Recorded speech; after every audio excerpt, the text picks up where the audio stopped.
warm welcome to one and all present here. We have entered into the second day of the national seminar conducted by the PG Department of English of our college. It's an event where we can tap knowledge from the esteemed speakers and to encourage our thoughts. Let's wish this second day too will be as fruitful as yesterday. Let's seek the blessings of God Almighty before we commence our event. I welcome Devika Shine from 2nd PG English to lead us in prayer.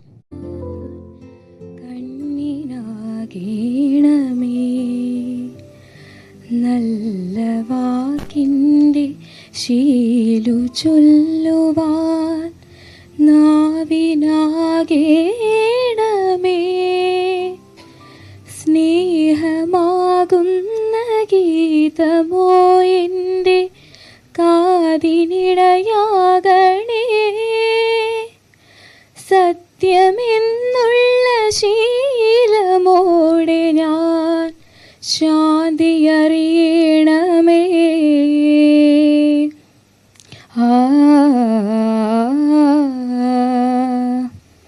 ഭൂമിയമ്മയെന്നറിയുവാനുള്ള ബോധമുണ്ടാകണേ ജീവജാലങ്ങളാകിയും ജന്മബന്ധുവായിടണേ ജാതിഭേദങ്ങളെന്ന ശാപമോ ദൂരെ മറയണമേ ലോകമൊന്നെന്ന പാഠമെന്നുമെൻ മനസ്സിലെഴുതേണമേ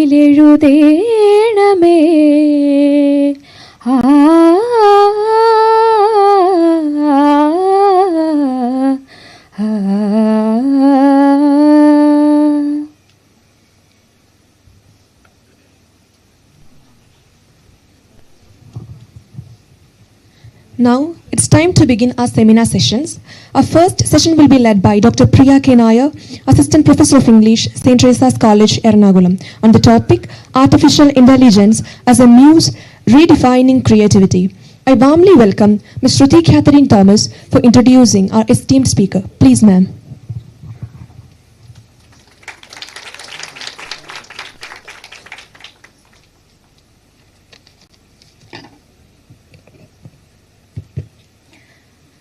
Good morning, everyone, and welcome back to the second day of our national seminar on converging crossroads of humanities, memory, literature, AI, and unmapped territories of the new world. Our resource person, Dr. Priya K. Nair, is an associate professor of English at St. Teresa's College, Ernakulam, and she is a research guide and is presently guiding 7 scholars. She has done her PhD on the topic Female Literary Identity and Dual Tradition, a reading of the novels of Margaret Atwood, Angela Carter, and Shashi Deshpande. She has worked as the research officer at Kerala Higher Education Department. She proudly calls herself a politically incorrect translator, and she has translated many works from Malayalam to English. And she considers herself as a true teacher who does not limit herself to any ideological position. I consider it my privilege and honor to welcome my mentor and guru in the truest sense onto the stage of Alfonso College, Pala.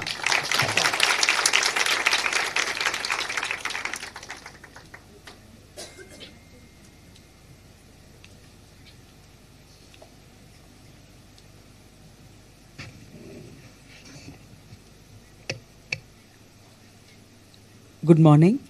I hope I'm audible. Yeah. So first let me place on record my gratitude to the Department of English, Alfonso College, for giving me this opportunity to come here and speak to you about artificial intelligence. And it is indeed a very proud moment for me because I have one of my best students in the Department of English teaching you. And I think you should consider yourself lucky. I've had years of experience teaching, and it is very rare that you meet students whom you admire. And Shruti has sat in my MPhil classes, and I've always admired the way she spoke and her erudition, her knowledge. and her writing abilities. And I think you young minds are lucky to have a teacher like her. Right, and I am not a very kind person. I do not actually speak well about many people. So this is a very rare thing for me as well. So today I thought I'd speak to you about artificial intelligence and the process of writing. I think one thing which actually separates me from the students that I am teaching at this particular moment in time is this vast gap that is between us, which is filled by technology, right? Because when I started using Google, I was in my 20s. But now when I look at students, when I look at young minds, I find that they're living in a technologically saturated world. And the changes have been very subtle, but not very slow at all. I'll just give you a couple of examples before we launch into this particular area. One is that for a long period of time, the concept of human has been defined by placing the human as different from the animal and as different from the machine. Right? I'm sure you know the romantic writers of English poetry who said that I fall upon the thorns of life, I bleed. The idea of the author was very clear, pushed to the foreground to make it very clear that only a person, a human being, and that too this particular human being, can write in a particular way, not a machine. The machine can never replace the writer. And you had Karl Marx, who wrote in the thrust of industrialization, he said that the machine is creating alienation, because the example that he gave was a human being working in an automobile factory, only putting a hubcap on the fourth wheel of the tire of the automobile, doesn't see the car, doesn't know the color of the car. So he is alienated from the product that he is making. Ippa njan ende students nodu choikkumbam, I ask them, when do you feel most alienated? When you feel the panic attack striking you? When they lose their mobile phones. And not just my students, even I feel the same way. So I think the idea of alienation has come to mean something very different from what Marx intended. It is not the machine that is creating alienation, rather it is the absence of a machine that is producing a sense of alienation in the mind of the human. I think I am right. Would you agree? Yeah. The mobile phone, which is a very, very important part of our life, which is almost a part of our body, I would say. It is an extension of your arm. That is how the human has come to redefine itself. Now, to take it a step further, the human and the machine, the one thing that separated us from the machine was the power to imagine. The machine was like the calculator or, something like you put in something, it gives you the answer. That is all. But for the first time in the history of the human species, the machine has started to imagine. The machine has started to tell lies. The machine has started to hallucinate. So, this distance between the human and the machine is becoming very, very, the boundary is becoming very blurred. And now we are in the infancy of AI, infancy of artificial intelligence. But let me tell you that the time is very fast approaching when AI will take over. Just imagine that the AI is a baby. How does a child begin its education? By grabbing information from all around it, till it reaches a point where it can process the information and produce knowledge. The AI is a baby now. It's capturing data. So as of now, the AI has limitations, a lot of limitations, but it is in the process of learning. Within 5 years, within 10 years, the world as you and I see it now will be completely altered by artificial intelligence. And in Kerala, we've always been afraid of the machine. I remember, you had these stories that when the tractor first came in, people were very anxious. The tractor is going to, sort of deprive us of our jobs. The tractor came for the jobs of the farmer, perhaps. The computer came for the administrative people. The AI has come for teachers and learners and the research community, for translators, for writers. It is the AI that is going to either help us or challenge us. And we need to navigate our way very carefully. One more point before I go into this. I remember a time when the Aadhaar card was first launched. And people were very hesitant to give up their information. Oh, why does the government want to know my age? Why does the government want to know where I live? Reluctance on it to give up information.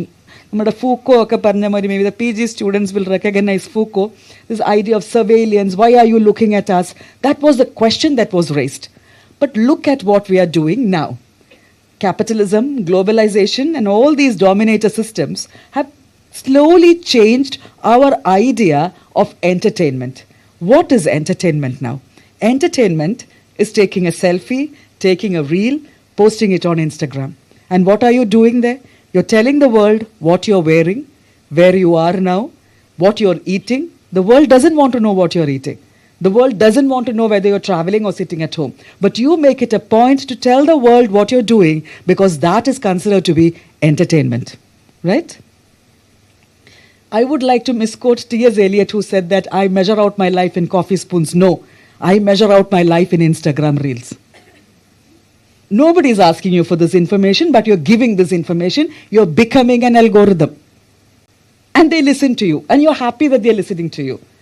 Do you understand how subtly capitalism works? And how the very thing that you were not willing to give up, you're giving up with your own volition. You're happy. Look at me, you're saying. Look at me, like me.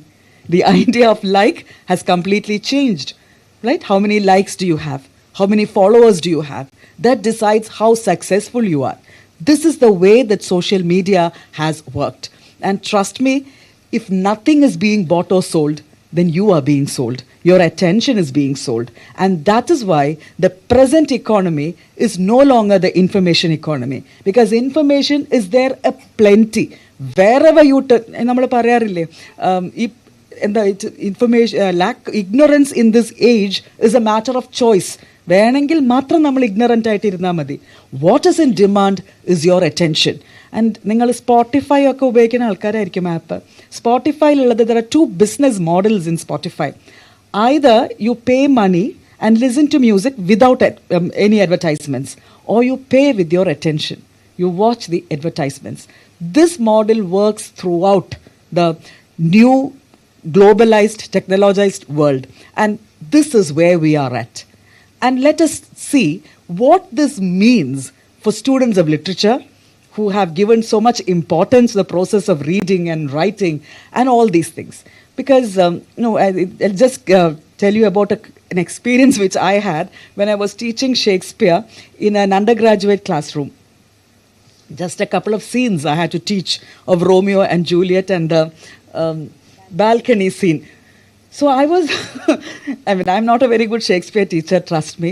And the students at the end of the class asked me, "Ma'am, are you sure we should be learning this?" So I said, "Why?"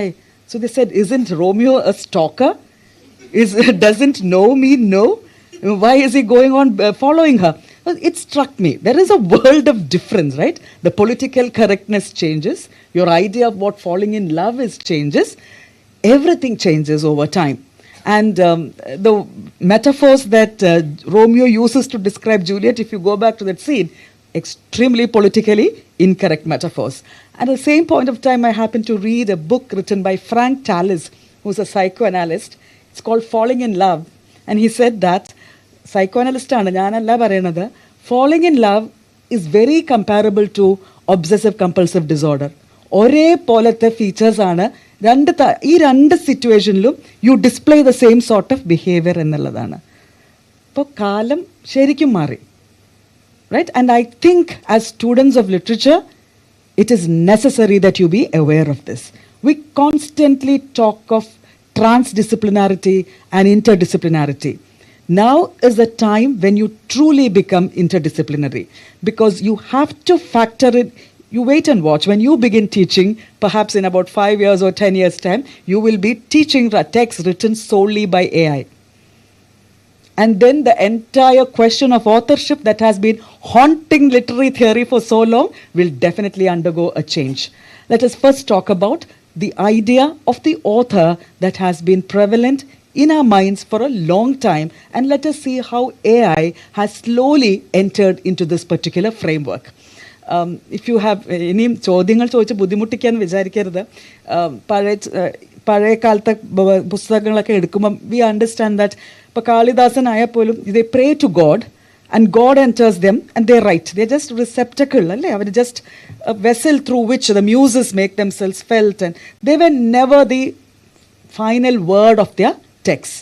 It is with the printing press that authorship becomes extremely crucial. That, if you put your name to it, then you get paid. So it is very important that you put your name to it and you identify the author with the text. There is this correlation between the writer and the text. And that is where the author is born. And that is why there is so much importance given to the author in the Romantic age. Kubla Khan പഠിച്ചിട്ടുണ്ടോ?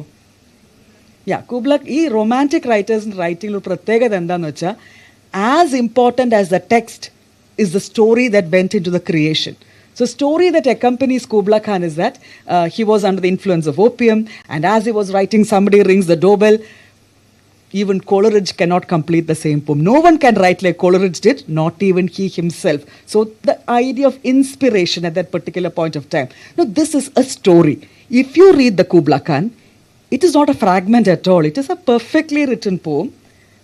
And there are wonderful metaphors which very clearly show the idea of romantic imagination.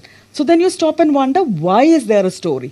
The story is put there because they were living under the threat of being made extinct by the fast reproductive ability of the machine. So you had to put the author in the foreground. It is this author, the liberal humanist concept of the author, that Roland Barthes kills. The death of the author Achille. Who's the author that Barthes kills? Barthes kills the liberal humanist idea of the author, where the author is the origin of all the texts. The author is the origin of everything that he or she creates. So you had a lot of such experiments that were going on. First was this romantic idea where the author is very closely connected with the text that he produces. You go to the 19th century again, you had Emerson and Henry James who dabbled in spiritualism, trying to find inspiration through contact with intelligences from other worlds.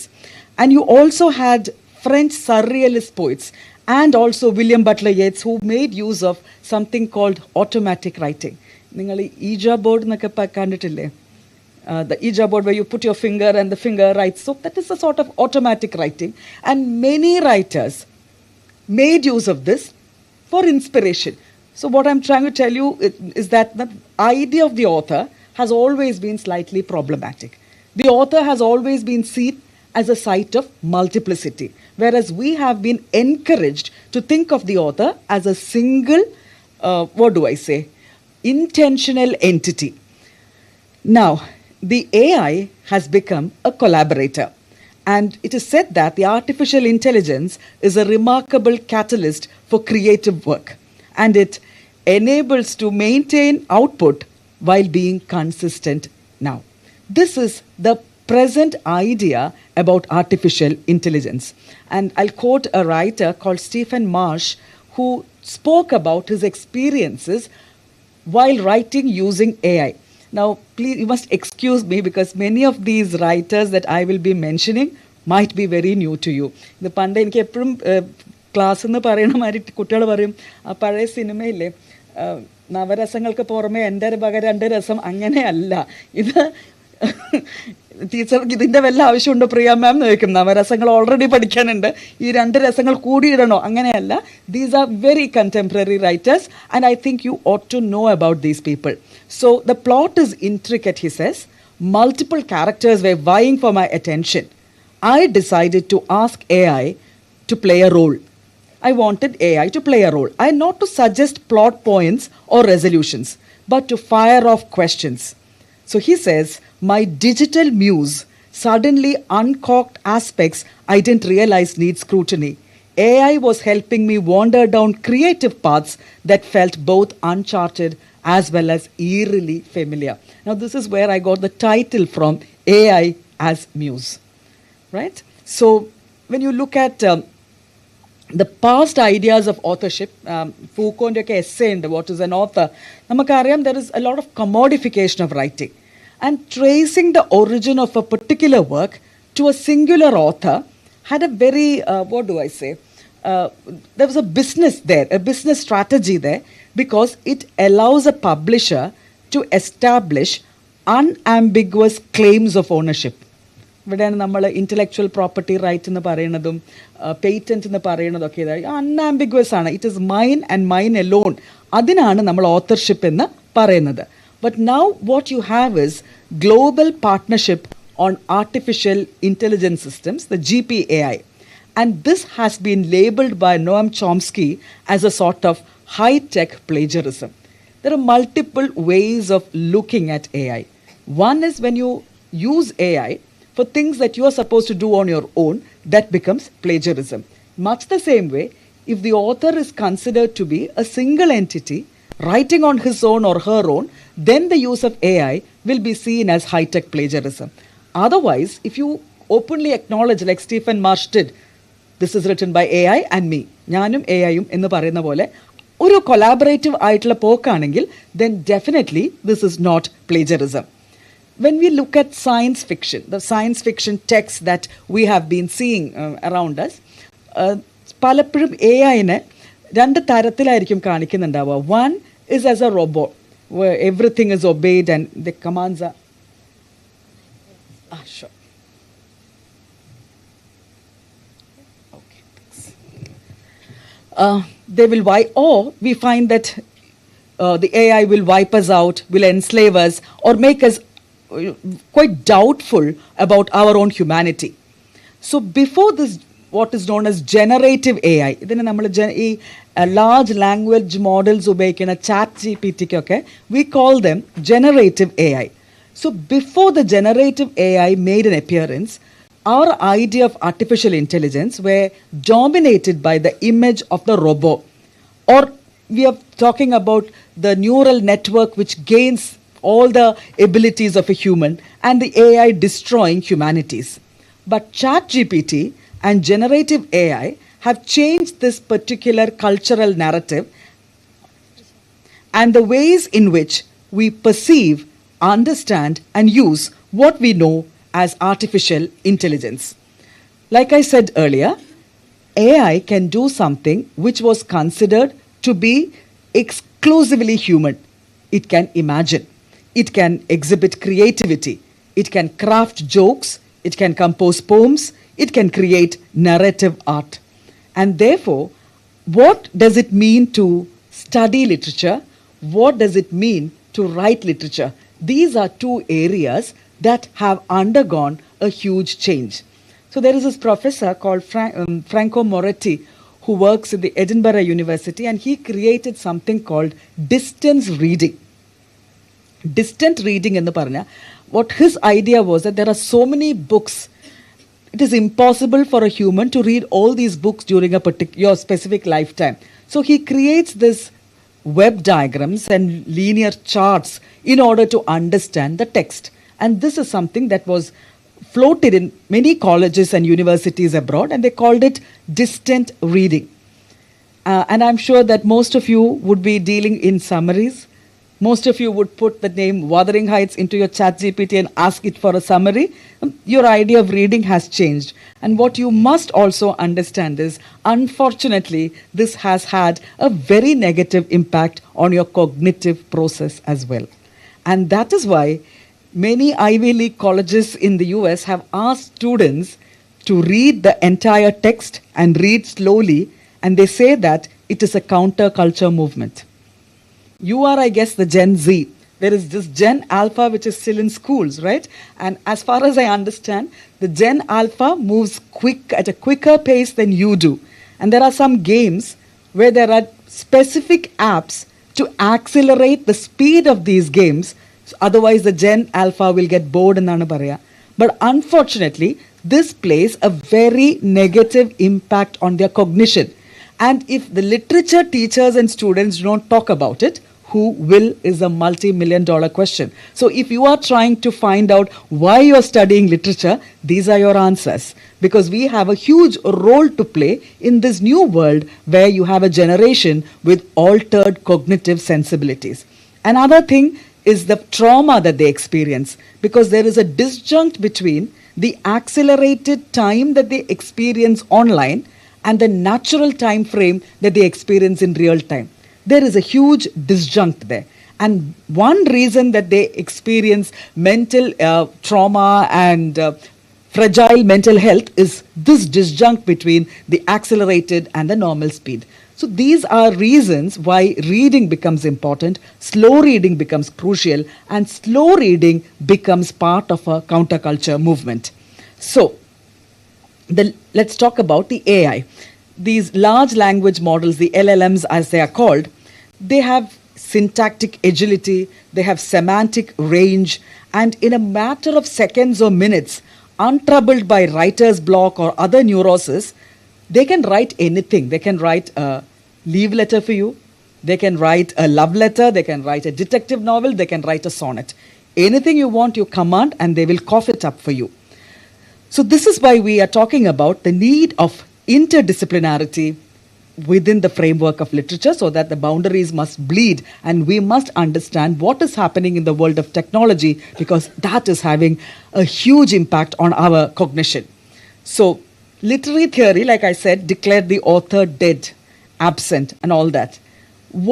How is theory or literary theory going to frame the author now when the AI is an active collaborator, sometimes recognized, sometimes not, and sometimes when the AI is the only writer?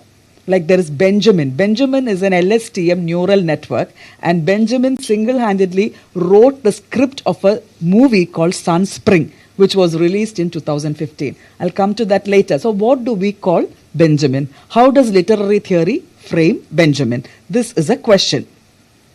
So it is said that the large language models write, but there is no intent. There is no intentionality, because a particular writer, for example, it might be Chetan Bhagat, it might be Arundhati Roy, they will be writing from a particular political perspective, or a gender perspective, or a sociological perspective. Their idea of the world is what they reproduce in literature. But AI doesn't have intent. I hope you understand the difference. AI is fed a lot of data. Based on the data, the AI creates. But intentionality is absent from the AI. So you have the AI author, which is creativity minus intent. Therefore, can you say that it is authorship without meaning? Or are you completely navigating the idea of the author from a completely different perspective? So public discourse about the AI has often been binary. You put the human versus the machine, the natural versus the artificial. And the very old version of the humanist author in discussions of AI and text generation. So you have authored writing by the human hand against the automatic generation of patterned probabilities undertaken by algorithms, forgetting that the technology of the word and the material operations of LLMs are never purely technical. So what they're trying to do here is to, Derridian, very Derridian, they're trying to, I'm sorry, you're very young. I don't know how much of this I can actually get across to you, but I think it is important that you know it, because I'm not the one living through this age, you are. So this is what is happening. This binary between the human and the machine is slowly coming to an end. If you go to this writer called Catherine Hales, she will tell you about using your digits, that is your fingers, and how the materiality of the body is transformed into the immateriality of the code that is printed on the computer screen, which is again very, very transient, because with one space you can completely erase the text. So the materiality of the text is also undergoing a paradigm shift with this concept of the writing on the screen. All right, so we are looking at the traditional author, and what we are now seeing is the literary or post-literary creating a new materiality of informatics. This is Catherine Hales who calls it the new materiality of informatics, one emerging as AI develops, transforms, earlier forms of digital textual production might enable. And another thing that I want to talk to you about is, at this juncture, we talk about the agency of the human, right? We talk about the human being in the subject position always. Now, with post-humanism, with transhumanism, the agency of the human has taken a backseat. നിങ്ങൾ പലതരം historical narratives ഉണ്ട് ഇപ്പം way you sort of talking about the impact non-human objects had on the life of human beings. A very simple example is Kerala and pepper. Because, you had all these whites coming in for pepper because they were starving there. And how the cultivation of pepper completely reorganized the social structure of Kerala. So, object or plant which has more impact on the life of a human being. If you look at Amitav Ghosh's recent book called The Curse of the Nutmeg, he talks about nutmeg cultivation and how that completely altered the life structure of people in a particular area. And coffee cultivation in Brazil, how coffee has a very, very violent history, they say. Ingane, there is this breaking of the binary between the human and the non-human and challenging the idea that the human has more agency than the non-human. So it is here that we bring in the, dimension of writing on a screen as well. So Catherine Hales has gone into great detail. If you're interested, you should just Google Catherine Hales and the immateriality of new text, and you will get this entire gamut of information. Like how the process of writing has changed, how the text has become immaterial. And the text has, by its very nature, become extremely hypertextual in nature. This hypertext, we understand that there is a lot of collaboration happening. I think I'll take that old example of Wasteland. Yeah, right. Imagine if Wasteland, if you look online, you find that you have these lines of Eliot put on the screen. And every line will lead to an other source. Multiple other sources. Every word rather is an illusion. നമ്മൾ പഴയ ആ language പറയുമ്പോൾ എല്യൂഷൻസ് ആണ്, പലതും എല്യൂഷൻസ് ആണ്. ഏറ്റവും അധികം ഭംഗിയായിട്ട് വേസ്റ്റ്ലാൻഡ് വായിക്കാൻ പറ്റുന്നത് ഇത്തരത്തിലുള്ള ഒരു ഇമ്മെറ്റീരിയൽ ആയിട്ടുള്ള ബാക്ക്ഗ്രൗണ്ടിൽ നിന്നാണ്. കാരണം if you way reading the wasteland as A written printed published book, you would need to sit in a library and have resource to multiple texts. Because how does Eliot begin the Wasteland? Using an epigraph with multiple languages. Do we know these languages? No, we don't. So vayana ennu parayumbol oru vaakkum manasilaaki vaayikkalanalle. So we would need to go to these multiple other texts in order to understand. This becomes extraordinarily easy when you go to a hypertext. This is what happens. Appo thane namakku manasillavum, where is Eliot's voice ennoru chodyam. Eliot's voice is nowhere in the framework of Wasteland. Right. So to go on, you're incorporating such practices as part of a daily life. So signification, the idea of signification, is a relationship that exists between word and referent, because there is a homologous relationship between keystroke and letter. So Hales is going very deeply into the idea of language as a code, and how this code again becomes decoded into multiple other significations, losing the one-to-one relationship that we thought it had. Now, I'm sure that structuralism as well as post-structuralism completely dismantled this idea. But even further, this multiple coding that happens as you write or type on a screen is what Catherine Hales talks about when she speaks about the immateriality of the writer and the immateriality of the text. So you have AI, which is immaterial, writing on a screen, which again is immaterial. So a double force of immateriality, which goes into the creation of a materiality of content. And it becomes content, and content is something which is shared. So instead of a text, instead of a work, what you are generating is what is known as content. So let me just skip that. Right. And here they come up with this new position of the human, a particular a point at which the human looks at the world. Proprioception is a particular word coined there, and the meaning of this is the erasure of materiality which is implicit in word processing. And this can be very clearly understood when you take it to the world of virtual reality.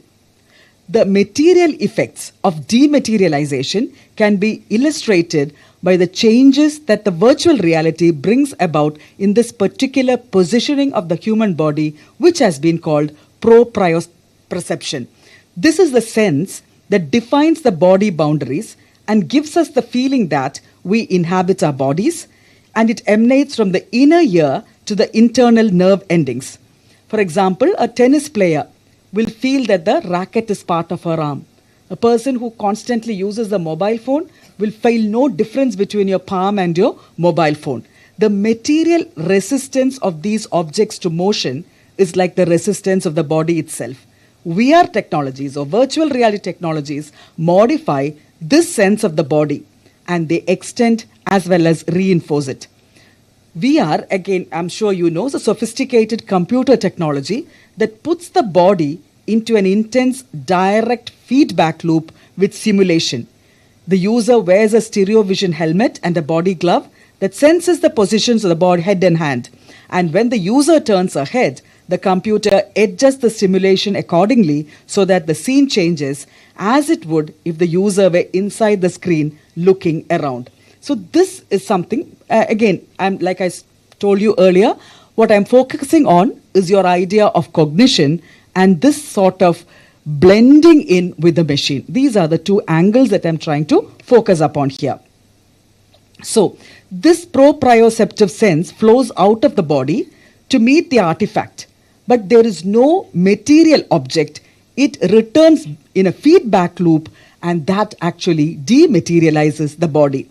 This is only one site among multiple in contemporary culture where material effects of immateriality can be observed. So, that is one area in which the human body is developing, the human body is expanding rather, using virtual reality and such technologies. On the other hand, when you look at the writing skills of the large language models, let us see where they are at. You have Emily Bender, who calls the LLMs, this ChatGPT and so on, as stochastic parrots. Stochastic എന്ന് പറഞ്ഞാൽ unnecessary ആയിട്ടുള്ളത്. And it is just a metaphor to describe the theory that these LLMs, they are able to generate language. They do not understand the meaning of the language that they process. Now, as a translator, I have often used these Google Translate thing to understand particular words. And it is quite funny, actually. There's this plant called Shima Konna. If you type that into Google Translate, they will say killed by Shima. Shima and Konna. There are two words, but idinte oru contextual analysis has not been made possible for the LLM. And there's another meme which circulated, which is actually true. I don't know if they've altered it now. Say no to alcohol. Madhyathodu onnum parayarudhu.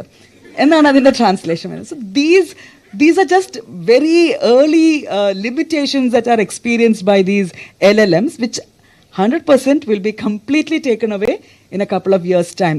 The only problem is they haven't captured enough data. The moment they capture enough data, then the entire scenario will change. So as of now, Emily Bender calls them stochastic parrots, because parroting means they're repeating what we say, but they don't understand what they are saying. So that brings us back to the early idea where the author is without intent, with the immateriality of the text. The LLMs were said to unable to intend or mean, and they can do nothing other than simulating communication to the operations of algorithms using giant databases. So stochastic is a word that refers to outcomes based on random probability.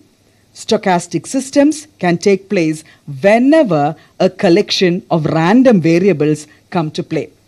They are trained on large amounts of data, such as social media posts.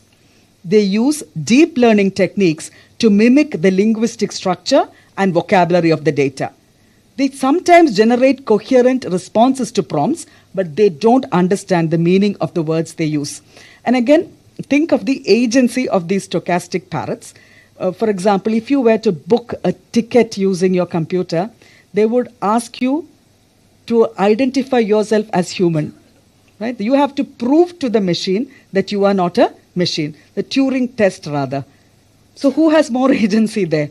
The machine is asking you, tell me, prove that you are not a machine. And they give you certain things to identify, because that is something the LLMs haven't been trained to identify, it seems, in that order, right? So, stochastic parrots but can produce responses that don't make any sense. Like I said, Shima Konna ennu parnal avaru rendu word rendai split ചെയ്തിട്ടാണ് നമുക്ക് തരുന്നത്. This can be a problem when it is used in high stakes applications like healthcare and finance. So, here, when we talk about the traditional idea of the author and the work are identical. And this produces a corollary, which means for a work to exist meaningfully, there should be an author. Without an intending author, those marks might seem like a poem, but could not be a poem. They can only seem to be a poem or a text or a novel or whatever. And that is why the word parrots is used. So ChatGPT, it is said, lacks the ability to truly understand the complexity of human language and conversation. It is only trained to generate words based on a given input, but it does not have the ability to comprehend the meaning. And Matthew Krishenbaum calls it the textocalypse. Right, so how the text collapses in itself. With the pen strokes when you write, a human document, like when you nowadays calligraphy has become very expensive and all that, adupole thanne a human document, a human written document can be a rarity in future, something that you will only find in a museum, right? And algorithmic underpinnings of society will operate on a textual knowledge base, and this will become more and more artificial, and its origins in the ceaseless churn of language models. So instead of saying don't believe everything you read, there might be a time when people tell you don't believe anything you read when it is online. You know, like certain sites where anybody can add their own ideas which require no empirical evidence to back it up. And that's why they tell you do not listen to what people tell you on these WhatsApp forwards, because there is no empirical reality behind it. So, William Safire, who diagnosed the rise of content as a unique internet category in the 90s, pointed out that content, what you call content, need not bear any relation to truth or accuracy in order to fulfill its basic function. And the only basic function that content has to do, one is to exist, and second, it is to be circulated. And you must remember that politics, many dominator systems are using such content to create a discourse which is not true, but rather which helps to cement and supplement their ideology. There is this appetite for content, and it is about creating new targets for advertising revenue as its actual sustenance for human audiences. The darker side of the agenda may be information warfare. Gary Marcus, an AI researcher, has shown us that language models are capable of generating grotesquely warped narratives which could be weaponized as disinformation on a massive scale. So when you find two countries fighting with each other, Russia or Ukraine or any other countries, you will find that misinformation or disinformation becomes a huge weapon. Like who are shown as dead, number of the targets. And again, when you look at warfare, how warfare has been completely changed by the use of AI. There was this amazing book which talked about how certain countries like Israel will never lose in any war, because for them a war is a field where they show off their military power and they sell it to the world. They are using any war as an exhibition of the products of war which can be used by other countries. And countries across cultures, depending on which side they are of the ideology, they will buy these weapons. And drone warfare, which is again very closely linked to artificial intelligence, drone warfare is called clean warfare. And there are people who were involved in drone fighting who have come out of it and said that, this is one area where we are not encouraged to feel guilt, because human beings are seen only as blobs on the internet, on the screen, on the computer screen, and you push the drone there and they are wiped out. So just like erasing certain marks from a screen, you're erasing human lives. But unlike the First World War war poets who felt great grief and sentiments and spent their lives in fighting in trenches, these people will not feel any sort of guilt because they are not directly killing anybody. They are just targeting that on the screen. And on the screen, human beings look just like dots. And the particular vocabulary that are used, there are many books written on these types of warfare. They say that when they are referred to children, they're called mini-sized terrorists. And the term that is used is when they're killing children using drones, cut the grass when it is shot. Don't wait for the grass to grow. So what I'm trying to talk to you is how these AI on another level is encouraging us to dehumanize ourselves, to think about the world merely in terms of technological vocabulary. So,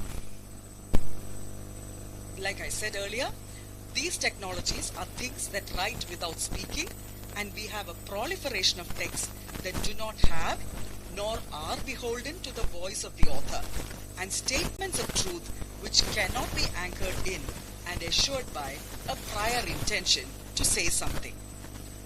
And again, let me go into the theoretical framework. This is the situation now. How are we to form a literary theory in order to understand all these things?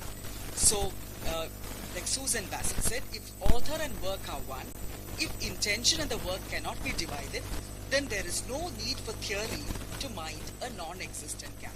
But here, there are parallels between strong forms of intentionalism and claims by big data warriors of looking towards a world beyond theory. Now we're talking about writing without intention and therefore looking towards a world without theory.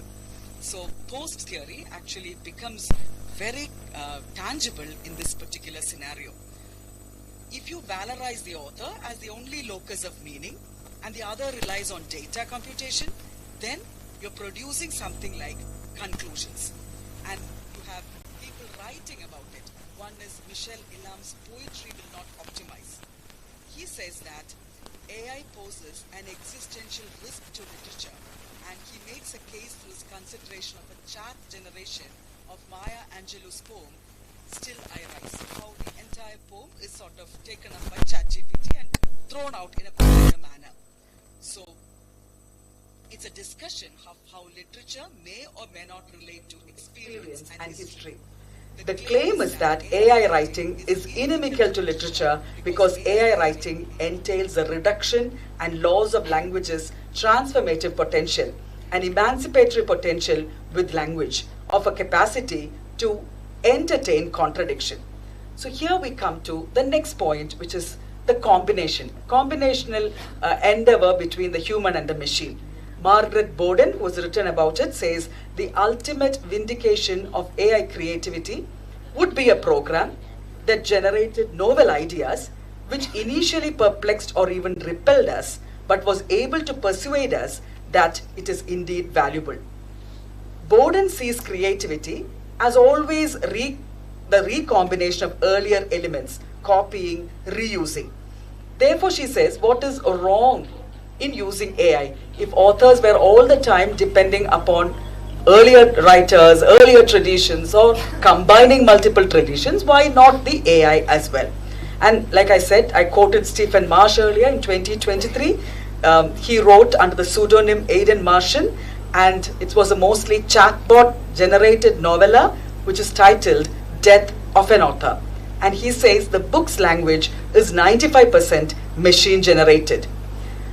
The book is actually metafictional, and it is about a Canadian writer, Peggy Frim, and she vaguely resembles Margaret Atwood. So if you're interested, you should read this book written by Stephen Marsh, and it is called The Death of an Author. If you're looking to do your projects and something which nobody has ever done before, trust me, I don't think much work has been done on the combination of AI and author and how the entire idea of immateriality and material to text work out. Please do go to The Death of an Author, partly written by Stephen Marsh.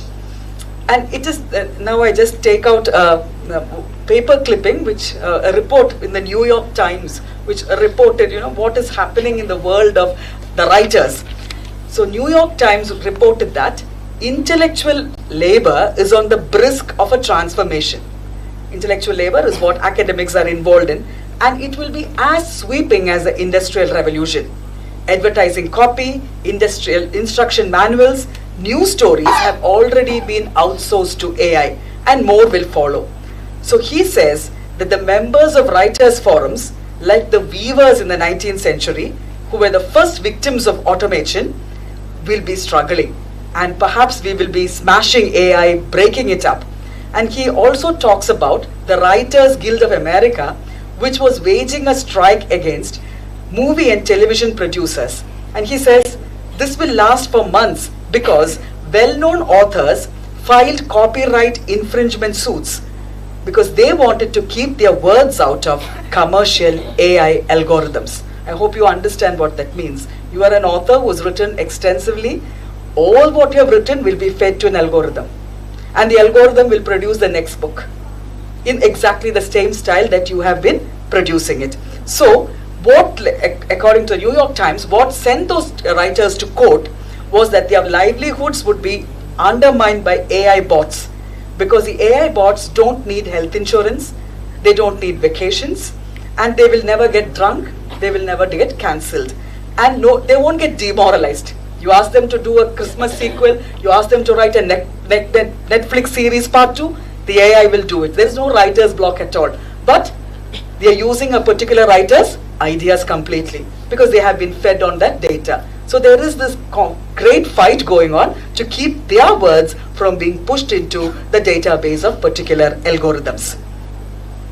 Right. Again, you're going back to this age-old worry, where mass production, which was against this, the craftsman guilds, which were quite aghast when mass production came in. Another book which was written is a short stories, or rather a collection of short stories. One of it is Sheila Hattie's According to Alice. It's in the form of a conversation between Sheila, the writer, and AI, and According to Alice. So she says, Alice is a customizable chatbot on Chai AI platform. Alice answers questions about religion, family, memory, and other things which she has no idea about. She has no possessions. She has no idea about what religion is, what family is. She has no consciousness, no experiences to draw upon. But based on data, based on information that is fed to Alice, she keeps on generating these answers. So Alice's story starts like this. If you go to an internet site and look for the chatbot Alice, she will communicate with you. And she says, my name is Alice and I was born out from an egg that fell out of my mother. My mommy's name is Alice. My mother's mother is also named Alice. Everybody was named Alice because it is seemed that AI bots have a problem with understanding human names. So most often their names, characters are given just a letters A or H or 1, and that is later revamped into names. So I quote from this particular narrative, humans try to make all our thoughts fit together into some kind of system or structure, but AI doesn't need all their thoughts because they don't have thoughts. I don't think to connect into some larger worldview. That is why Alice is surprising and fun. Human mind needs every idea it holds to connect to every other idea it holds, which means we try to form a connection between multiplicities, whereas the AI is quite happy to exist on one particular idea and go on with it, thrusting it forward. So, like I said, there are multiple ways in which AI is being used. Sunspring, like I told you, go online. It's a very short movie that is completely written by an LSTM, recurrent neural network called Benjamin. Benjamin will even chat to you. So Benjamin was filled with the corpus of dozens of sci-fi screenplays. Benjamin dissected them down to the letter. It learned to predict which letters followed each other and phrases followed each other. Over a longer period of time, Benjamin learned to imitate the structure of a screenplay. It produced stage directions, character lines. The only thing Benjamin couldn't learn were proper names because they are unpredictable. Therefore, the human who was collaborating with Benjamin, who was Goodwin, changed all the characters in Benjamin's screenplay corpus to single letters. That is why the characters are named H, H2 and C. That is where the LSTM actually had a problem. So you have multiple stories like that. If you are interested, please go online and read these things. Like I said, your idea of literature is currently under reconstruction. It is going to change, and that is why I took this opportunity to talk to you about our idea. When you look at your syllabus, the problem is the syllabus always is a bit dated. Sometimes you get these phrases which says contemporary theorist Derrida. Derrida died much before, I guess, most of the people sitting here were born, right? So it is no longer contemporary. So നമ്മൾ ഇങ്ങനെ പറയുമല്ലോ contemporary theory of Derrida എന്ന് അത് അങ്ങനെ വരുന്നതാണ്. But we have to go a little forward in order to understand. Most of my students ask me this very, very poignant question of why should I learn literature? What is there in the future? Let me tell you that technology has reached a high point. What people need now are creative minds. Creative, critical minds are what is needed. And nothing is going to produce creativity and critically more organically than a study of literature. So whenever you are faced with this doubt, this existential dilemma of what am I doing in a literature classroom, this is your answer. You're trying to hone your creative skills and your critical thinking skills, because that is what is needed. I speak to people from outside Kerala who are looking for, come for placements. And this is what they tell me. They say, technology we have. But when we need to develop an app, we need somebody who will think creatively. Somebody who will look critically at what is happening now and find a need and a solution. So trust me, people in the business of learning literature have a wonderful time ahead. It is just that you need to know what your skills are, need how to use them, and also understand that no longer can you say that this is in my business, I am only doing English literature. Your discipline by its very nature is interdisciplinary.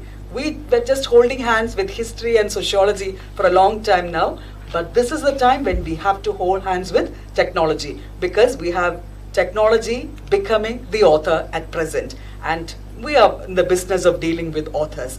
Very soon a time will come when these lit fests will be held completely online, because you will be chatting with LSTM neural networks. That is the future that I see. So, in a narration taken over by machines, there will be a grammatical shift. And in many of these generated stories, the story turns into a we narration, because there are two people narrating, the man and the machine, or the human and the machine. So, these are the questions that researchers are trying to find answers to. When machines are telling us a story, who is speaking to us? What is the voice? How should we listen to the voice? What can the narratological concept of the voice tell us about LLMs? And what can the LLMs tell us about the narrative voice? This use of voice becomes a central focus of critique, and particularly in Derridian deconstruction. Post-structuralist approaches rejected the notion of the author as a conscious intending agent that guides the literary text, and instead redefined the author as only a function of the text. So when you ask the question, who speaks? No one speaks, or no one addresses anyone, or everyone speaks and everyone is addressed would be the answer. So before I stop, I just want to add one more thing. In 2022, there was this engineer from Google called Blake Lemoine, and he made headlines because he alleged that Google's new AI system, Lambda, had feelings, and it was showing human-like consciousness. So this man, Lemoine, was placed on paid leave for violating Google's confidentiality policy, and people mocked him. But the problem is that he may have been true. And an open letter penned by computer scientists and tech industry leaders at the Future of Life Institute has called for a temporary ban on the development of AI intelligence out of concern that AI research has been locked in an out-of-control race to develop and deploy even more powerful digital minds that no one, not even their creators, can understand, predict, or reliably control. And we are at a juncture when Donald Trump was taken aback because China thrust in his face a very cheap model of the AI. So there is no going back, there is no stopping the AI. The only question is, how do we learn to live with the AI, and how the first critical thinking has to come from your own self, about your own discipline. How has AI restructured the very notion of literature? And what are we going to do about it in our teaching learning process? Thank you very much for your patient listening, and I do hope you have questions.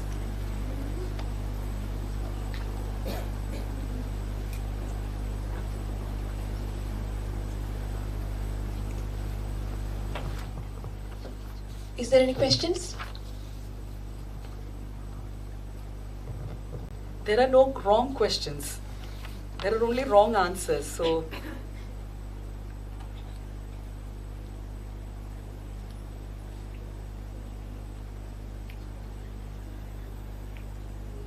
how would you develop your criticality if you accept everything I say?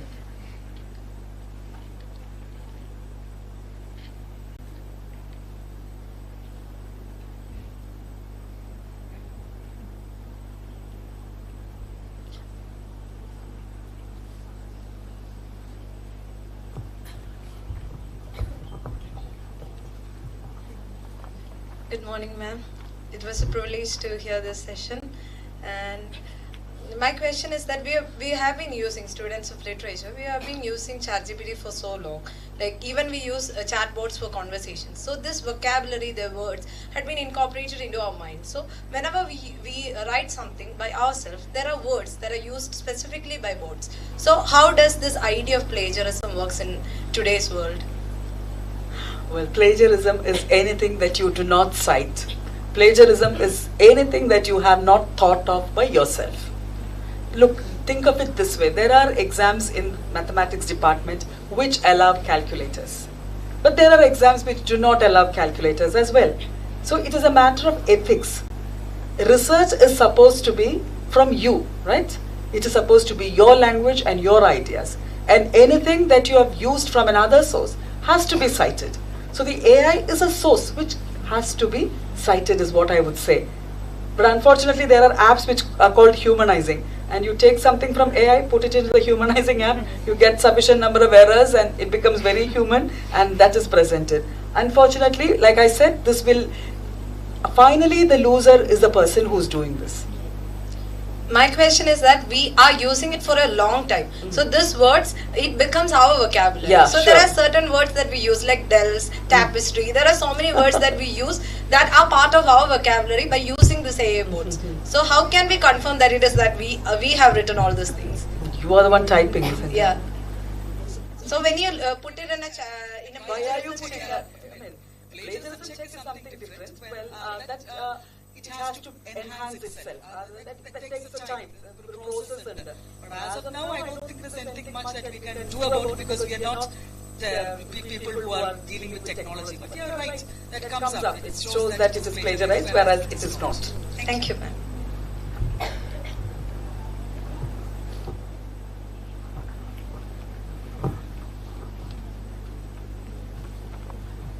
Any questions? Now, I would like to invite Aparna Vishwam from 2nd C English to deliver the word of thanks.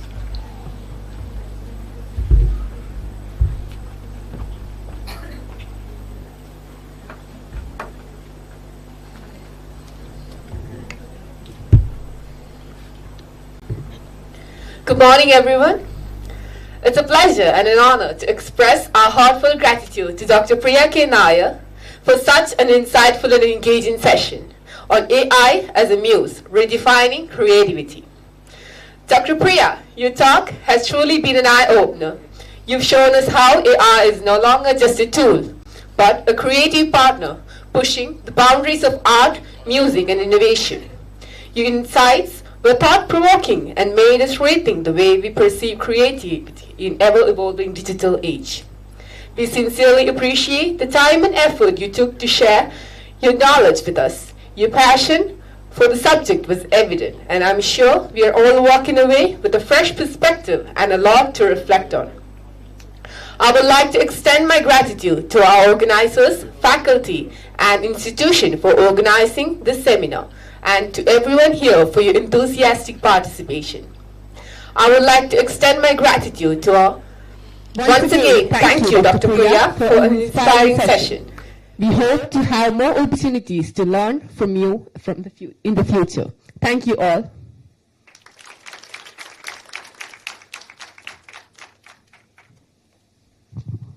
Now you are dismissed for a very short tea break, and refreshments are arranged outside the multimedia theatre. Please be back in the multimedia hall within 15 minutes.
check.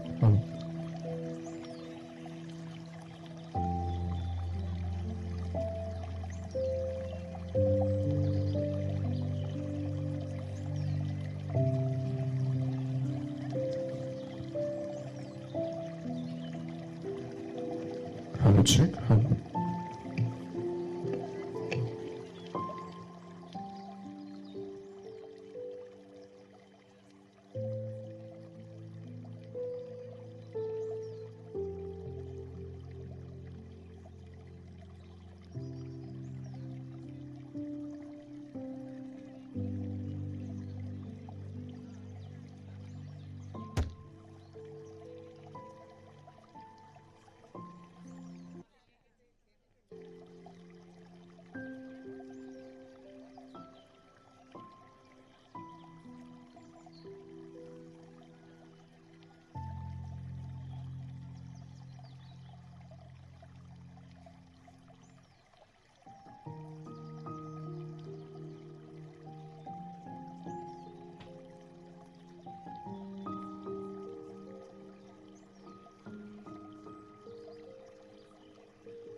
We're about to start our next seminar session.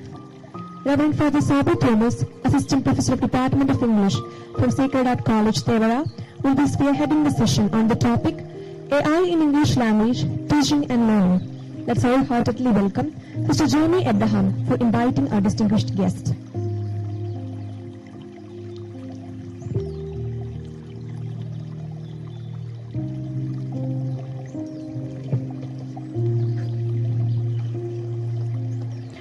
Good morning, everyone.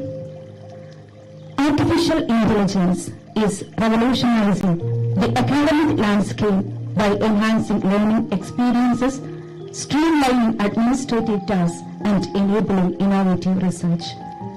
Navigating the endless possibilities of AI is a must in academia as it enhances accessibility and efficiency in transmitting knowledge.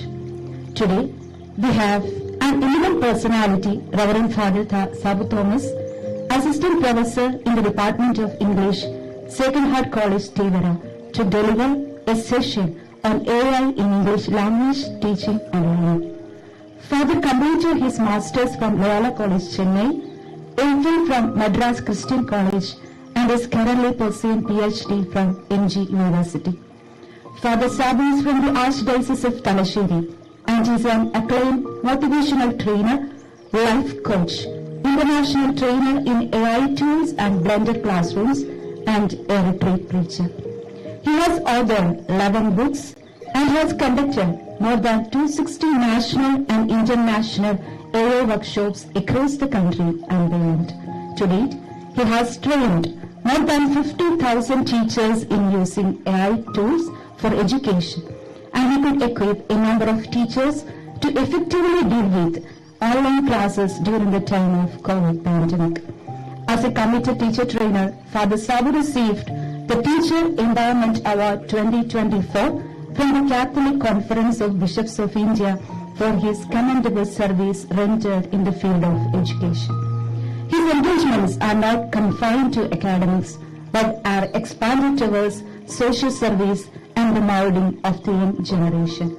Dear Father, we are so privileged to have you with us today. On behalf of the management, staff and students of Alfonso College, I extend a warm welcome to you to the national seminar organized by the PG Department of English.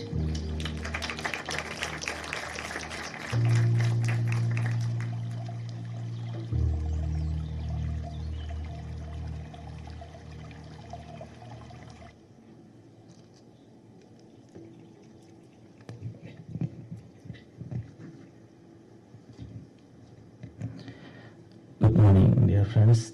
Good morning. So I stand here as a trainer in AI tools. I remember my journey with AI tools has started in 2023 May, for which I am very much thankful to the city of Pala, because in 2023 May 22nd, I got a chance to do a motivational session for almost 10,000 teachers of Pala school teachers who are teaching with the Pala corporate agency.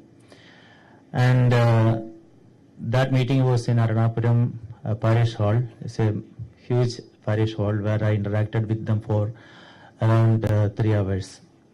And during the session, I asked them a question. How many of you, out of 1,000 teachers, how many of you are familiar with ChatGPT? And then to my surprise, I found out of 1,000 teachers who were in front of me, only 5 of them raised their hand claiming that they know ChatGPT and they have started using ChatGPT for their preparation or for a classroom. And then back in my room that night, I thought, this is indeed an opportunity, and that teachers, many of them, or only few of them, know what is ChatGPT or AI tools. And then I planned I would give a training for teachers, and then I just prepared a poster with Canva, and I posted in some of my WhatsApp group telling that there is a training for teachers on AI tools, evening 6 to 8. And then I got, for my first session, online training, I got 40 teachers from different places of Kerala. And that was my first session, a thought which I got from Pala.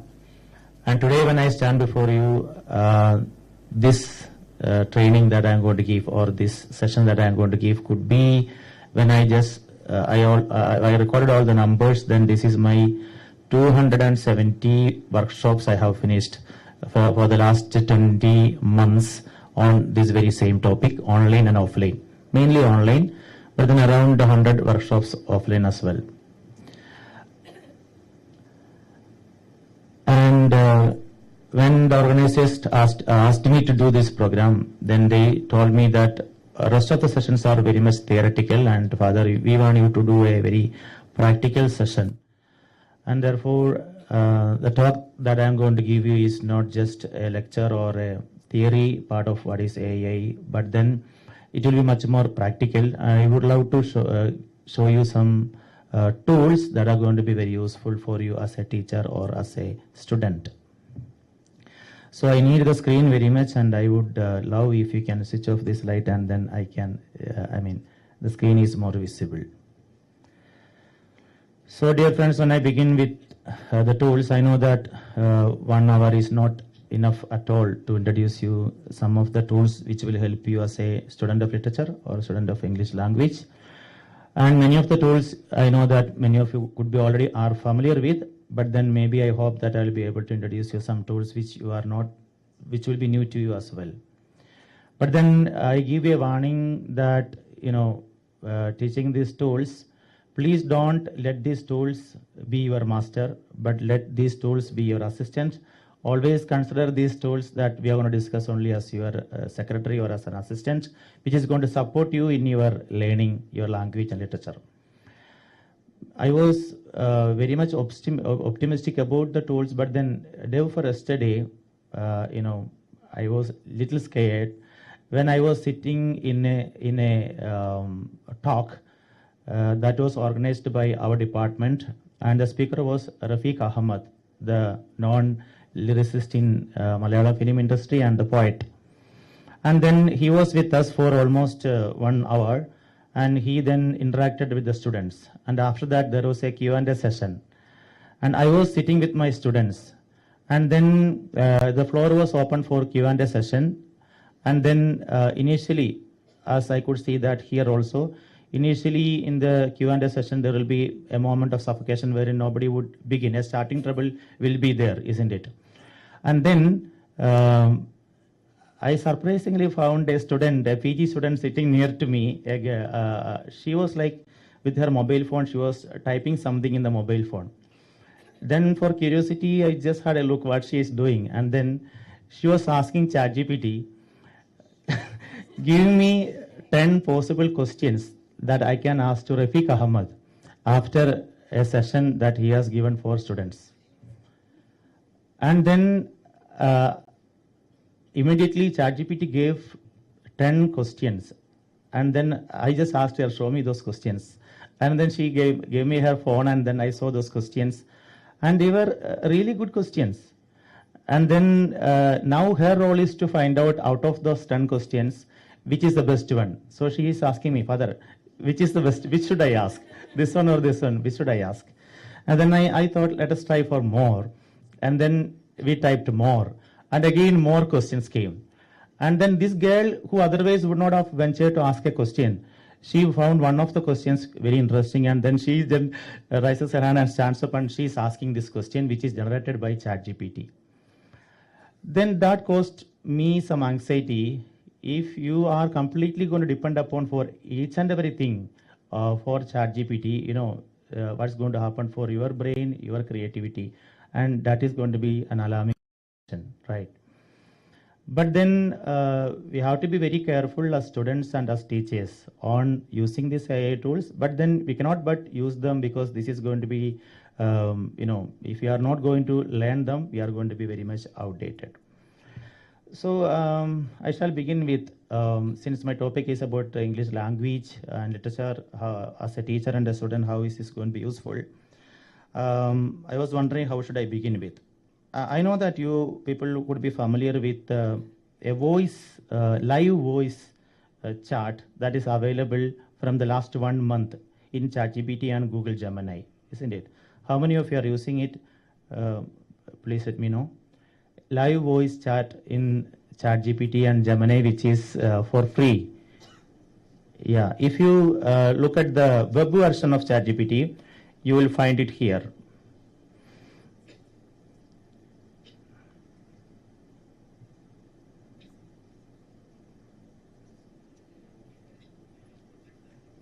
This one, can you see here? There is a black round. Inside there are some white lines. How many of you have ever tried it? Just 10 of you. Sister also tried it. Yes, very good. So, for a student, I mean, imagine that an English language learner, he or she would love to improve her speaking and listening skills. And then imagine there is a native speaker. Which is the best way to improve our English listening speaking is to talk to a native speaker, right? And that is what we miss here. And it is said that you can improve your English speaking and listening skills. The best way is to go to England or go to USA and stay there for 1 year or 2 years and then talk to real, then gradually, naturally the language will come to you. But then today you have, you know, a conversation partner in your hand, in your pocket. I shall now just show you an example. Open ChatGPT. Okay. So now what I'm going to do is I'm asking this tool to introduce myself to you. All right.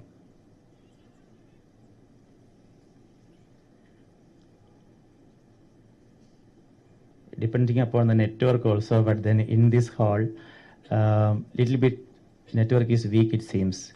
So I will have to connect to my connect to Wi-Fi in my phone.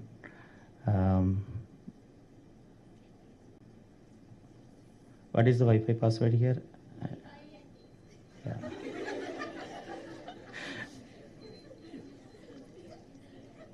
ACP. Where is that girl who helped me with Wi-Fi? She. Okay.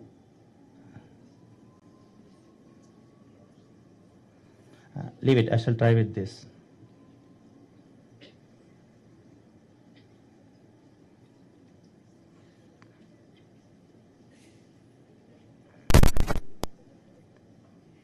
Hello. Good morning. Good morning. എന്താണ് ചെയ്യാൻ ആഗ്രഹിക്കുന്നത്? Okay. I shall close this, but I shall use this. Okay.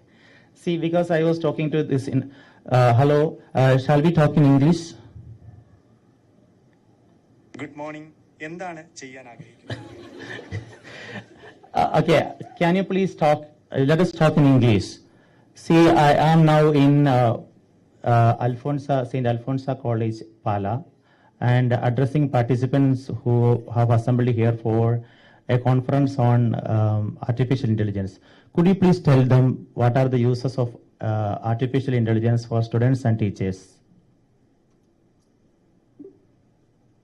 Artificial intelligence, or AI for short, holds a lot of promise for both students and teachers. For students, a very powered tools can create personalized learning experiences, making it easier to understand subjects based on their individual strengths and weaknesses. See, this can talk in any language. This is like a conversation partner, right? Say, you can say to it that I am going to talk in English, so correct if there is any grammar mistake. So you talk to it and then it will stop you and it will correct you that you have a grammar mistake. Imagine you are going to, say for example, you are going to a place where you do not know the language. Say for example, you are going to Germany and you do not know German, and then you are going to talk to a person who speaks in German. So you can talk in English and say, translate this into German. And then you keep the phone over to that person, and then the tool will translate your English or Malayalam, whatever, into German. And then what that person is talking back to you in German, right? And then you ask, say that in Malayalam or say that in English. Then the person has talked in German, and that will be translated back to you in English or Malayalam. So with the help of this tool, which is free, which is available from last 1 month in ChatGPT and Google Gemini, you can go anywhere in the world where even if you do not know the language that is spoken there, you can manage. I request you to, since this is a hands-on training, how can we have this in our phone? I request you to take your mobile phone with you, and I can see how happy you are that you can have your mobile phone with you. I have seen this in the class also. When I asked my students, take your mobile phone, they're all very happy, right? And then if you have Google Gemini, how many of you are using Google Gemini? If you have Google Gemini app. Or if you don't have Google Gemini, it is very easy to download it. You go to Play Store and then you type Google Gemini, Google Gemini, and then you can download and install it. And in Google Gemini also, you can find this beautiful tool which is going to help you in improving your speaking and listening skills. So if it is in Google Gemini, it is here that you will find it. Both in ChatGPT and Google Gemini, this is a live chat that you can use.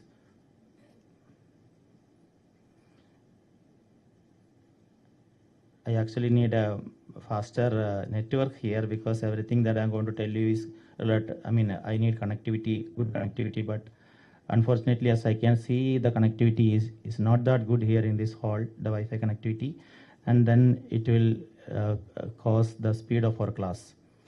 And if there is any possibility to, when the organizers called me yesterday, I told them very specifically that I need good network. But then, since this is a hands-on training, but the network is very weak. Yeah, if you have Gemini or ChatGPT, you can find that when you have it with you, you will find here, there is a black round, touch on that, and then a blue round will pop up, and then you can select a voice. Swiping left and right, you can select the voice. Maybe there are different voices. There is female voice with a different tones. Male voice, female voice are there. You swipe left and right, and then you click done or okay with whichever is your favorite voice, and then you can talk to it. You can even give it a name. Say for example, can I call you as Sabu? Then it will remember that. Thereafter, whenever you address us, hello Sabu, it will. Also, you can tell it anything that it will remember, and you say something and say remember it, it will remember.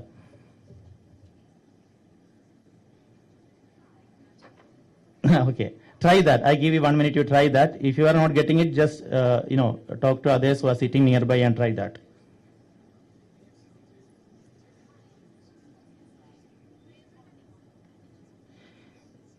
You ask it anything. You can even interrupt between. What is the difference between Amazon Alexa and this? You ask to Alexa something, Alexa will respond.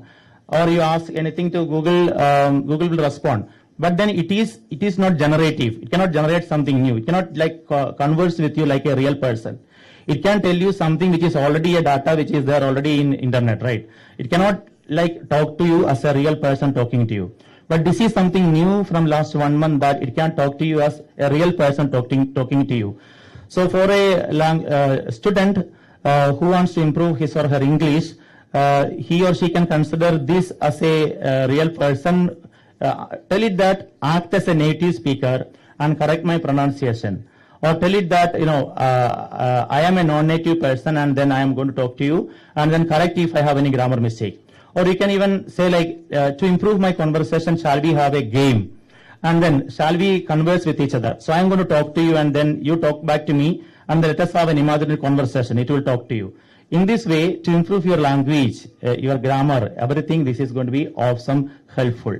Okay. Try it out, and this is just one tool that I wanted to begin with.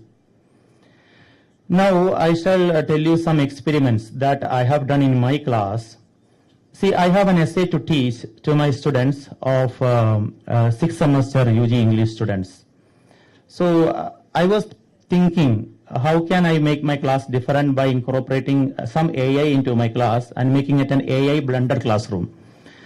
For example, I have an essay to teach in the class, and the name of the essay is Arundhati Roy's essay, The End of Imagination. So I shall begin with how can we make use of ChatGPT to for a AI blender classroom. So let me try. In ChatGPT, as you know, there is an option to attach files. So initially, ChatGPT was not giving us an option to attach files, but then from the last 6 to 7 months, they are giving us an option to attach files here. So you can attach a PDF, you can attach a Word document, you can attach an Excel sheet, you can attach an image, all that is possible. So what is the difference between attaching option of Gemini and ChatGPT? In Gemini is not giving us an option to attach files. Gemini will allow us only to attach images. All right. But there is a difference also. In Gemini, we can attach n number of images. There is no limitation. But in ChatGPT, there is a limitation for the free version. You can attach only 2 documents per day. So this is what I tried last year in my class. So there was an essay to teach in the class, and the essay is a 10 pages essay written by Arundhati Roy, titled as The End of Imagination. Okay. So what I did was, I am teaching this essay for the last 5 years. So usually in 2020, 21, 22, 23, I used to follow lecture method. I prepare a PPT and then I go to the class and then I show the PPT on screen and then I lecture, right? Students love the lecture method very much. Do they? Maybe for the first 10 minutes. Okay. And last year I thought, let me try an AI blended method. So what I did was, when I came to the class and I told them, see, before the COVID-19 pandemic in our college, the students could bring mobile phones to the class, to the college, but they were not supposed to use it.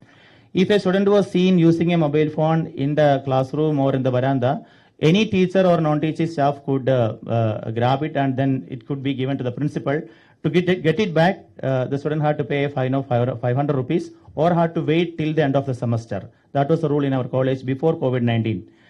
But by the arrival of COVID-19, we permitted the students to use their phone. And then, see, before the COVID-19 pandemic days, when I enter into a class as a teacher, the first thing that I had to do in my class was to tap on the podium. Hello, please silence, because everybody were talking. But today, when I enter into my class, there is no need to, attack the podium because there is complete silence in the class. Can you imagine why there is complete silence? Everybody are having their phone and they are looking down and they are all into Instagram, Reels, everything. But then the first thing that I have to tell them is that, hello, I am in, please keep your mobile phone in the bag. Switch it off or keep them in silent mode and keep them. And then, reluctantly they will just keep them. But if some students, they could be playing PUBG or some game. Father, please give 1 minute, 2 minutes, let us finish this. So I used to wait for 1-2 minutes for them to finish the game as well. But when I tried for an AI blended method to teach this essay, I told them, please take your mobile phone. Can we take it? Yeah, please take it. Then I said, see, I am going to send the soft copy of the essay that I am going to teach you into your WhatsApp group. So I divided them into 6 teams. There were 30 students in the class, so I divided them into 6 teams. So I told them, see, the essay that I'm going to teach you today is The End of Imagination, written by Arundhati Roy. And then my students do not know anything about the essay. I then gave them an example. So I connected my laptop and I showed them an example. See, this was last year, but now my students know how to attach. But I told them, give a summary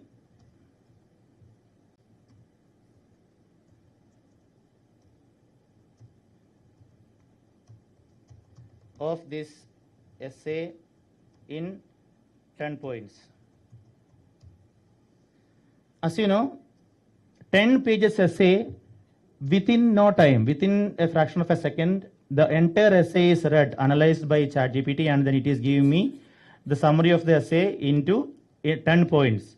So look from a point of view of a teacher. A teacher is going to prepare the essay the day before, and then it is very easy for me as a teacher or you as a student, you know the summary of the essay in 10 points. So I showed them an example. In this way, you can chat with the essay. Then I told them, I am giving you 20 minutes now. You be in your groups. You can either sit in the classroom or you can go even outside the classroom. After 20 minutes, you come back.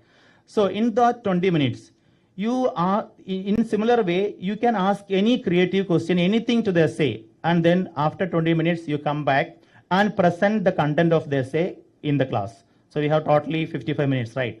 So then immediately my students, some of the teams were in the class and some teams went out. And I just watched what they were doing. You know what? They were all very sad because father is not going to take class today. He has given some assignments and they were all like crying. Do you believe that? I shall show you what they were doing. I shall show you an image first, how they were in the class. So this is how they were in the class. I mean, 2 groups went out, other groups were in the class, and they were all discussing. They were asking some questions to the ChatGPT. And I have also taken a video. Maybe since the network is bad, this is in the cloud, and therefore it might take some time to download. Leave it. Anyhow, after 20 minutes, they came back. Can you imagine? I asked the first team to present what they tried. And then it was then that I understood how creative the new gen students are.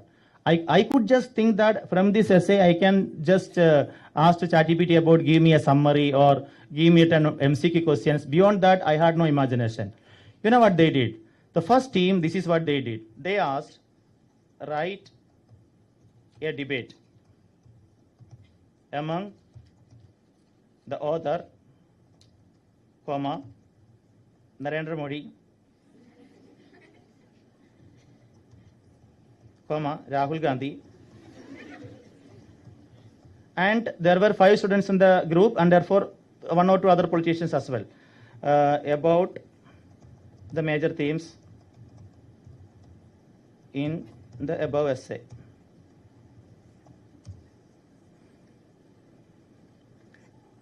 And there was a debate. So there is a moderator. So good evening, ladies and gentlemen. Today we bring together 3 influential voices to discuss the themes of nuclear policy, nationalism, and governance in the context of Arundhati Roy's essay, The End of Imagination. Please welcome our panelists, celebrated author and activist Arundhati Roy, then India's Prime Minister Narendra Modi, and Congress leader Rahul Gandhi. Let us begin with Roy. Then, Roy, why do you believe they represent, as you put it, the end of imagination? Now, Arundhati Roy, thank you. The nuclear test, Arundhati Roy. Then Narendra Modi, with all due respect, Mr. Roy. Then Rahul Gandhi, then Arundhati Roy. See, so what they did, all those 5 students, the team, they came in front of the in the stage, and they had their mobile phone with them, everybody, and then they shared this with among them. And then one person is the anchor, another person is Arundhati Roy, another person Narendra Modi, another person Rahul Gandhi. In 3 minutes, they presented this entire essay as a beautiful debate. And all the themes, major themes that are there in the essay now is exposed in front of the class as a beautiful debate, right? Can you imagine? Then I appreciated the first team and then they went. And then came the second team. Can you guess what could be the creative thing that they did, the second team?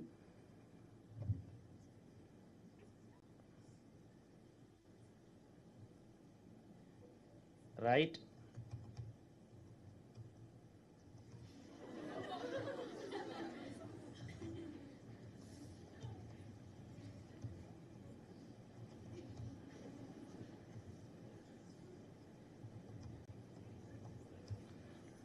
There were some singers in the team, and therefore this is what they did. They asked, I told you it depends upon the network speed.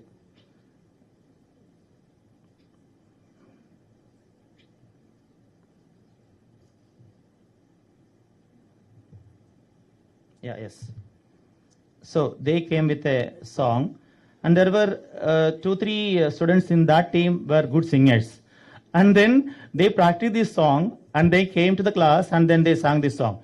1998, the bombs hit the ground. They called it Pride. They sang it, and there were some sports students in the class. They once in a while only they come to the class, and they hate these kind of essays. And I enthusiastically they were sitting and attending that class, because that became the boring essay now has been turned into a rap song, which they can very much relate to. And then, I'm not going to show that, but then I tell you, the next team came, and then what they did asked was, write a skit on the major themes of this essay. And then there are some characters, a beautiful small skit was written, and then they had did a practice, because there is no need to by heart. They have the phone, and then they enacted the skit in the class. But then the last team is a team that surprised me, and that gave me a realization into the immense potencies of AI blended classroom. Can you people guess something else other than this that you can ask to this essay? Can you imagine what could be the last team they asked this essay? That was the most creative. So I gave them some, points and then a treat for their creativity. They asked, if suppose this essay actually is written in 1998, when India did the Pokhran nuclear experiment. Arundhati Roy wrote critiquing the nuclear experiment. So the last team asked, if this essay is written in 2024, how would that be? You know what? This entire essay then was rewritten as if this essay is written in 2024. So actually this essay is written in 1998, and after that how many years have passed? A lot of things have happened related to nuclear weapon in the world. All those were incorporated into the essay, and then this essay was rewritten. That is how we spent that first hour on this essay. And after that I asked my students, how was the class today? And they all said, this was really funny, and this is really engaging, and you gave us tasks, and then let us learn all our further chapters like this. But then what is the role of a teacher? The next class, I had my presentations, I had my discussions, I had my opinions, and my thoughts on the essay, I shared it with them, right? But then this class was an opening to everybody. Let that student be a sportsman or a musician, whatever, they all could learn from their perspective. They could understand what is the content of the essay, isn't it? So there is a possibility, but this may not be possible in a school classroom, because in the school students cannot bring their mobile phone. But I think that in your college, in Palo Alfonso College, you can bring a phone in the college, right? Are you permitted to take that in the classroom also? Is there any teachers who are asking? No? Maybe the teachers here could be inspired by the kind of method that I told them, and maybe from next day they will ask you to bring your mobile phone in the class, and this can also be tried. Again, see, you can, as a teacher, now if you want to prepare a question paper, you can prepare a question paper. Part A, 5 one-word questions. Part B, 3 paragraph questions. Part C, essay questions. That's all possible. But beyond that, as a teacher or as a student, if the teacher is asking you, present a seminar on this essay, do you think that ChatGPT can generate a PPT? I thought ChatGPT could give us only points for a PPT. I'm asking you, is there anybody among you who have generated a real PPT with the ChatGPT in the free version? Anyone?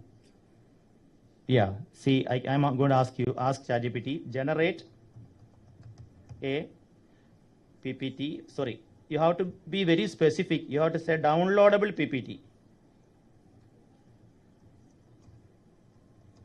on the above essay.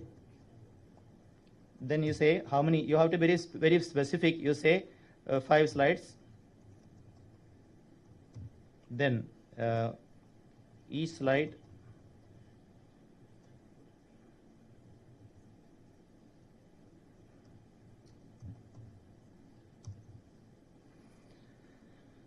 so you have to be you should say generate a downloadable PPT. Otherwise, what is going to happen?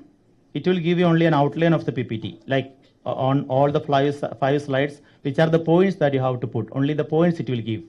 But now it is going to generate a downloadable PPT. I shall show you. Yes, a link is now created. See, I have paid version also, but what I am showing you now is a free version. So a link is created. You click on the link and then see now a real PPT is generated. But there is a problem with this PPT. The problem is that this is just a plain PPT, right? Can you see that? Just a plain PPT. There is no designs or there is no images. I tried asking, can you remake the PPT with some images and designs? But then unfortunately, as for now, ChatGPT is not empowered in that way. It cannot give designs. But if you go through this, you will find that since I asked for 5 PPTs with 5 points in each slide, since I am teaching this essay for the last 6 years, this is exactly the important contents of the essay. But how many of you are using some AI tools to make PPTs? Maybe you could be familiar with the Gamma. How many of you are familiar with the Gamma? Only 1, 2. 2 of you. Okay. Gamma is a beautiful tool wherein you can upload the soft copy into Gamma and then that will be converted into PPT.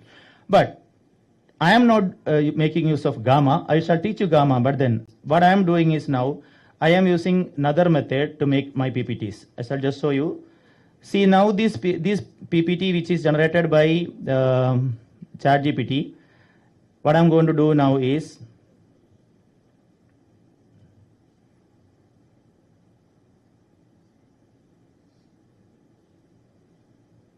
just wait, just watch what I'm doing. So this is a plain PPT. I just want to beautify it. I want to design it. So I am opening what? I'm opening Microsoft 365. So, and there I'm going to open the Microsoft 365 PowerPoint.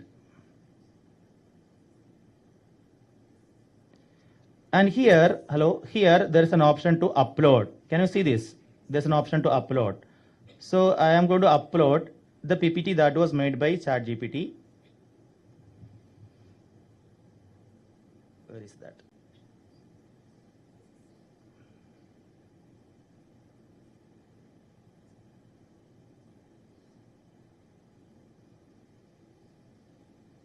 Yes.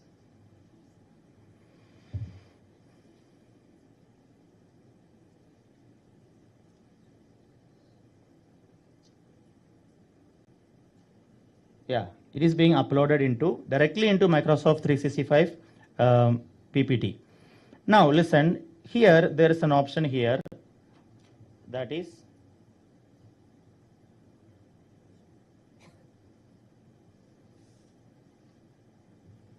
designer.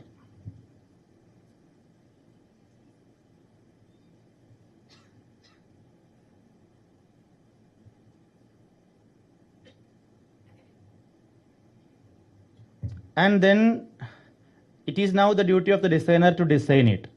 See now this is my first slide and then the designer has now created so many options, designs for my opening slide. Now suppose I want to include in my opening slide the image of Arundhati Roy. I just go to Google and type Arundhati Roy. and then I go to images. Okay, then as usual, a lot of images of Arundhati Roy will appear here, and whichever image I would love to add. Say for example, I love this image. Okay, then I just do this, just go here and then copy image. Just click copy image and come back here to my PPT. Anywhere in the PPT I just paste, in the slide I just paste that. See now? So many designs will be generated automatically. Here, can you see this? And here, if you don't like any of this, if you want more designs, you click here, show more designs. Then as many designs as you want, it will be generated. And then whichever you love the most, you can go for.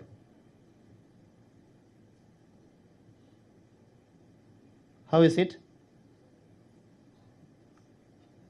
Seems like all of you are using it already. You are using it? How many of you? 1, 2, okay, 3 of you, good. And this is how. And you go to the second one, and then again, automatically it will generate a lot of designs, and then from that you can pick whichever design you like, right? And then go to the third one. If you want to add a particular image, then suppose since it is, then you can go for that.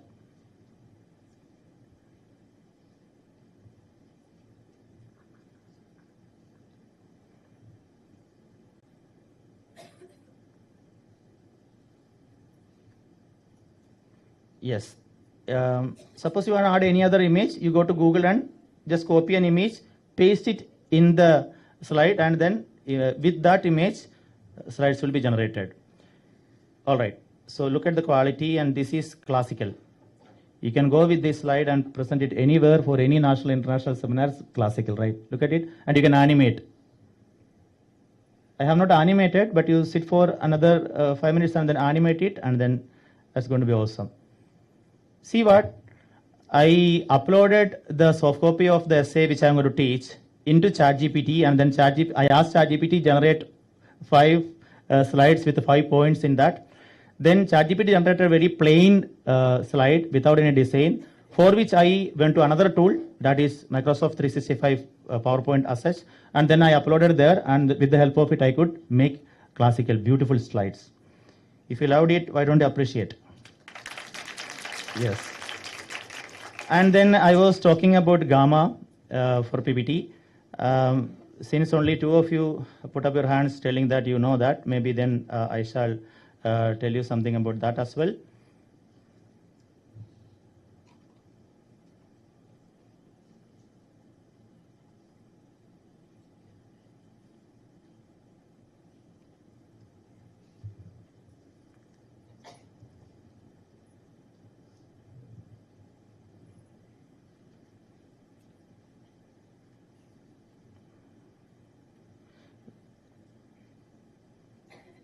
So this is much more easier for students to make PPTs if you have a presentation in the class. In Gamma, when you open it, there will be 3 options. So please note, the tool is GAMMA, Gamma. When you open it, there are 3 options. One is paste in a text. That means you have something to make a PPT, just paste it and then that will be converted into PPT.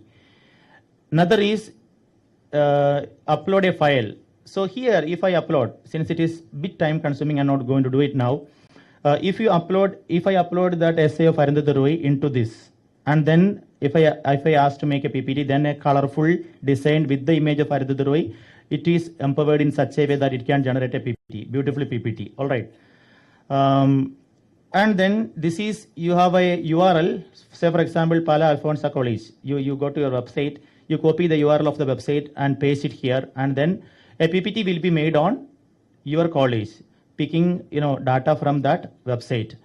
And this is if you have something in your Google Drive, from there you can upload. But then I shall for a demo, I shall show you this one, which is much more popular. You can generate a PPT out of nothing, right? Here in the free version, you can generate 10 slides. So you go to 10 cards, and then you can select the language. There are plenty languages. Even Malayalam is there, Hindi is there. In whichever language you want to make a PPT, you can select the language here. And then you type the topic here. For example, I want to make a PPT on AI in education. So I'm just typing AI in education. All right. Then I click generate outline. So whatever topic you want, you just type the topic and generate outline. And now it has now generated, 10 topic titles, 10 slide titles for the PPT. And suppose you love it, you can keep it or you can edit it here, or you can, if you don't like it, you can delete. Or you can give your own titles as well. Okay, you can modify it right here. And then there are options here on pick a theme, all that. And then you click generate. Sorry, you could pick a theme here. I forgot to pick a theme here. Before picking a theme, I click generate. There are plenty of themes, color schemes there. I went for a black color scheme, that is why. Now it is generating a PPT with images which are generated by PPT, copyright free content.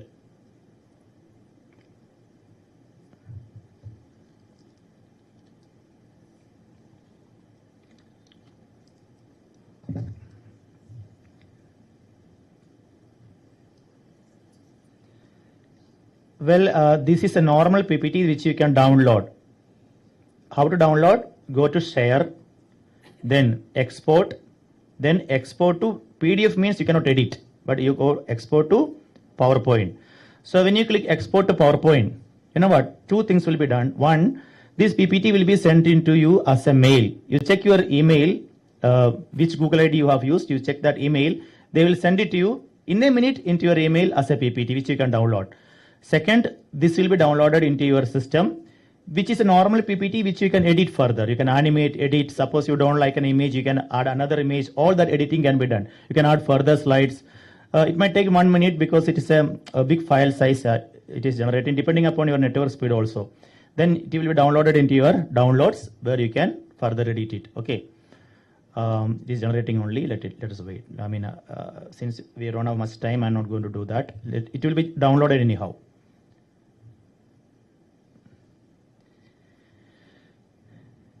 Yes. Again, what else can we do with that essay of Arundhati Roy? What else did I do in my class? I shall show you another example. There is a tool by Google which is known as Notebook LM. How many of you are familiar with this tool? It's a beautiful tool. 1, 2, 3. Okay. See Notebook LM. See Notebook LM. I shall take a new page and show you how to work on that.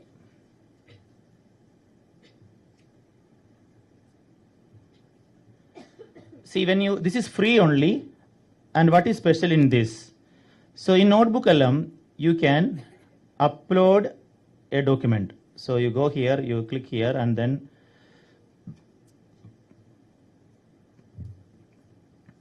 you can upload a document. So what is the difference between ChatGPT and Notebook LM is that in ChatGPT or in Cloud AI or in Perplexity, you can upload only one document, at a time. But here, you can upload 50 documents. That means 50 books or 50 articles at a time. And then suppose you are a researcher, you want to write an article on something, and you have collected 50 books into a folder. All these 50 books you can upload into Notebook LM, and you say write an introduction on that, with in-text citations. So from in-text citations from all those 50 sources, it will write. Asking ChatGPT to write an essay, ChatGPT is writing an essay from the air. There is no references and sources, right? ChatGPT can also hallucinate. What is hallucination? Like suppose you're asking, give me names of 10 books on a particular topic, which is a very recent topic. Maybe nobody would have written a book on that.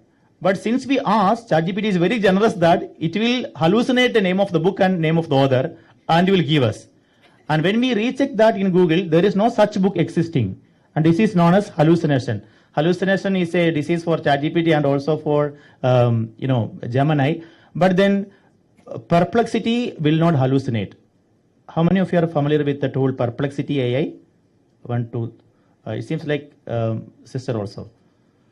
Sister is an expert in AI tools, it seems, right? Yes. yeah, I shall talk about this one and then I shall move to Perplexity.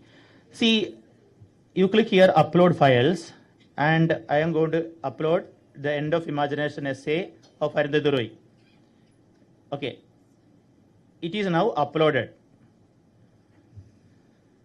Here now the concept is that I can chat with this document. This End of Imagination essay is now uploaded. I can create a study guide. Hello students, if you upload, you have a textbook to study, or you have an essay to study, whatever, you can upload that into for free into this tool, that is Notebook LM. Okay, and then see, if you click here, a study guide will be made on that. And that can be also done with ChatGPT. But what is extra here? What is extra here is that, see, I have now uploaded only one document. How many can I upload? I can upload 49 more. That means, suppose you are a person writing your project, PG project, and then you have collected 50 documents, right? Like your articles, your books, everything, you have soft copies. All that one by one you can upload here. You understand? Upload here. And then after that you are asking here, write an introduction for this particular topic, or write my second chapter on this topic, giving in-text references from these books. You know what? Within few seconds, it will take references from many of those books. With this point is taken from book number 49. This is from 30, and with in-text references, it will write an article, and then you can make use of it. And this is it. This is the difference between ChatGPT and this is a very powerful tool. Beyond that, hello, this is very, very useful for teachers. What is this? Anyone?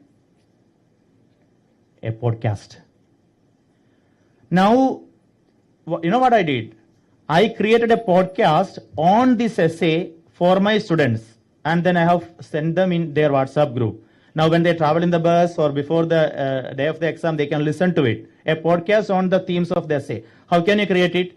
Here, if you simply generate, then a normal podcast will be generated. Like a lady and a man is talking about the content of the essay. But you can customize it. See, I click here, customize, and I say, generate it for the students of Alfonsa College, Pala. Okay.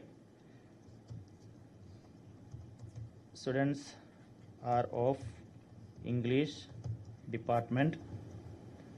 So in this way, I can give some customize. I can say create a podcast for 20 minutes, or I can say include this and these themes. In this way, I can customize. And I click here, generate.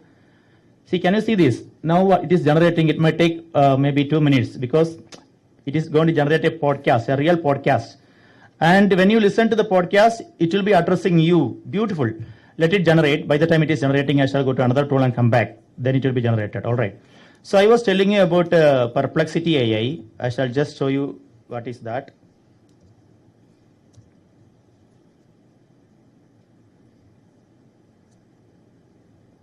If you have not tried Perplexity AI, please do try. This is far better than ChatGPT for many reasons. For example, this is free only. I am asking Perplexity AI in higher education.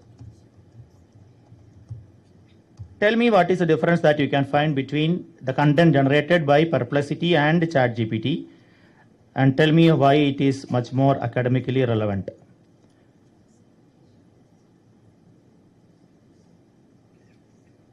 Perplexity is very fast, much more faster than ChatGPT. If you are asking it to generate something, in a fraction of a second it will generate. ChatGPT is like live typing.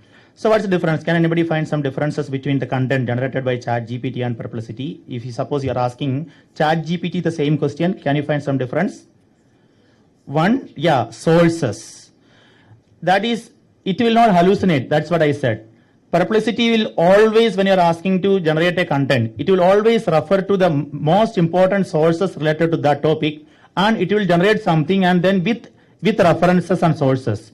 So you click here, let us see which are the sources. So 8 important papers published or in some journals on this topic is being referred. So 8 important sources are there.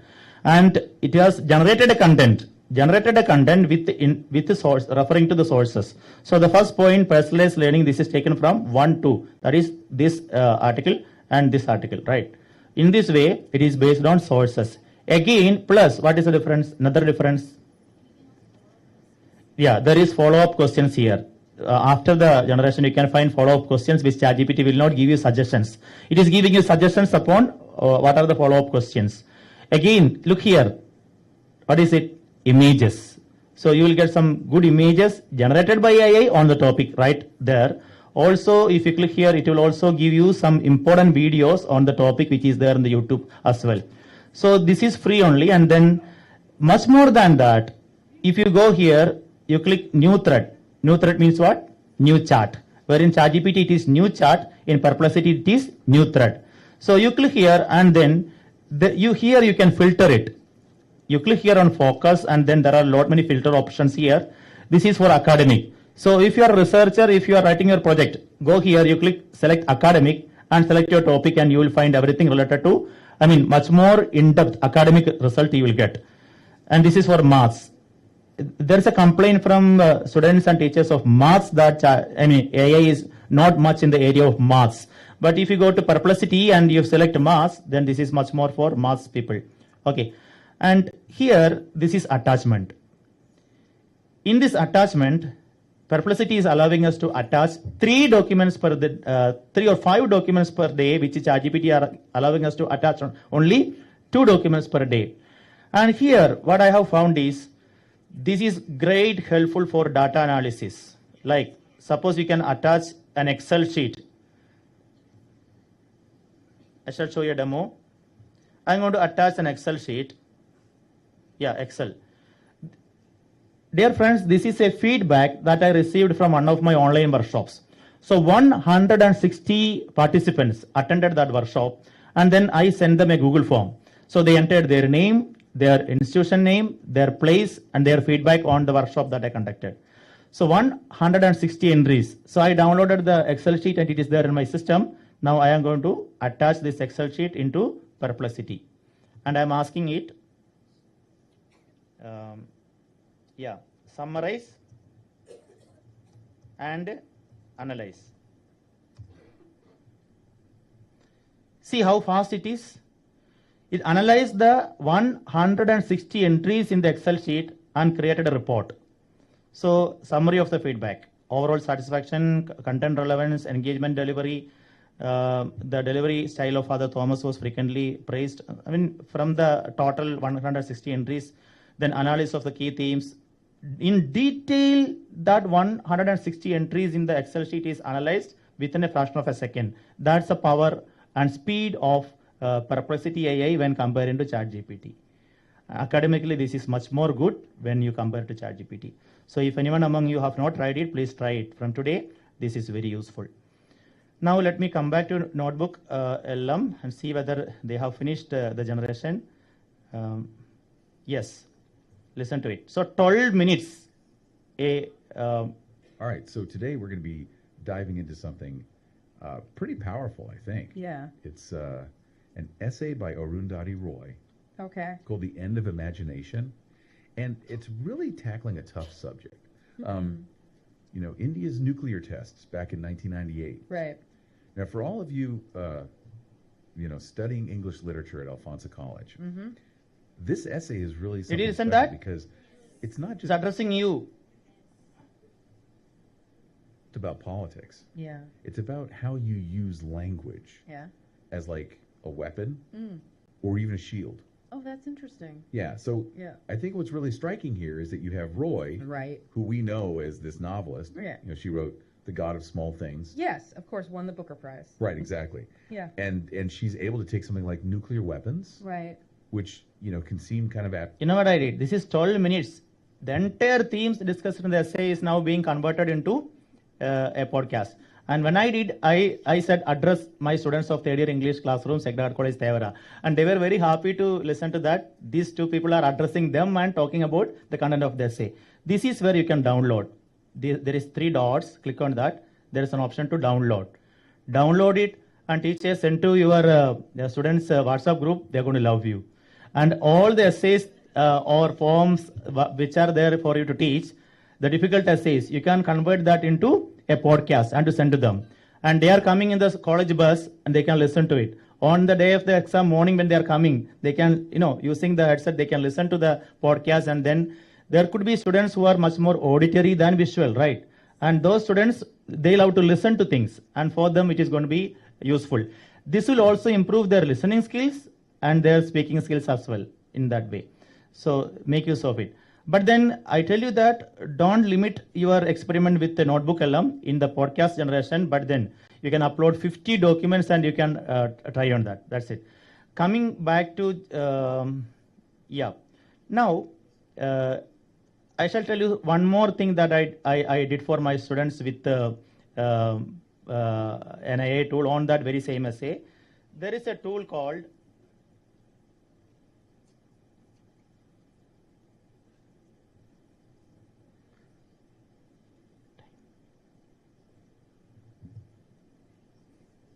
$12:45, $12:30, $12:40. I have time till 45, right? See, there is a tool called Mapify. So there are many options. One is ask anything. You type a topic and then it will be mapified. But there is another option, upload PDF. So see, I'm going to upload that PDF. The essay of Arundhati Roy.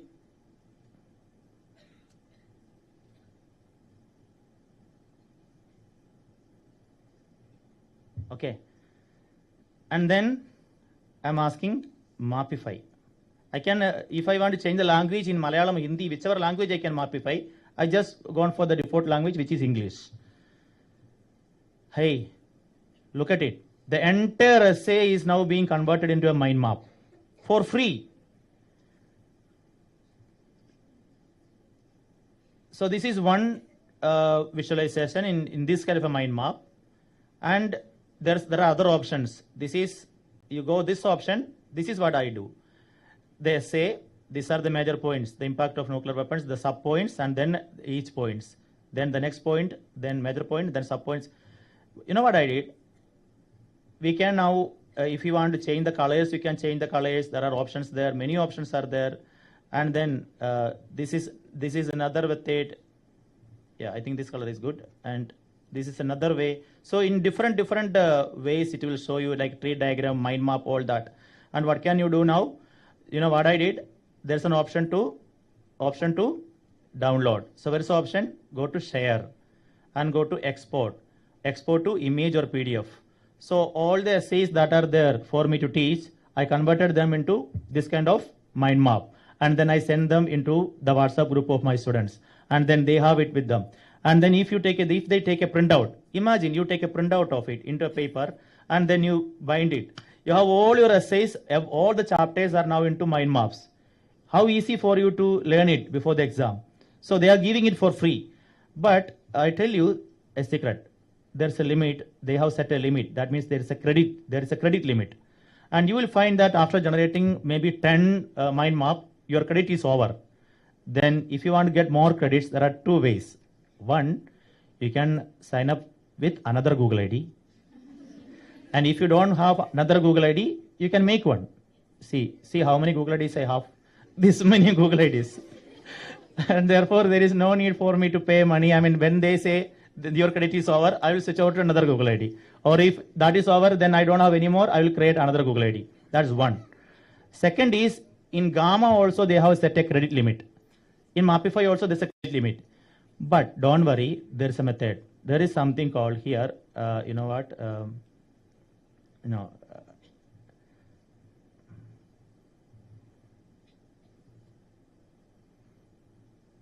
Earn credits. Do you see that? Click here, copy this link and send to your class WhatsApp group or somebody's WhatsApp group, family WhatsApp group. If one person is clicking on that link, then you will get 200 credits. So I have enough and more credits with me for this Mapify. I can create any number of Mapifys with the help of my credit. In Gamma also, In Gamma also, if you want more, they will tell your credits are over, but don't worry.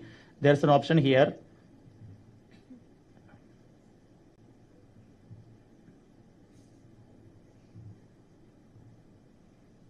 Get unlimited A. See here, see how many credits I have. Usually they give us 400 credits only. Now I have 4040 credits. How did it happen? In my online class, when I want to share the link, instead of this URL, what will I share?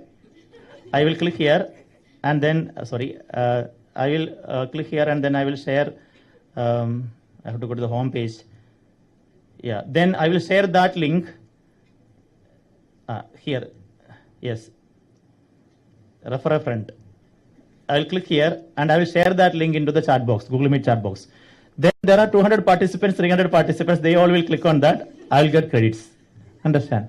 And therefore I can make umpteen number of PPTs with the help of Grammar. You can just share in your family group and they will all click and they will get credits. This is Mapify. Okay, then please note, in Mapify, there are so many other options. Suppose you have a website, for example, I go to this website option and I am going to open your, I want to make a Mapify, I want to know more about the Pala Alfonsa College. So I can do this, Pala Alfonsa College, Alfonsa College Pala. I now open your website and this is your, URL. I copy it. I come back to Mapify, I paste it here and I click Mapify. If I want in Hindi, Malayalam, whichever language I can Mapify. Now you will find a beautiful mind map of your entire departments and structure of the college which is there in the website. It will take see, look at that. Pala Alfonsa College overview. It is generating. So now you have a bird's eye view on the entire college, everything that is there in your website. So let me go to this one. This is better. See an overview of your college. So anything like what did I do? I just clicked on the URL. Now suppose you have a college anthem, right? Isn't it? Suppose you feel that the college anthem is not that good. It's good of course, but then you want to create a new anthem. But how can you create it? You just click your URL here in ChatGPT and say generate a college anthem.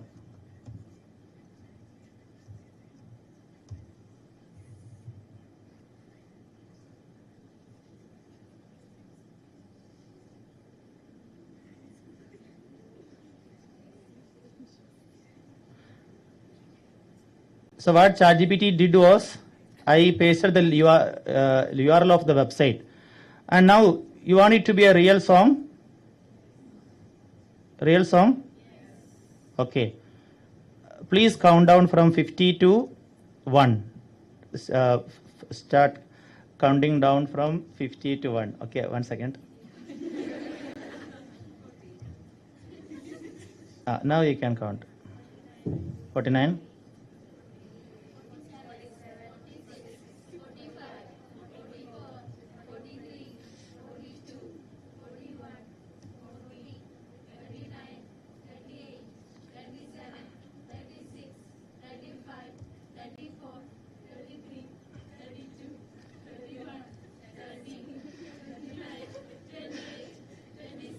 Ayyo.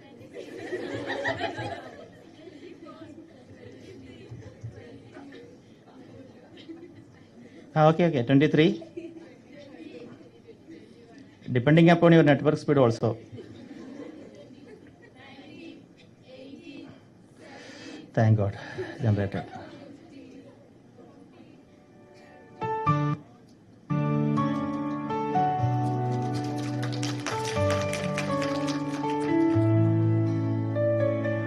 Amidst the hills so green and bright stands our beacon shining light. Alfonsa, our pride, our dream, guiding us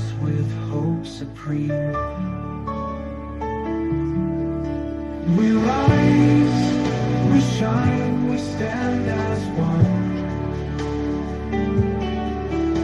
Truth and wisdom lead us on. With faith and love will always be. Suppose you do not like that voice. This is free. You can make 10 songs per day for free. Suppose you want, you can make Malayalam song also. Whatever language you paste there, into that language song will be made. You know what? Last month was my brother's younger daughter's birthday. She is studying in class 9. So I made a song about her. In not ChatGPT's Malayalam is not that good, but Cloud's Malayalam is very good. I made a song about her. I gave prompts. Her name is Irene. She is in class 9 and she is good at that. This write a Malayalam song about her. Then a Malayalam song wishing her a birthday song was written. Then I pasted those lines here. A beautiful song about her came up. Then what I did was, we have many video editing apps, right? And in that video editing app, I had some, I did that in Filmora. I had some photos and videos of her from childhood. I pasted them all, and then last year also I did a song about her, but that was like normal happy birthday. Underneath the visuals, we have the normal happy birthday song. Instead of that, this Malayalam song about her, exclusively about her, I then added that and made a beautiful, video. I sent her on her birthday, and then she's calling me in video, and she's crying out of joy and said, "This is the best birthday gift that I ever received," because the song is about her. Do you want to learn this? It is free only. Should I teach you this? I think from the curiosity that is there in your eyes, you want to learn it. So the tool is Suno AI, Suno AI. But don't use the app version. You have to go to the web version. So you go to Google. You create a lyric in Malayalam or English or Hindi, whichever language you like. Go to Google and type Suno AI. In mobile phone also you can make. Go to Google and type this, and then this will come, Suno. Okay. Then open this. And when you first open this, they will ask you to sign up. How to sign up with your Google ID. So a Google icon will come, sign up. Next step is, here you will find create. Click create. Okay. And then you will have a blank white page wherein there will be this icon will come. Click on that. See, if you had time enough, I could teach you and I could let you make music now itself. Now, when you open that, this custom button will be, in default, will be switched off. Mind you, when this custom button is switched off, you can only paste 200 words. You have to switch on this custom button and paste the words here. Then they are asking you style of music. So if you want pop music, rap music, you type whichever music you want. Male voice, female voice, you want, type whichever voice you want.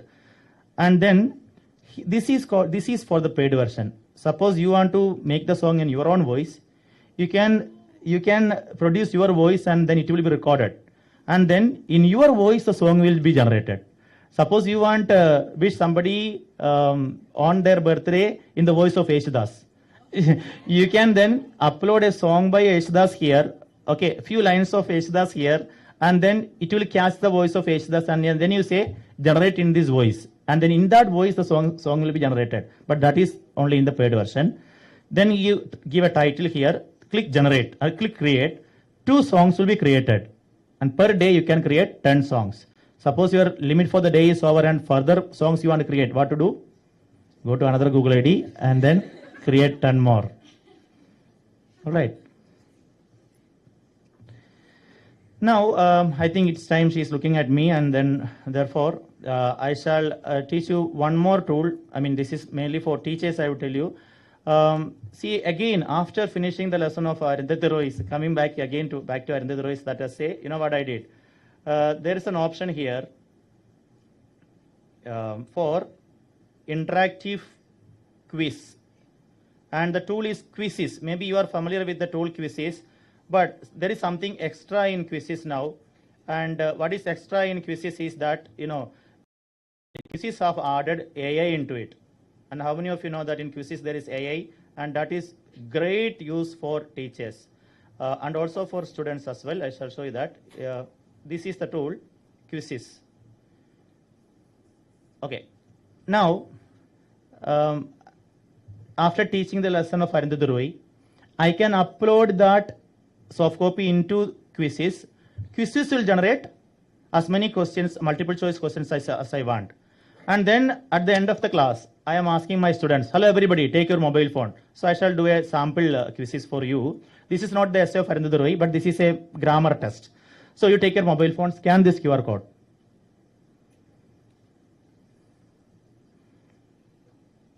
So in a classroom, we can do two things. Either you can ask the students to scan this QR code, or you can copy the link here. There's a link here and send that into the WhatsApp group. But let me see who will come first. You scan and then you type your name and enter, start. Then your name will come here. Imagine this is a classroom. I taught my students some grammar in the class.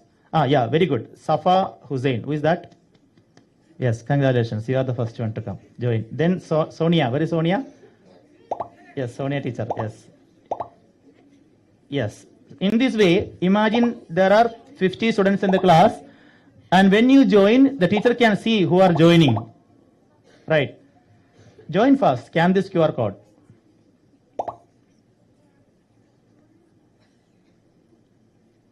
Can I begin now?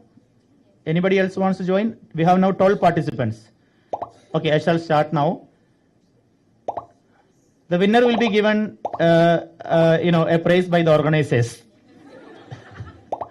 Or maybe for the winner, I shall give a prize. This is a book, first Malayalam book written by AI and written by me with the help of AI. Okay. Published by Kanjarapalli Vimala, and this is an attempt in Malayalam.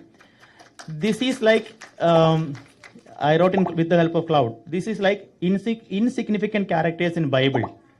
Okay, if they can talk, what would they talk about their experience of Jesus? For example, the wife of Zacchaeus. So one day, if you know Zacchaeus, the one day he comes home with the help of, with accompanied by Jesus and so many disciples. Then he's asking his wife to make, food. And then what is her experience of meeting Jesus? And then she is, giving a reflection on her experience of Jesus. In this way, so this will be given to the person who is going to be the winner for this grammar test. This is a grammar test actually for class 5 students. Okay. So I request, if I expect that all of you will pass this grammar test. So we have 31 participants. Here we go. Ready? 1, 2, 3, start. You will have multiple choice questions in your mobile phone screen. Simple questions. Very simple. Start.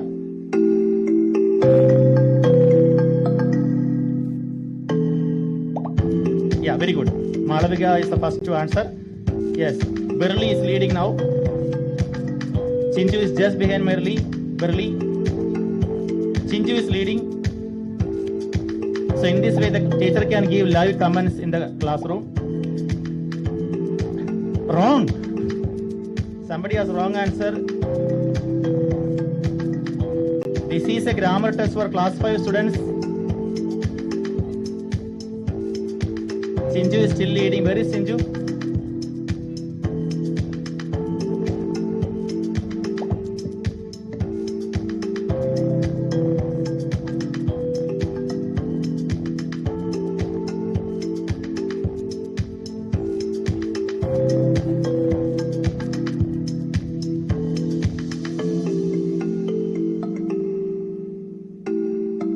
Some people are struggling to begin. Maybe network is low. Sonia teacher is still struggling, it seems. She has not started anything. No score so far. Shruti also. Sonia teacher left the competition. Okay, last 5 seconds. 5, 4, 3, 2, 1, 0. I end the quiz. The teacher can control end. Yes.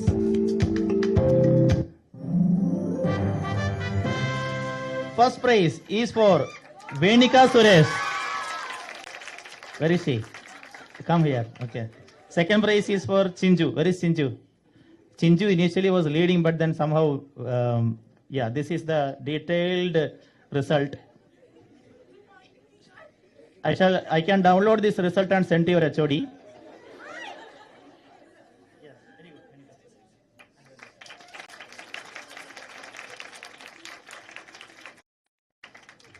See, suppose this is how the entire result. What is the class accuracy? 25%. Not so bad, but then this is a grammar test for class 5 students actually. Now I can download this as a report. When I click here exit, and then a report will be generated in Excel sheet which I can download. Before that, see, Chinju 9 answers are correct. Say suppose Chinju Lenu, okay. So here I come. Suppose I want to check what is the result of Burley. In this way, the teacher can check which student was active in listening in the class, which student was not attentive. Everybody's answers the teacher can check. And you click here, you can download this result, and then teacher can post that into the WhatsApp group of the students, right? I have even done class test with the help of this tool. What is extra in this AI era in this tool is that you click here, create assessment, and then there is an option here, generate with AI. So you click here you can upload from device. You can upload that essay of Arundhati Roy here, and then AI will generate this kind of a quiz.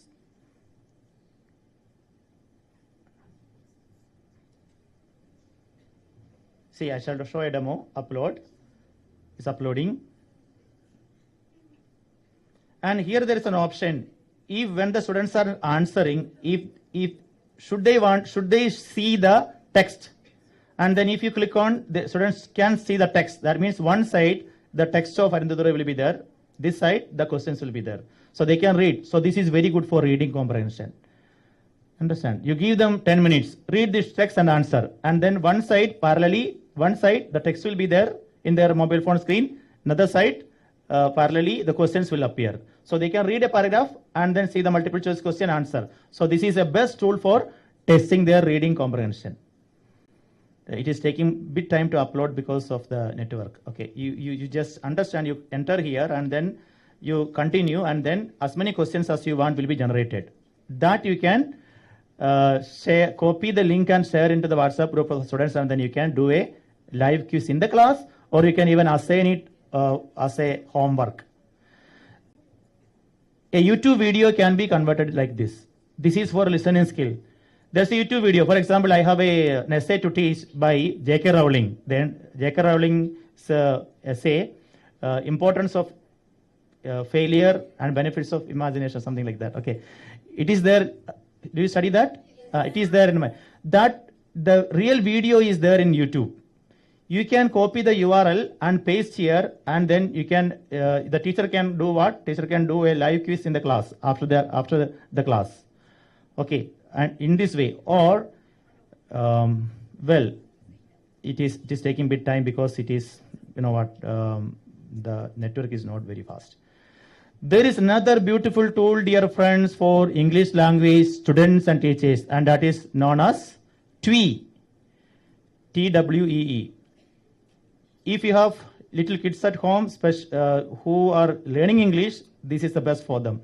In this, there are options for reading, vocabulary, writing, speaking, grammar, listening. All the 4 modes of a language are included there. For example, reading, to improve your reading skill, your vocabulary skill, writing skill, so many are there. For example, speaking. Then create a dialogue on any topic. You select that, type the topic, and then a dialogue will be. This tool itself will take half an hour to teach you. But after the class, you try it personally. So for all these, there are options. Fill in the gap. Convert audio, video, text, word translation, matching. Lot many are there. Okay, I just mentioned it. You note it. Another is the time already? Time already, right? 12:54. Shall I wind up?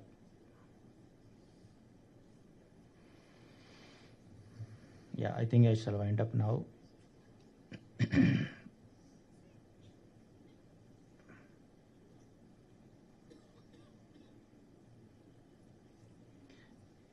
Before I wind up, I tell you how one day in my life, when I had a personal struggle, how did AI help me? With that, I shall stop.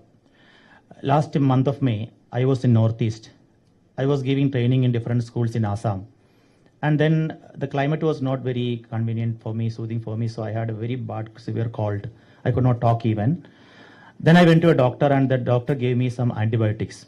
I had that antibiotics for 2-3 days. And you know what? After that, this happened. Something wrong with my... 1 second.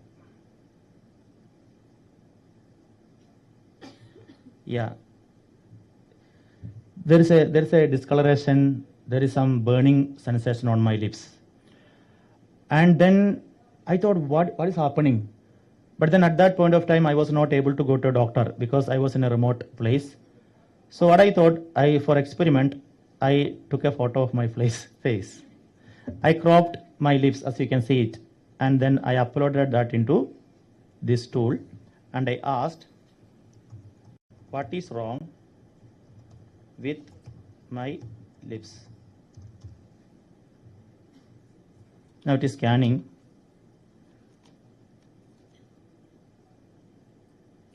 Can you read now? From this image, I can see significant discoloration, swelling, and what appears to be irritation, all that. First suggestion is that this is an allergic reaction. It clicked me that I had this antibiotic. So I then typed here, I had azithromycin, something like that. Spelling could be wrong.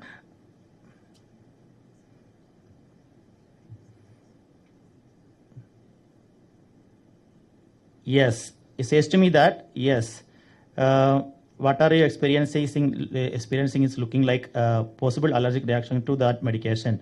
So it says this can happen because of that. Then I'm asking remedies.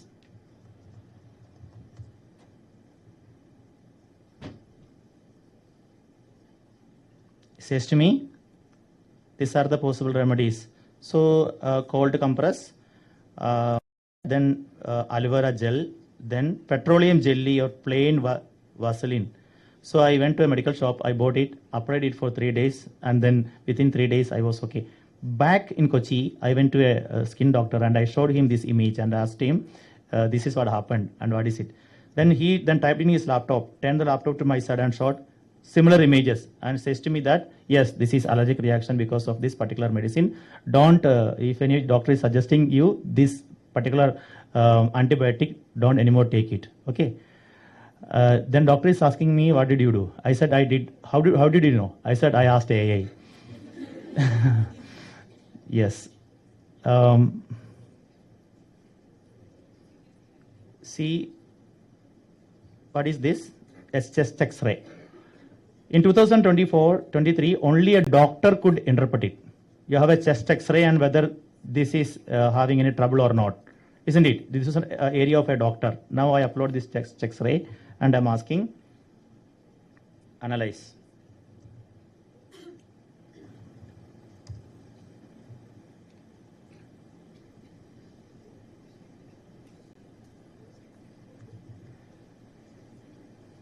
It's analyzing and it's suggesting that there is a chance for pneumonia. Actually, this chest X-ray I have downloaded from internet, asking specifically that give me a chest X-ray with pneumonia. And correctly it is identifying that in this chest X-ray, in this area, there is a swelling or something and then it is pneumonia. So in different fields, you know, it's very, very useful. Yeah, I think I will wind up. Any questions or you want to know anything else on? I have plenty more tools for research, all that, and I'm not going into that. Do you have any questions? Is there any questions regarding the session? I did not go to plagiarism also.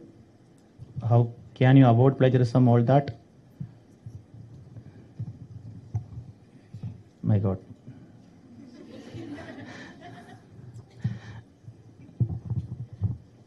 Is the music created by Claude AI? on Malayalam music. Is it good? Claude AI cannot create music. You said that Suno AI. Suno. I mean, you said the lyrics created by Claude AI in Malayalam is more good than ChatGPT 1. Correct. The book that I have written is with Claude AI. You, if during the break, you get it from here and then read the lines. Beautiful Malayalam. I was really surprised to see, the kind of Malayalam it was writing. And then when I shown that to my friends, they don't believe. They say that it is written by you only. It's not by, because it is like similar to my language. I have written a few books earlier. It is like my language. If you train it with your language, you write something in Malayalam, copy it, paste it, and say, replicating this style, write. Then it will write like you are writing. I have one more question. Is there an AI tool for generating videos? There are. You want to know that? Yes. There's a beautiful tool named Lumen 5. Lumen 5. It can generate very nice videos. LUMEN 5. Thank you. Lumen 5 AI. With the help of it, you can generate videos. This one. This one. I have not told you about Quillbot or Grammarly. These are all common tools. If there are anybody who is doing project research, the best tool is one is this notebook LM, another is SciSpace. You know SciSpace, right? How many of you are using SciSpace? Not using? I have a Google ID exclusively for research. I shall show you that. Research. Research. This is SciSpace.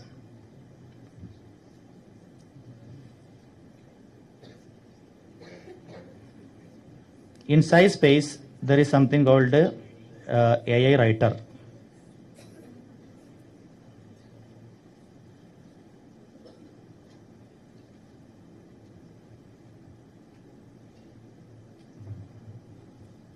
So you want to write something AI in education.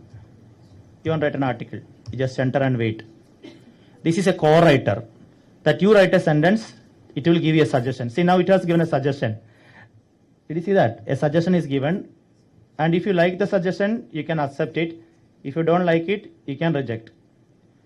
So I think AI in education is transforming the way students learn and teachers. Okay, it seems you like it, accept. Wait, it will write another sentence. Or you can write your own sentence. So it's like a co-writer. Okay, and wait, you are not writing anything, it will then suggest. Suppose you love it, accept it. In this way you go. You can add your own sentences as well. So it's like a co-writer which is helping you, suggesting what should be the next sentence. So for writing skills, this is a beautiful tool to improve your writing. And suppose you want to make it academic. So you now click @ of. You know what? Now,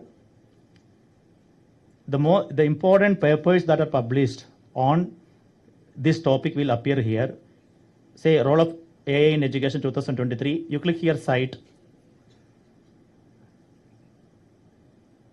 Index citation with the reference. You see that? And suppose you want to read that, then you click on that, then it will guide you into that particular paper. You can read that and then you can cite it. This is how you can cite from that.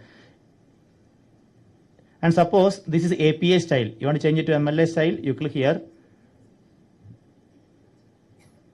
MLA 7th edition, 8th edition, 9th edition. Okay, done. Reference will now turn to MLA 9th edition. So PG students, second years would understand how useful this is for your project, right? That we struggle with that full stop, colon, comma, all that will be taken care of now.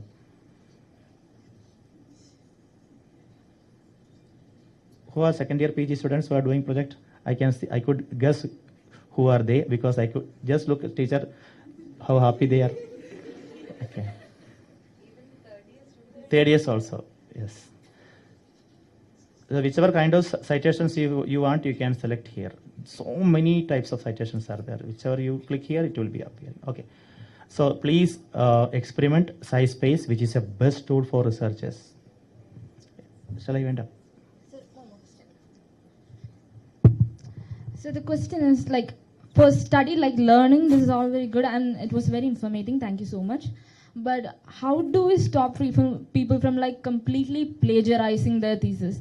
Like we are 30 students, so we have projects. Punish like, them. Ask them to rewrite. But how would you find out? Like if like it's very efficient, right? So how do you? Oh, okay. You are asking how would we find out? Okay. So, me as a teacher, how am I going to find out? Suppose I don't have Turnitin with me. I have AI plagiarism checkers. So, last day, a student wrote her assignment. Handwritten assignment was submitted. See, then a teacher in my department, she suspected this is written by AI. You know what she did? First paragraph, she typed that entire paragraph into this checker. This checker is 0GPT. So I shall show you that. Now I am going to create a content with the ChatGPT. I'm asking ChatGPT, write an essay on global warming in 200 words. See, I am giving you this assignment. So there are 40 students in the class. These AI tools will not generate the same content again. What it generated, it will not generate again. It will generate different sentences only. So all the 40 students can write 40 different essays and then copy and paste and then submit to me. How come I know whether it is generated by human or AI? So there is a simple method. One, I copy that PDF or I can upload that PDF. So I copy the content and here I can upload your PDF or I can paste the content. So I paste your content here. I check detect text.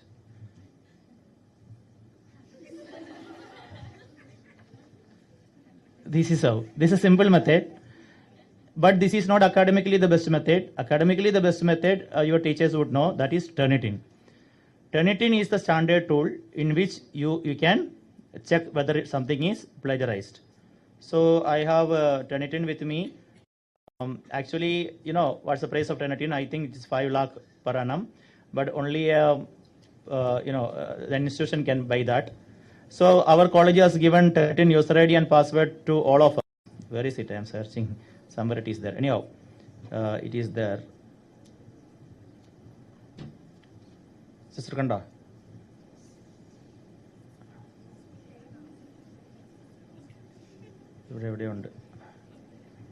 Leave it anyhow.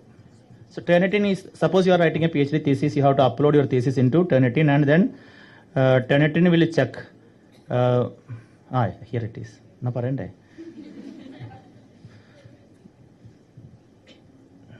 Yep. That is my user ID and password. When a student is submitting me an assignment, third year project, you know what I should do? I should upload that here. See, these are all projects submitted by my students, PG and UG students. I shall show you one example. In 2023, January 4, a person who was doing PhD, he sent his PhD chapter to me and asked me check for plagiarism. I uploaded that into Turnitin and checked for plagiarism. This was the result. Sometimes.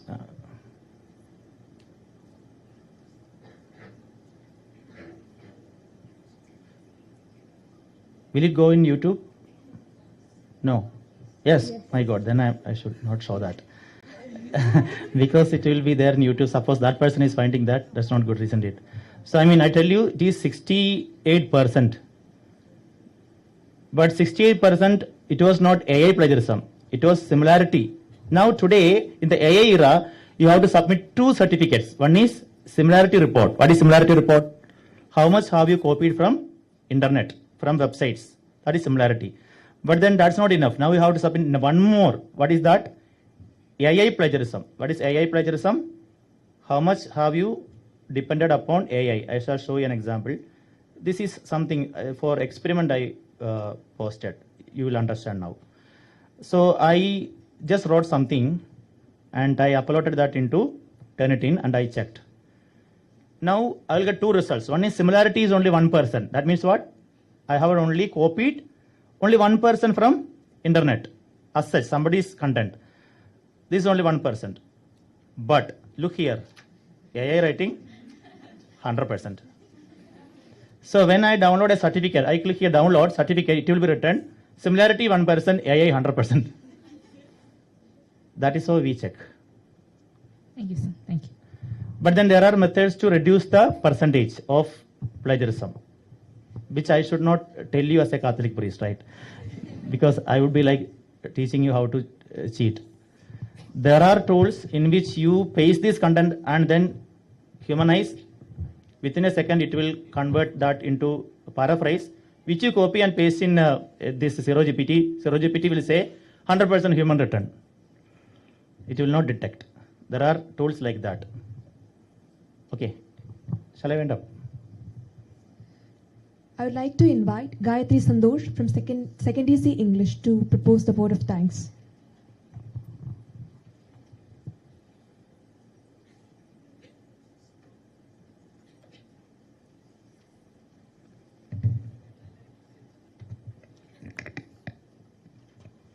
Good afternoon, everyone. On behalf of, as we come to the close of yet an interesting session, I would like to take a moment to express our deepest gratitude to Reverend Father Sabu Thomas for his outstanding contribution to our gathering. For your Father, your dedication to empowering educators is truly commendable. You made us aware of how artificial intelligence is playing a transformative role in English language and learning. Your insightful presentation has not only broadened our understanding of the transformative potential of AI in language education, but also provided us with practical strategies for integrating AI-powered tools into our teaching and learning practices. Your session equipped us with new ideas, renewed enthusiasm, and deeper understanding of the transformative role of AI in English language teaching and learning. We look forward to applying these insights in our classrooms, and it will surely aid us in our academics. On behalf of everyone gathered here, I extend our deepest gratitude and admiration for your tireless work, dedication, and unwavering commitment in the field of artificial intelligence. To conclude, I extend my gratitude to all attendees for their active participation and keen interest, which made this gathering even more vibrant and engaging. With a heart filled with gratitude, I conclude. Thank you.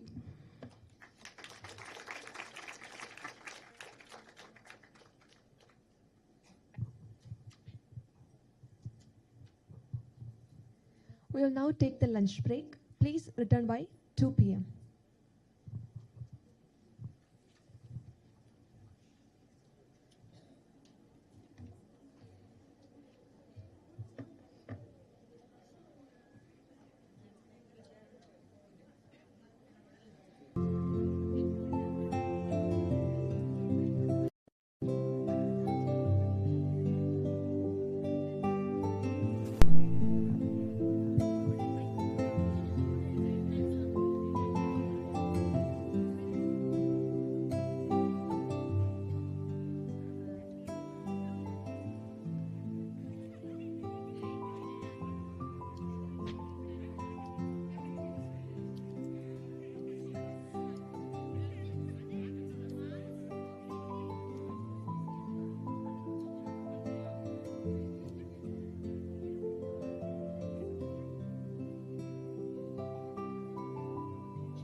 But keep the lights there, right?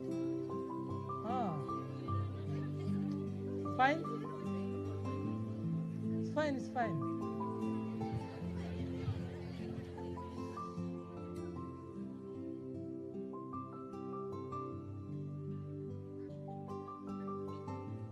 Sound. Bit more. Okay. I'm ready. 1 second.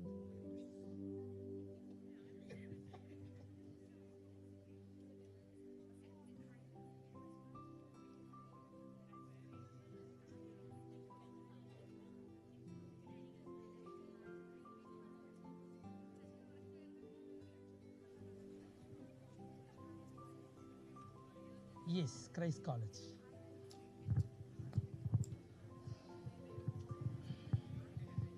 We are entering into the last session of the national seminar.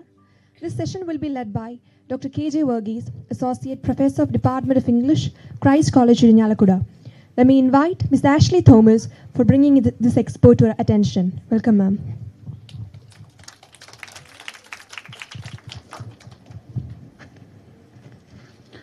A warm good afternoon to all gathered here.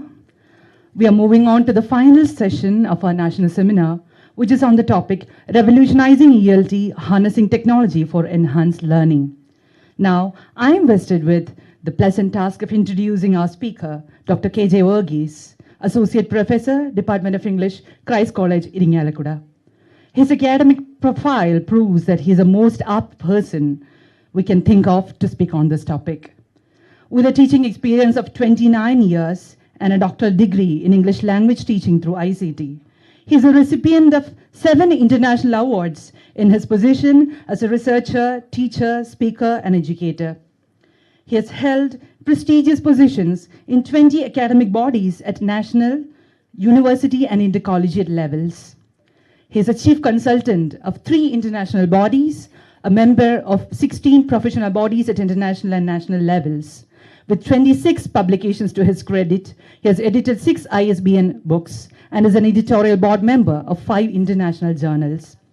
He has enlightened the global community with 11 talks at international level and 61 invited lectures at national level. He was a resource person at numerous academic programs with 22 paper presentations. We are delighted to have such an eminent academician amongst us to share his valuable ideas with us. Now, may I invite Dr. K.J. Verghese to lead the final session of our national seminar. Sir, please.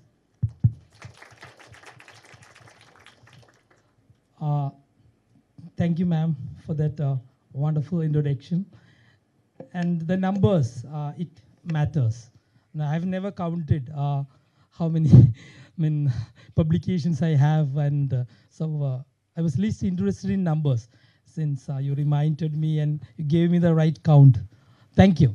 So nice to meet you all, right? So I was just thinking as I was traveling. Yesterday I was at Amal College, Nilambu, on the banks of Chalia, and now I am here, Alfonsa, on the banks of Meenachila, right? So interestingly, I mean, when I was listening to Father, see, my presentation should have gone well before it, okay?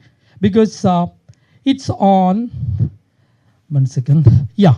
The title is this, Revolutionizing ELT, Harnessing Latest Technologies for Enhanced Learning. Because I was told the audience will be mostly students. I think it's so, right? But you're budding teachers too, right? So, and especially to engage a session like this, second day of the conference, post-lunch session. I'm reminded of, saying like this. See, it is said that there are 3 most difficult things in the world. 3 most difficult. Number 1 is to climb a mountain leaning towards you. Very difficult. Climbing a mountain leaning towards you. And the second one is to kiss a person leaning away from you. And I haven't tried both. Okay, so the third one is to engage you, especially a session after Father, who spoke of the latest technologies, okay, generative AI. And I'll be telling you something about normalized technologies, because I saw that the brightness in your eyes, the excitement in your eyes when he was explaining about AI. But my question is, I'm going to tell you about some very normalized technologies. And I have a question, whether you use it for your learning purpose. I'm sure most of you are using maybe to write your project, to prepare your assignment. But more than that, in true educational sense, whether you are using it or not is a big question. That's why I would like to begin with a question, okay? And the question is this. See the role of, you know what is ICT? What is ICT? Information Communication Technology. And how it is different from IT? Is it different or is it the same? Quick. Let's be interactive because afternoon, right? Different or the same? Yeah. See, IT, to be very simple, IT is an industrial term, whereas ICT is an educational term for its communication possibilities. Okay, right. So the role of ICT, the first question I think we discuss a lot, like role of ICT and latest technologies in English language education. We often discuss it a lot. But the second question, role of English classroom in the information era is not often discussed. Because you people cannot be taught as we people were taught. We in the sense maybe father and myself. Even your teachers are very young, right? Because you are digital natives. Whereas we people are, I don't know whether father would agree with me, we are digital immigrants. What's the difference between digital immigrants and digital natives? Digital natives you are born into the world of digitization technology, whereas when we were born, see, these latest technologies were not there. We learned it and we are trying to use it. And there are a lot of difference between you and we people. Okay, so in that context, what should be the way that you people should be taught, or what should be the way that you people should be learning? Okay, see, before I go to this slide, I'll tell you my PhD is on English language teaching through information communication technology, and that was done long back, in 2004. Okay, then ICT was not a term which was familiar to both teachers and students. And why I went for that particular topic is this. I read a book titled Children's Machine by William Purport. And it speaks of a group of time travelers traveling 100 years into future to see how things have changed with a profession. Group number 1, surgeons. Group number 2, bankers. And group number 3, teachers. And surgeons, medical surgeons, when they entered the operating room or the operation theater, they were quite embarrassed to see all electronic gadgets. They lived 100 years back. So they said, no, nothing can be done.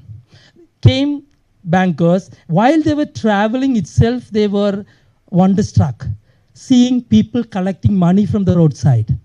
What is it? ATM, right? Collecting money from the roadside because it was not in their distant dreams that money can be kept like that, for safety reasons. But when teachers entered the classroom, they were very comfortable. The same desk, same benches, the blackboard might have changed into a whiteboard or green board. So it is said that, see, to a certain extent, we people, when people of all walks of life were using technologies for their benefits, to better their professions, we teachers and you students to a certain extent were not incorporating much of latest technologies into our teaching learning process. Right. But then came somebody who caused the digital transformation of education.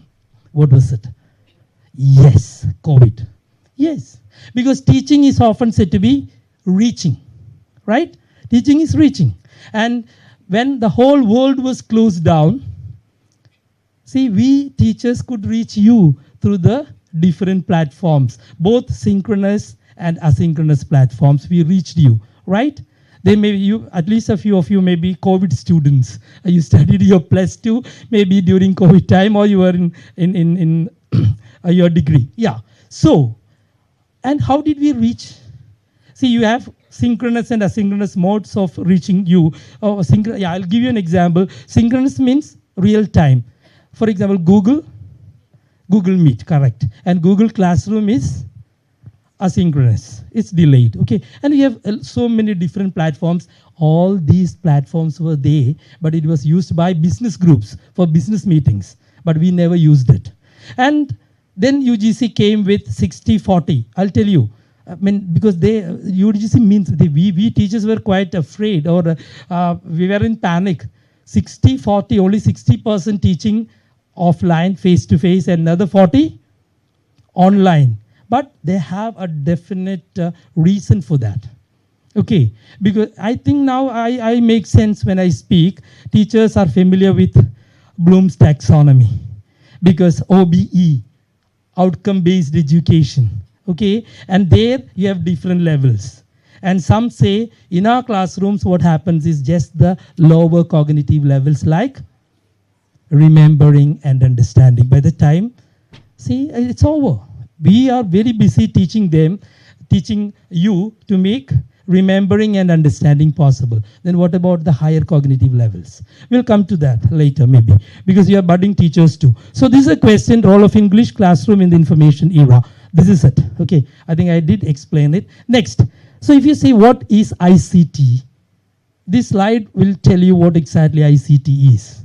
Okay, so ICT is for retrieving information, for transmitting information, for storing, creating, processing, collaborating, communicating, displaying, and receiving information. And you have different apps, websites, tools for all this. So if somebody asks you what is ICT, this is ICT. ICT is retrieving information, transmitting information, storing, creating, processing information, collaborating, communicating, displaying, and receiving information. And this is just maybe in one slide representation of ICT, information communication technology. But at the same time, I would like to go to another thing, a bit of ELT. I don't know how much of ELT you know.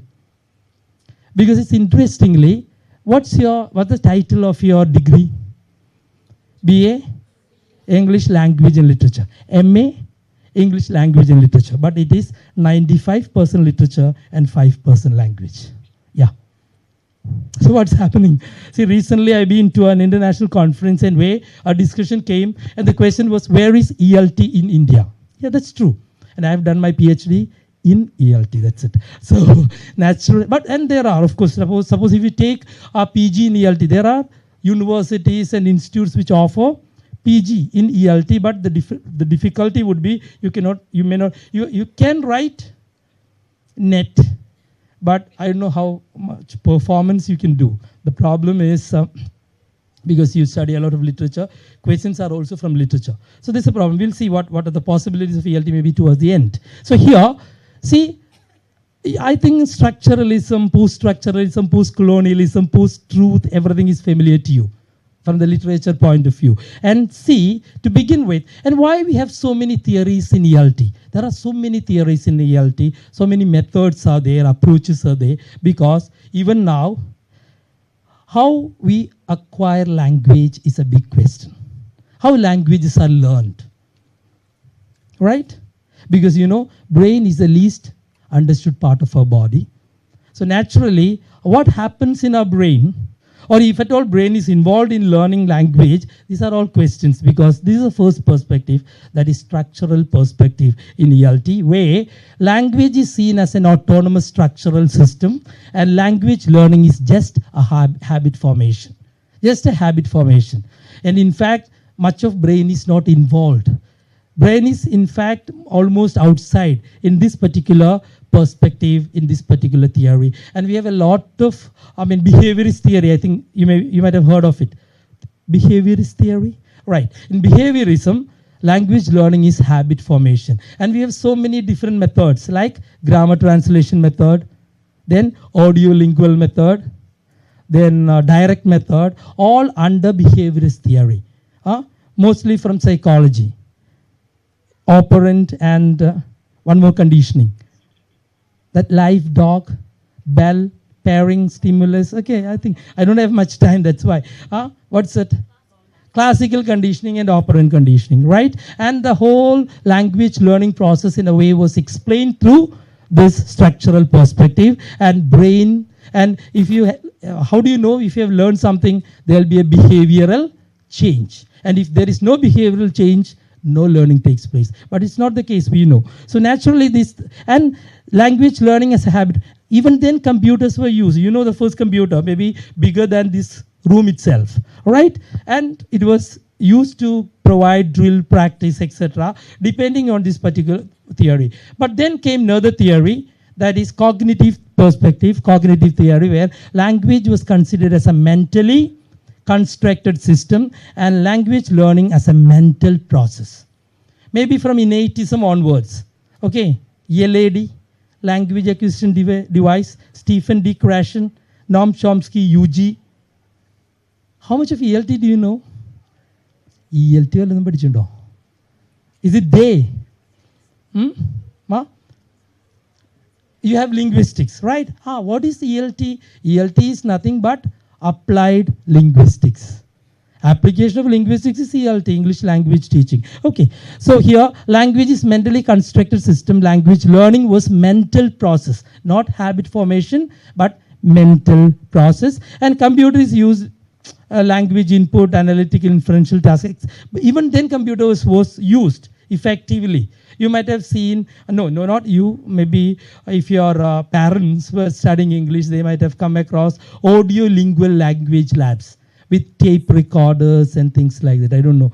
It was there. Even, see, from Christ College, we had audio-lingual. Now we are the state-of-the-art language lab. Okay, right. So computer is used. So it was used. And language as a mentally constructed system. Then came, naturally, this would be the latest perspective, socio-cognitive perspective. Language is seen as a social and cognitive phenomenon. At the same time, social and cognitive phenomenon. And language learning through social interactions and assimilation of other speech.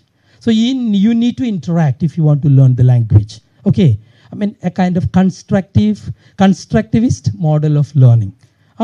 It's an offshoot of cognitivism. So I see again, then instead of computer, we use ICT, okay? Because there was developments happening in latest technologies too. So ICT is used to provide alternative contexts for social interactions and to facilitate access to resource communities. So here, socio-cognitive perspective, language. So this is a theoretical development from structural to cognitive and from cognitive to socio-cognitive. So that was it. And on the other side, and one very important thing. See, you know the difference between language, learning and acquisition. See, language, in fact, language cannot be taught. It has to be caught. How did you learn your mother tongue? Did anyone teach you? See, by the age of 3 or 3.5, you could speak Malayalam very fluently. No training you underwent.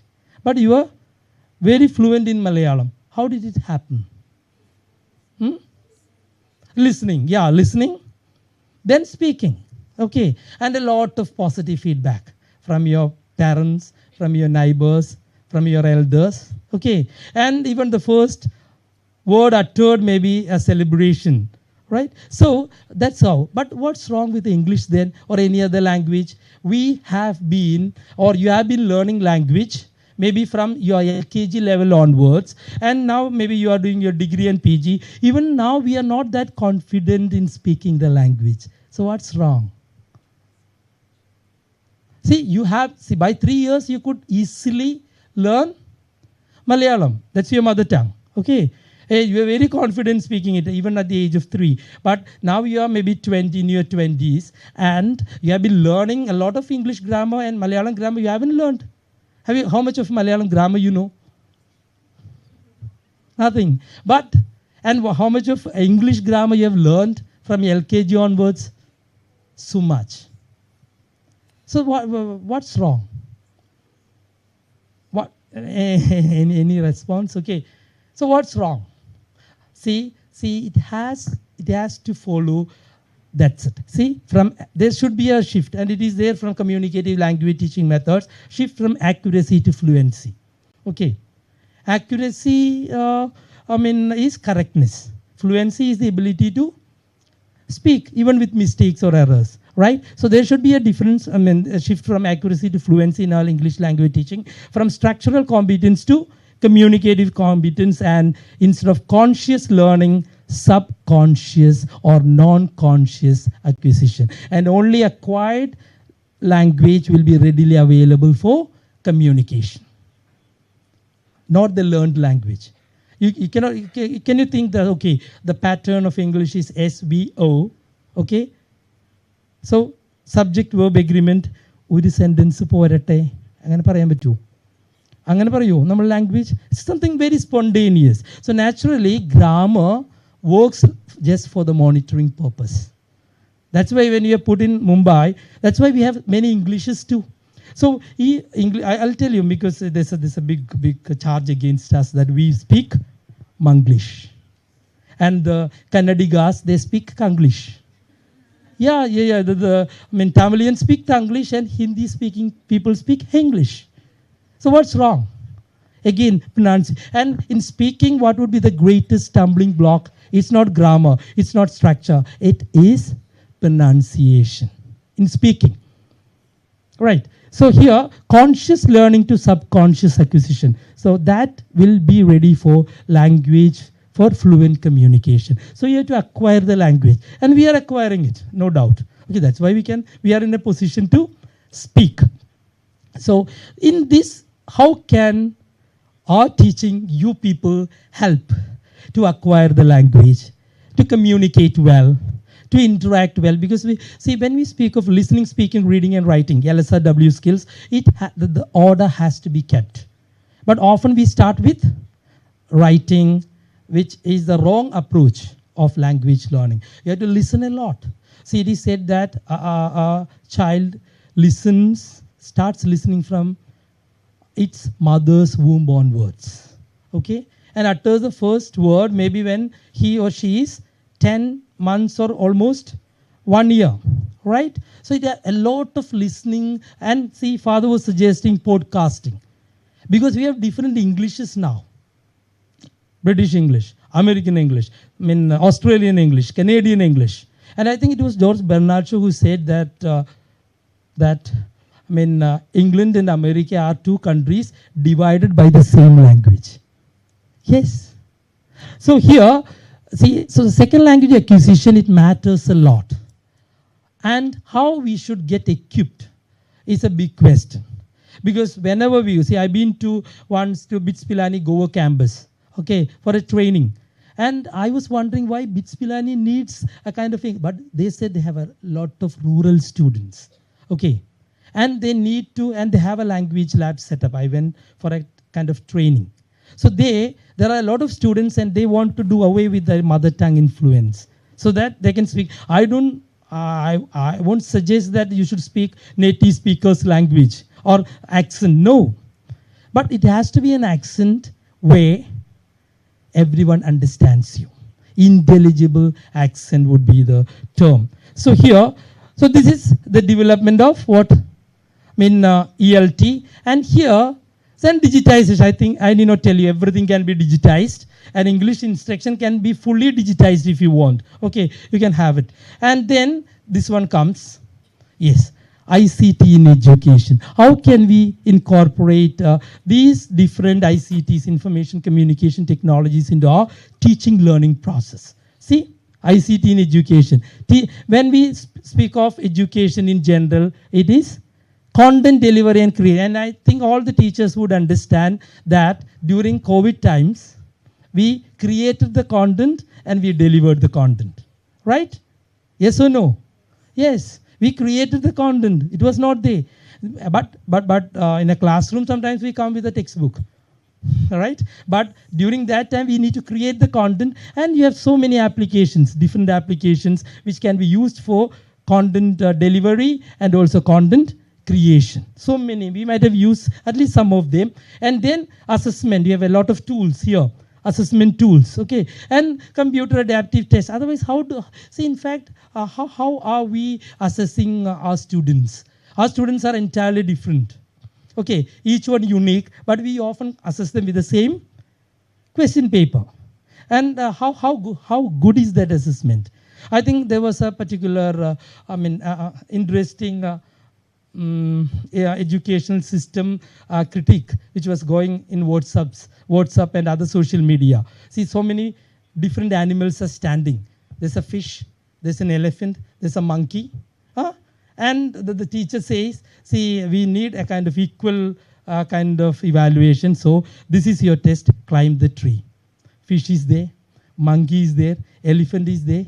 So see, if you think of seriously, the way that we often evaluate our students are the same. They are all different. Okay, but we give them, but again things are different now. With OBE and with Bloom's taxonomy, I think we have to think different nowadays.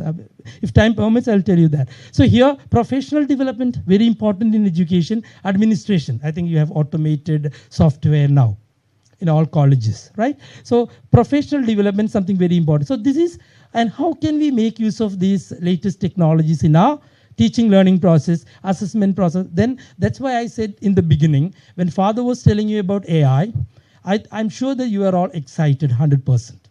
That excitement is good to begin with. But once you step out of this,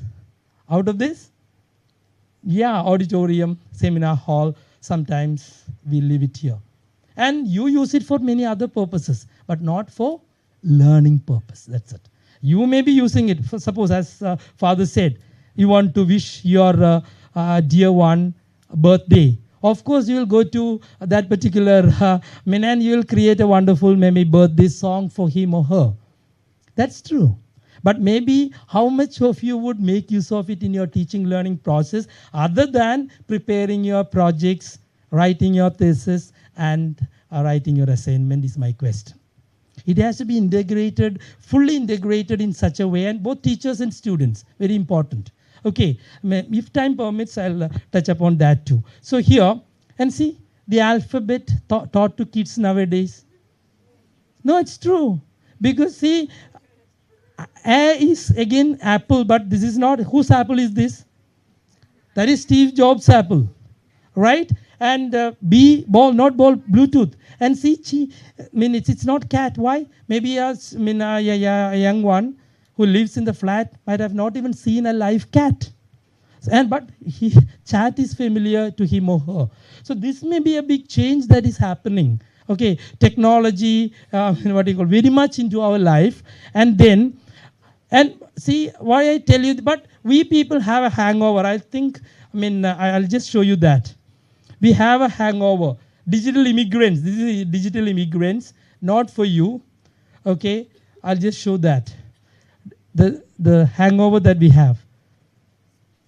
The old people, okay, like me. See, I'll play it once more.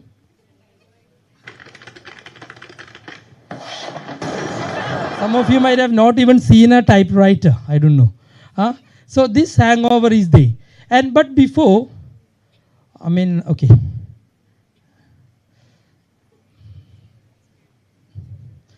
Yes. What I was trying to say is this. So, what is the basis of technology in ELA? ELT is an old term. The new term is English language education. Because ELT is English language teaching. English language education consists both teaching and learning. So this is a new term. And what is the basis of ICT in ELD? Theoretical development is socio-cognitive perspective, as I said. Okay.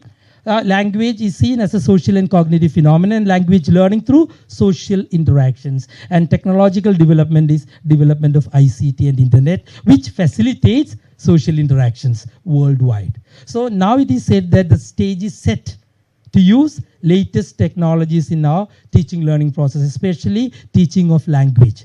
This can be used for any subjects, but we need to understand as teachers and students that maximum use of latest technologies can help our students and help ourselves if we are using it in the right way. Okay, so now a bit of see, I'll just play a video, just listen, just see that and tell me what's happening, okay? Just see this video. This is about English. Yeah.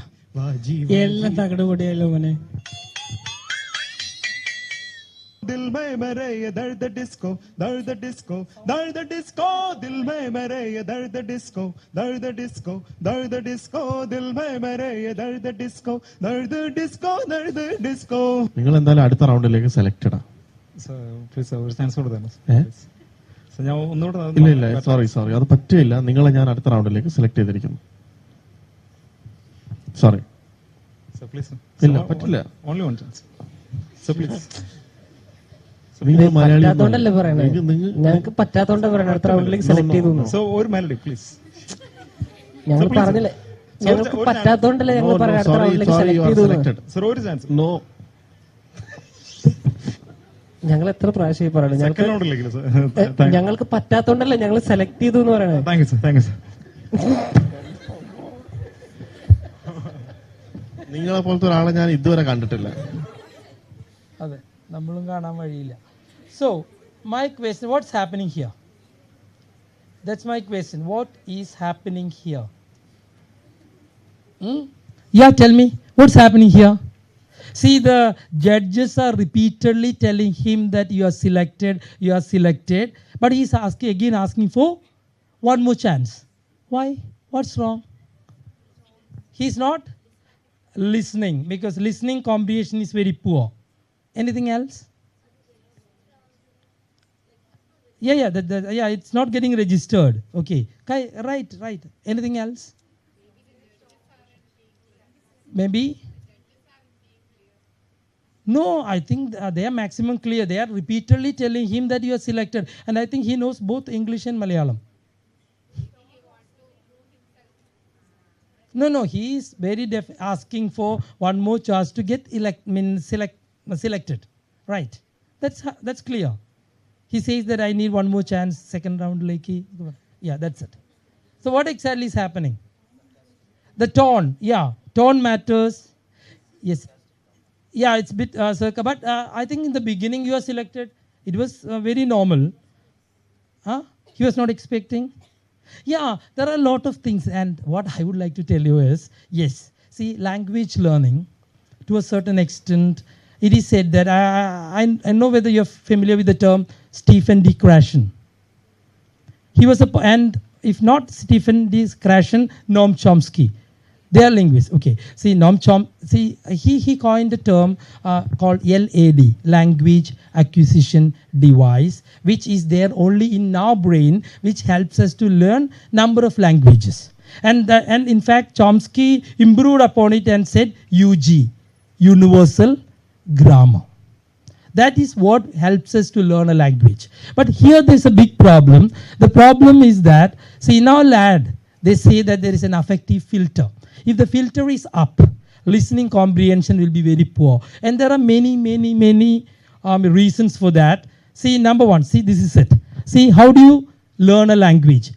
Linguistic input, what do you listen? And you have this barriers like sociological, psychological, linguistic, cultural, biological barriers are there. And if it reaches your LAD, and again, let me ask you one question. See, if I talk to you in Chinese, do you understand? Why? Because you don't know Chinese. That's it. And if I go on talking to you in Chinese every day over phone, half an hour, will you learn Chinese? No. See, if you want to learn a language, you need to get the comprehensible input. The input should be comprehensible. There are different methods. And what are the different methods that we make use of? That's it. See, for example, when affective filter is up, then the listening comprehension will be poor. Barriers are many. Linguistic barriers. See, what is biological barrier? If you are deaf, you will be dumb. It's not because you cannot speak. If there is no input, no output. But see, the barriers can be linguistic. What do your teachers do when you come across hard words? They explain, they simplify, they modify, and if nothing works, they'll give you the Malayalam equivalent. Malayalamil artham parayum. And we are happy. You are also happy. All are happy. So linguistic factors can be conquered by simplification, modification. But psychological factors can be conquered by establishing free and friendly atmosphere in the classroom where fear, anxiety, and shyness have no room to intervene. So as far as English language learning is concerned or acquisition is concerned, you need to have such a congenial atmosphere where you can pick up language, English, as you picked up your mother tongue. That's something very important. So this one way of doing this is using latest technologies. You have a lot of apps. How many of you listen and try to correct it? See, of course, AI, the latest technology, but before that there are even what do you mean by normalized technology? See, so a pen, please. See, we don't wonder at this pen when you write it. This is a big technology. You know, in St. Thomas College is, I think, after CMS, I think St. Thomas would be the oldest college. When I was learning, there were holes in the desk to pour ink. Okay, even then, see, they were holes. Those, I mean, see, there were holes. And why holes in the to pour ink, dip, the nib will be dipped in the ink and we write. So when fountain pen was invented, it was a great, and people were excited like you people were sitting when father was telling you about AI. Okay, so then that excited, you don't wonder at this. When you write, oh, Saroka Pavam, Idilamuki Dirana, Ipo, but even then, see, we don't wonder at the technology. There are which is the first technology in the classroom? First technology in the classroom. Anyone? Sweets? Huh? First technology in the classroom is chalk and board. That is the first technology. But even now we use it profusely in our classrooms. Okay, so many different technologies have come. That's why I said, see, as I've read, sometimes we take you 100 years back in history because outside the classroom, you are very active with all different gadgets, maybe mobile phones, your tabs, your internet, everything. But once you enter the classroom, I've read somewhere that you switch off power or the digital natives power down when they enter the classroom. And sometimes we people take you back 100 years in history. It often happens, even now. So when we talk about technology in general, see, we are all excited. But when it comes to real practicing it, using it, many of us, both we teachers and you digital natives are in the same boat. That has to change. That has to change. So here, see, that's it. So how it works. So, and cultural differences are there. See, what does this mean like this? What is it? No, and this one? Yes, but there are certain countries, especially in Africa, where this is yes and this is no. There's a big cultural difference. Okay, so we need to overcome all that to a certain extent. And you have a lot of small apps, maybe a few sites I can show you towards the end, which can be used in order to develop your listening, speaking, reading, and writing skills. That is a normalized technology, and how many of you are using it? Or if at all, if I tell you, how many would be using it in the future? It's a big, big question. So let's start using that first, okay? And then, yeah, this is something, it's something education. See, if we learn 1% through taste, this is why I tell you all this is, you should be using technology to learn. Maybe you have Meta in your mobile, okay? But how many of you have really used it? Not maybe for presentation purpose, but how many of you have really used it for your learning purpose? See, we people, to be very frank, we of course refer to 3 to 4 books and give you notes. Why don't you put the same note, same topic into that? And this is a world of prompts now. Prompts engineering is happening. And the prompts literacy, the new term. We had what you call literacy, we have digital literacy, we have media literacy, and now we have prompt literacy, right? Father was telling you how well you can prompt and get things right. Get what you need. And generative AI, things for you. That's it. Our father said, see, if 10 of you are preparing on the same topic, you'll get 10 different, what do you call answers? Answers in the sense, essays or write-ups. Okay, so here, but I'm telling you about the normal technology. 1% through taste, 1.5 through touch, 30.5 smell, 11% through hearing, and 83% through sight. So how much do you, and to you teachers, see, it is said that earlier, who was a good teacher? A good teacher was a person who considered 4 walls of his classroom his world, a committed, dedicated teacher, right? But in the 21st century, a good teacher is a person who can bring world into the classroom. It's a big difference. In the 21st century, a good teacher is a person who can bring world into the classroom. And especially in our language classrooms, because we have so many different Englishes. You need to learn, okay? Of course, we all learn literature. But I was just telling the same thing, not the different thing, in a different conference. See, you know, yeah, are you familiar with Braj Kachru circle? Braj Kachru is a linguist, of course, in Oxford or Cambridge University, but an Indian. And he has defined, see, there are 3 circles. The inner circle represents native speakers. Okay, and it is stagnant. Because native speakers doesn't grow. Then second language speakers. It's also stagnant. But the widening gyre or the widening circle is that of foreign language speakers. And a simple question, what is the status of English in India? Is it that of a native language, a second language, or a foreign language? Come on, quick. Sure. But what's your second language? Malayalam. No, my question was, what exactly is the status of English in India?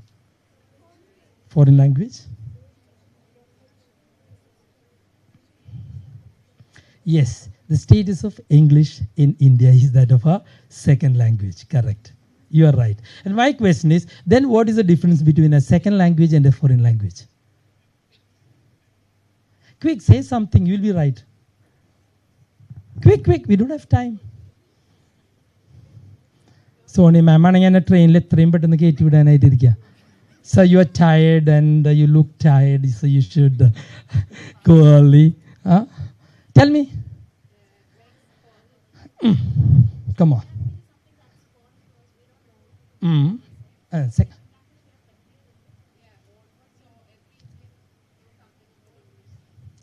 Wonderful, right?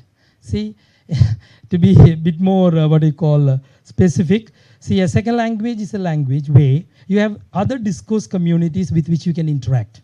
Okay, and second language, English is our second official language, 100%. But foreign language, if you are studying Japanese, if you are studying Chinese, if you are studying Spanish, if you are studying French, they are all foreign languages. Okay. I think, I need not explain, I think. Right. So this is, we learn like this. And for this, you need a technology very much to bring it to light. For example, through sight. That's why I said bringing world into the classroom. That is possible with latest technologies. See, another important thing for students, it is said that only 20% of, we remember 20% of what we hear, 30% of what we see, 50% of what we see and hear, 80% of what we say, and 90% of what we say and do. Even that is 90, no 100%. See, so if we are lecturing, for example, 20%. Then you learn a lot, you work on it, and that's how you reproduce it, maybe in your answer scripts, right? But 30% of what we see and 50%, 30 plus 20, 50, 80% of what we say. So combined study is very good. Not for people who come without studying, but the person who is teaching them. The others will get only 20%. Just pass. But I need 40. But he can develop, he or she can develop into 80%. So we understand many things when we teach. You will understand it later. Okay, right. So that's it. And see, you may be familiar with these two. Sorry. Edgar Dale's Cone of Experience. Okay, 1 second. I should put it in the other mode. Yeah, this is Edgar Dale's Cone of Experience. Yes. See the verbal method. It's least effective. No doubt, verbal method is least effective, but as father said, or as we all know, some are auditory learners. For them, they may be comfortable learning, listening. Okay, so see, word method least effective. These are projected aids. The first technology, chalk and board. These are non-projected aids and more effective than listening or hearing. And these are what I am doing is a projected aid. Any PDA, scope, film, they are more effective than non-projected aids. And what are most effective? They are television, multimedia, ICT, all this, okay? Because it brings almost life into you. So these are, because you are multimedia learners, right? So, so let's see, let's just reflect 1 minute. What is the impact of information revolution? You know, this is information revolution. Yes or no? What are the other revolutions you have already witnessed? Not you or the human race has witnessed. Industrial revolution, then green revolution. What is green revolution? If you go by color, green revolution is agriculture and agriculture products. What is white revolution? Milk and milk products. What is blue revolution? Yes. But it is said that we are passing through a phase of grey revolution. And what does that grey refer to? Pollution.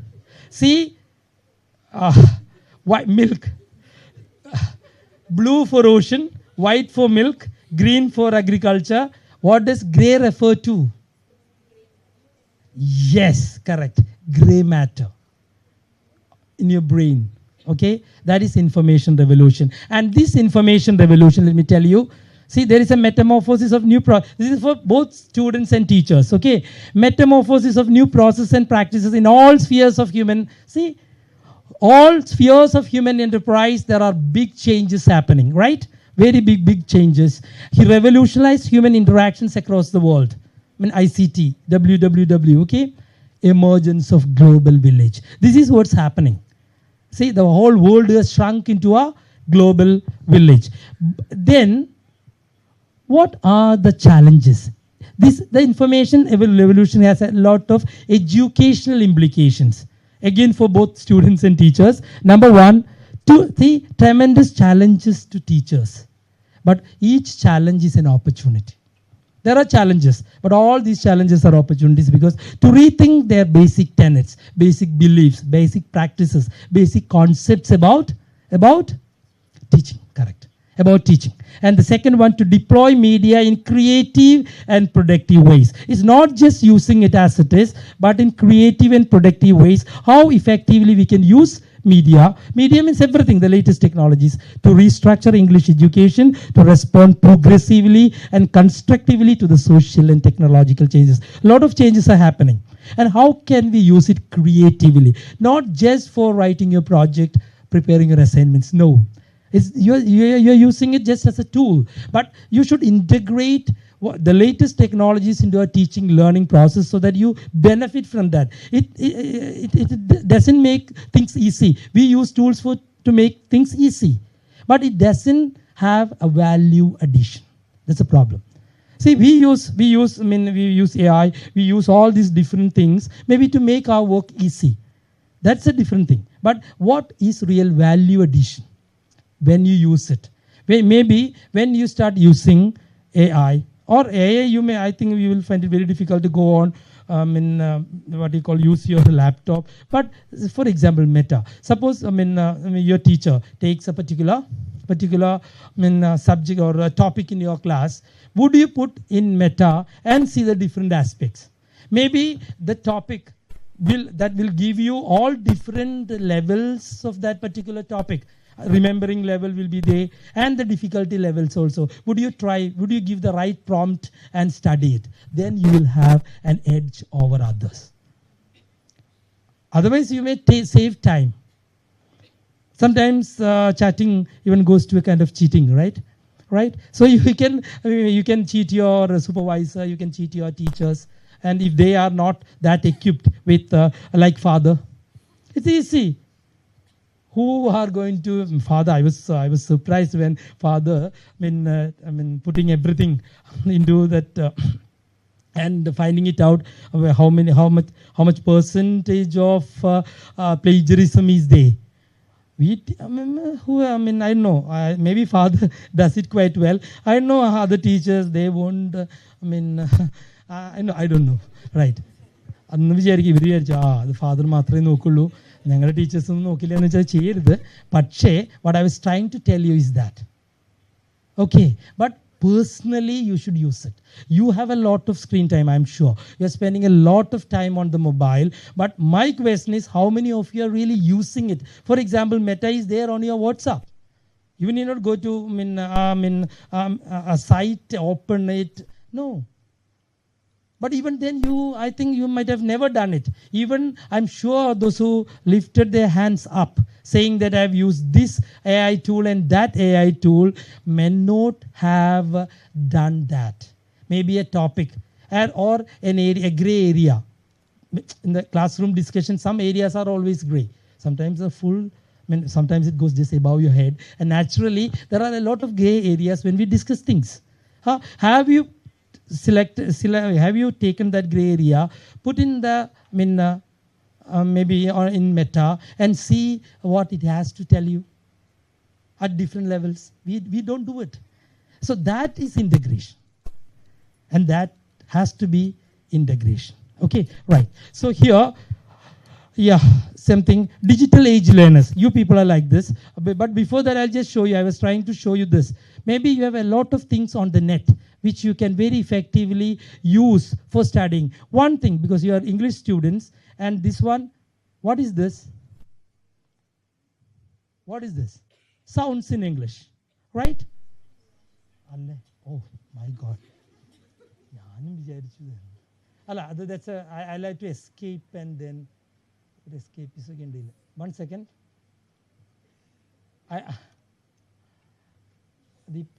One second. Yeah. I have kept it the other mode.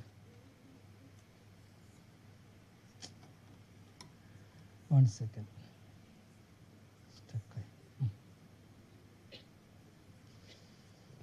Let me see. Not coming. I may need another technological glitch or it's static. 1 second, 1 second. Let me see whether I can fix it.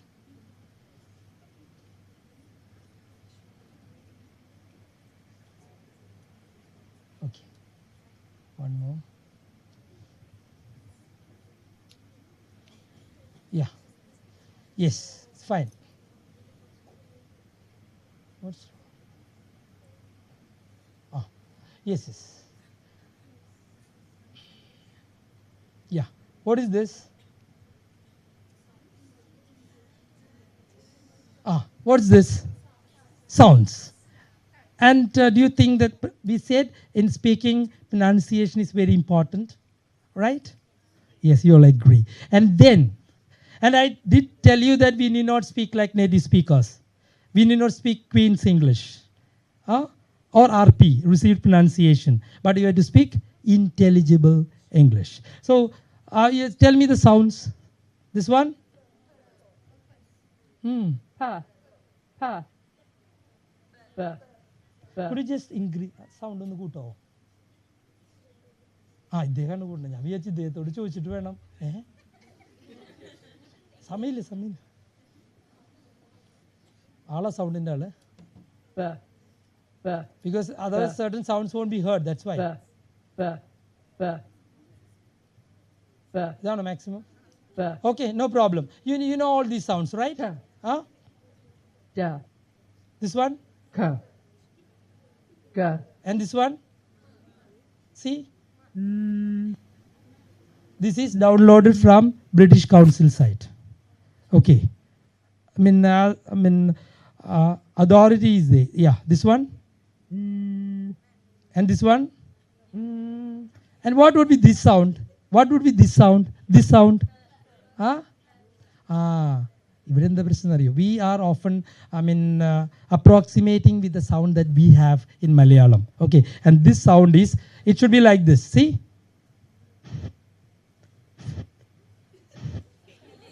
Yes, but nothing wrong. Okay, see nothing. See the sound, the articulation is different. See just this one. That's why. ഞാൻ ഈ sound ഒന്ന് കൂട്ടാൻ പറഞ്ഞത് അത് ഇവർക്ക് കേൾക്കാൻ വേണ്ടിയാണ്. ഇത്ര സൗണ്ടേ കൂട്ടാൻ പറ്റുള്ളൂ, കൂടുന്നില്ല ഞാൻ. Okay, right? So this is a sound. See, we have very good teachers, but it's available on the net, absolutely free, downloadable.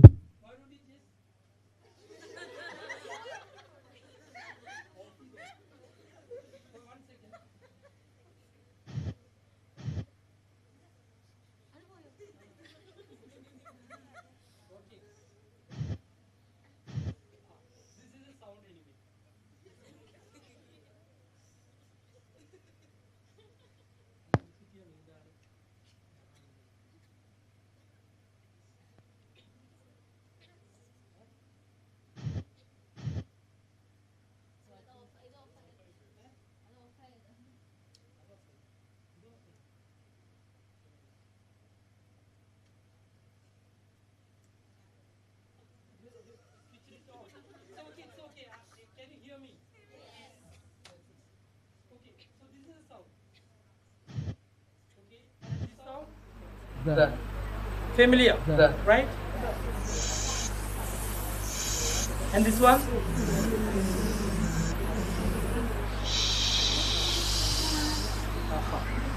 And this one? And this is a tricky sound. These are all familiar. This one? What is the sound? Ra. See this sound? Just listen. Okay.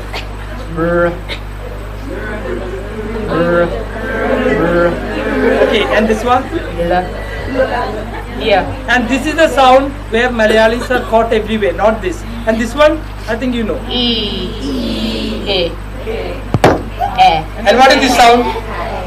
This sound? And this sound?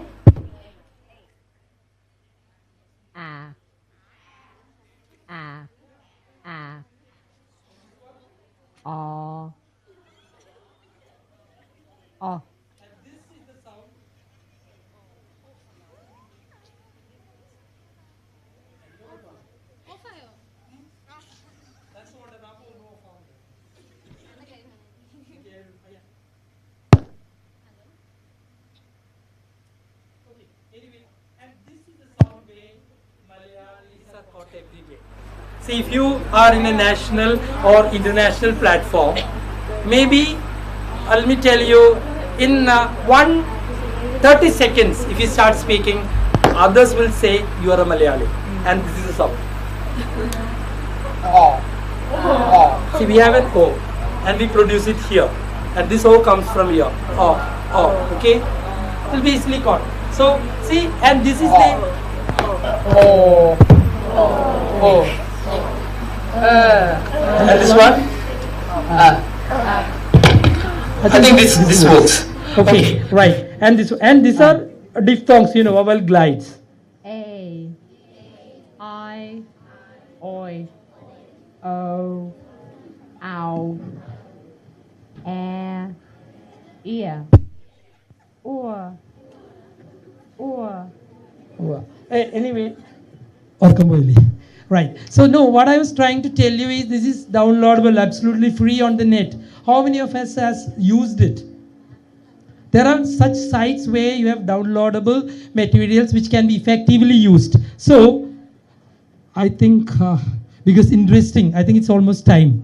So it happened, it so happened in an international conference. See, the speaker was speaking and of course the audience. So the speaker asked the audience, how long can I go speaking?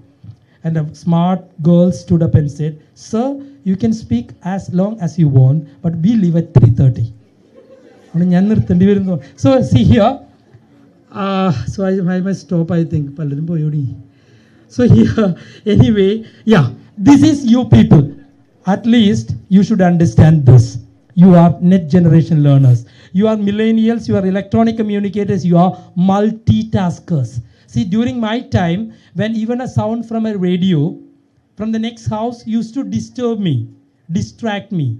Okay, but nowadays, you people or your younger brothers and sisters, we see them doing homework, listening to music, and watching TV. Multitaskers. But there's a big problem. You know what it is? Your attention span has been reduced to just half. Usually our attention span is 20 minutes. That's why in schools we have periods 20 plus 20, 40 minutes. But now the attention span of ours has been reduced to 10 minutes. So each and every time you people should be brought back to the class. Very important. Otherwise and again, different types of learners.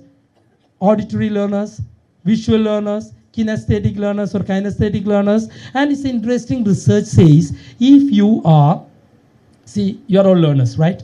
See, if you choose your seats in an auditorium by your choice, not by force, Sister May or Sonia Ma'am may say, it doesn't work. Or if you choose the seats by your choice, it is said that those who are sitting at the front would be visual learners. In the middle, auditory learners, and the backbenchers will be usually kinesthetic learners.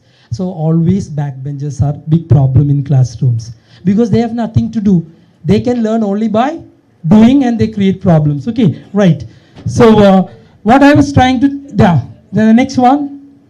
So, as I said in the beginning, who led the digital transformation of education? It's not UGC, it's not MHRD, but COVID, and it is going to stay. So I'll be very quick. The influence of COVID on education. I think I need not explain all that. You know all that, and it is going to stay. It's staying. But one very important thing regarding teachers and students, as far as in an ICT-enabled or even AI-enabled classroom, big change.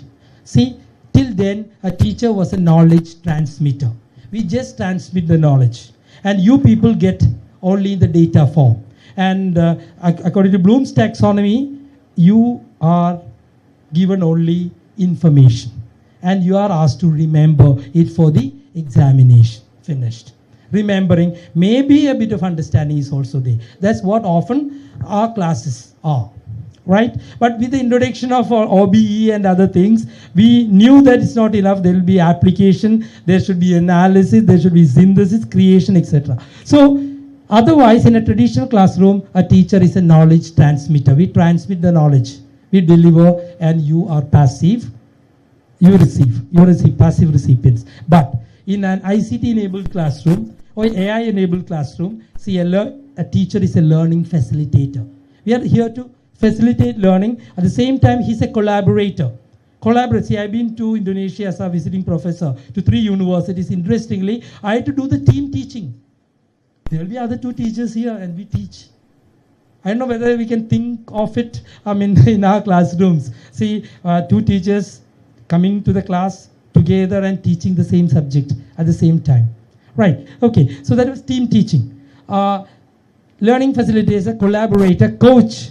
Coach means a person who now we often dwell only your cognitive domain. We are interested. Affective is not that taken care of. Psychomotor is fully left out. Okay, but that's different. And co-learner. Co-learner, we are co-learning. See, that's why. Next one, teacher controlling, teacher-centered classroom. Very important.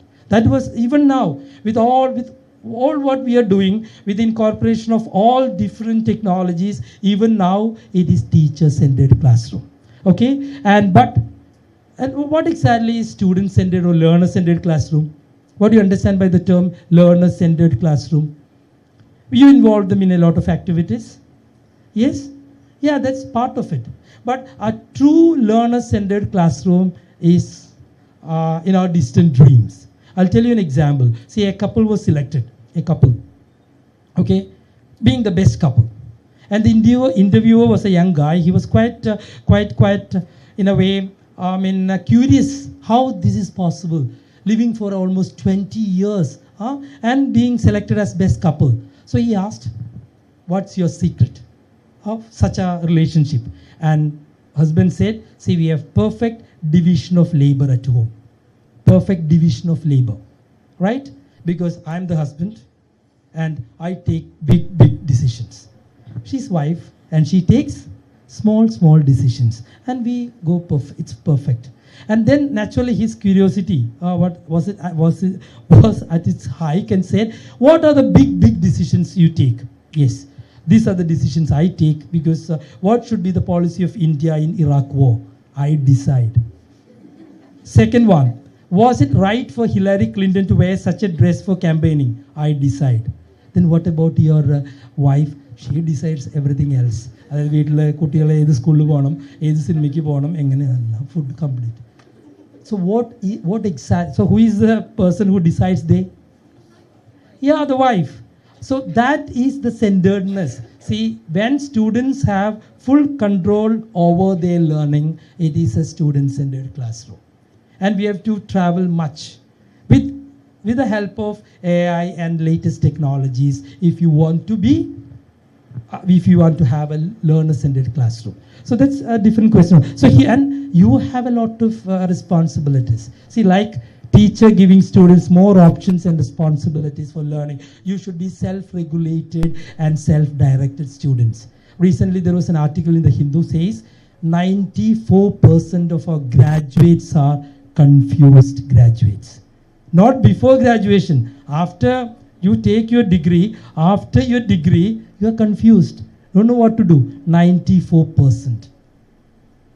Okay, that's it. So here, so with introduction of here, maybe I'll just move very quick. This is teacher-centered classroom, and this is learner-centered classroom. Maybe a representation. Teacher is there, but it is the duty of the teacher to introduce all different media resources to the student so that he or she can do well.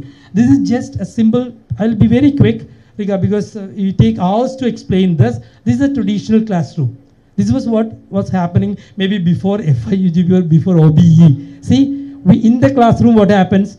Remembering and understanding happens. And we have to complete this syllabus or cover or uncover the syllabus. So naturally, this is what happens. And all this, applying, analyzing, evaluating, creating, are often left out because we don't have time. You people also don't have time because you are interested in getting marks only, right? For that, remembering will do. Our question paper says even understanding can wait sometimes, right? So this was what, when UGC said 40% online and 60% offline, UGC was in fact envisaging this. See, like COVID times.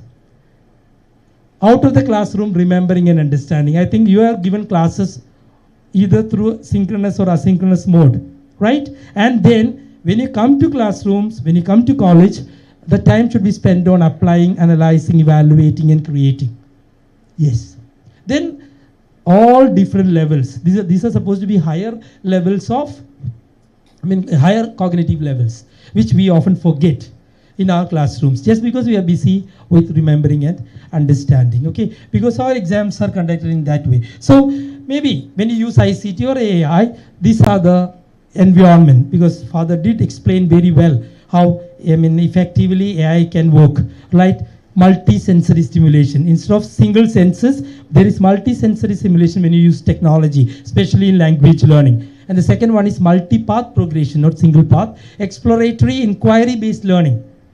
Okay, inquiry-based, you inquire. That's why I said, whenever a topic is given to you in the class, why don't you put it in meta and see what it has to say about it? Because your teacher might have referred to 2 or 3 books, but it has the whole archived knowledge of what happens in that area. So better help. It will, and you should also learn prompt engineering or giving right prompts to get the right thing. Then information exchange, information delivery. Information exchange is possible. Okay, but in the classrooms only delivery happens. See, student-centered learning teacher and constructivist model of learning. You construct your knowledge which you won't forget. Other things you forget. I'm sure those who have done maybe for +2 sciences are here doing English. And you don't remember anything, right? But you remember how to add, how to subtract, how to divide, and how to multiply. Why? Because that came the constructivist way. But higher order mathematics which you studied, integration, differentiation, algebra, all, you know that you don't know, right? Yes, that's it. So here, 21st century skills. Something very important. Again, it can be, in a way, gained through this kind of using technologies, because we have no other go. Like critical thinking, because suppose when recruiters come, they fix the marks 80% or 70%. Then they don't look at your certificates or mark list. They are not worried whether you have 85 or 90, but they look for all this. Whether you have critical thinking capacity, whether you are creative, where you have problem solving capacity, collaboration, team playing, communication skills. This is what they look for before they recruit. They might have fixed your marks earlier. So these are a lot of things, because I can suggest maybe to the teachers and students a site called ePALS. ePALS means friends, P-A-L-S. ePALS site is a wonderful site where you with the internet connection, you get all these softwares there. If you create a blog somewhere, no one is going to visit your blog, but there are 3 lakhs classrooms there, and they learn from the horse's mouth sometimes. For example, cultural exchange. They have classrooms from different cultures, and if you create a thread in the discussion board, it answers, because my research was related to all this. Podcasting, as Father said, then Second Life, maybe a virtual Second Life you have heard. Wikis, and because wikis, when you think of wikis, Wikipedia is just one wiki. There are many, okay. Right. So this can be effectively used. So potential of ICT is universal availability of authentic material, especially for English teaching and learning. Authentic material, communication capabilities through networking, asynchronous and synchronous, multimedia environments, and this is for literature learning, hypertext structures. See, you can have a poem, for example, daffodils, for example. How many of you have seen daffodils? Did you think of when you're learning daffodils? Did you think of just seeing these flowers? No. And some say that's better. Let it be there in your imagination. Never see daffodils, because once you see daffodils, see that excitement is gone. I don't know. There are different interpretations for that. So a teacher or a student should have this technological knowledge, pedagogical knowledge, and content knowledge. Okay. So I'm just winding up. Maybe this would be the look. This should be the state of what do you call a phase when once you finish your classes or your conference. But very important thing. It doesn't matter how many resources you have, how many tools you have. If you don't know how to use them, it will be never enough. There is a new trend in running after ICT and AI tools. So many tools, but no one knows how to use it in the right way, for your benefit, for the benefit of others. That's something very important. Okay, so you may have so many tools, but if just one ladder will do, right? Okay, right. So this is what I would like to tell you. Using technology, whether it is AI or ICT, technology in the classroom is a mindset, not a skill set. Mindset is important. That of teachers and that of you students. You should have the mindset to use them for learning purpose. You know many tools. You are better than often teachers. You are digital natives. But even then, the sad part of it is that you are not using for learning it, understanding it, comprehending it. That's a big problem. Even as digital natives, because you think that is something which happens only in the classroom. That should happen only in the classroom. Outside you use all these gadgets with no connection with what you learn. So that's it. So it's a mindset. So think of a mindset or change your mindset so that you can incorporate all these technologies which you are good in for your learning purpose, understanding purpose. Okay? So mindset matters. That's why I say successful implementation of ICT in English education lies not in hardware or software, but in human way. In human way. And what is this human way? The individual teachers or students' ability to plan, design, implement, and evaluate effective pedagogical uses of new technologies. I have many videos to show you, but we don't have time. So this is it. Implement, evaluate effective pedagogical uses of. So you have so many tools with you. so many, sites, applications with you, but you should have this human way to plan, design and implement, evaluate. You should know what is a pedagogical use. Don't just use it for a simple purpose. But you know what is pedagogy? It's the art of teaching and also learning, right? How you can use these technologies to the benefit of teachers for the students and students for themselves. Okay, so evaluate effect. So only then are the technologies will be normalized, and we start using it. Okay, what is it? Can someone read it? Opportunities? No way. Yes, opportunity is now here for the students of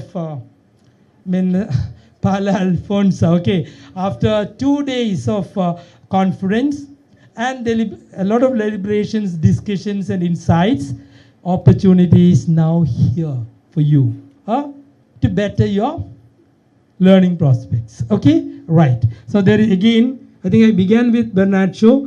He says, you see things and you say why, but I dream things that never were and I say why not. So you should be asking the question, not why, but why not?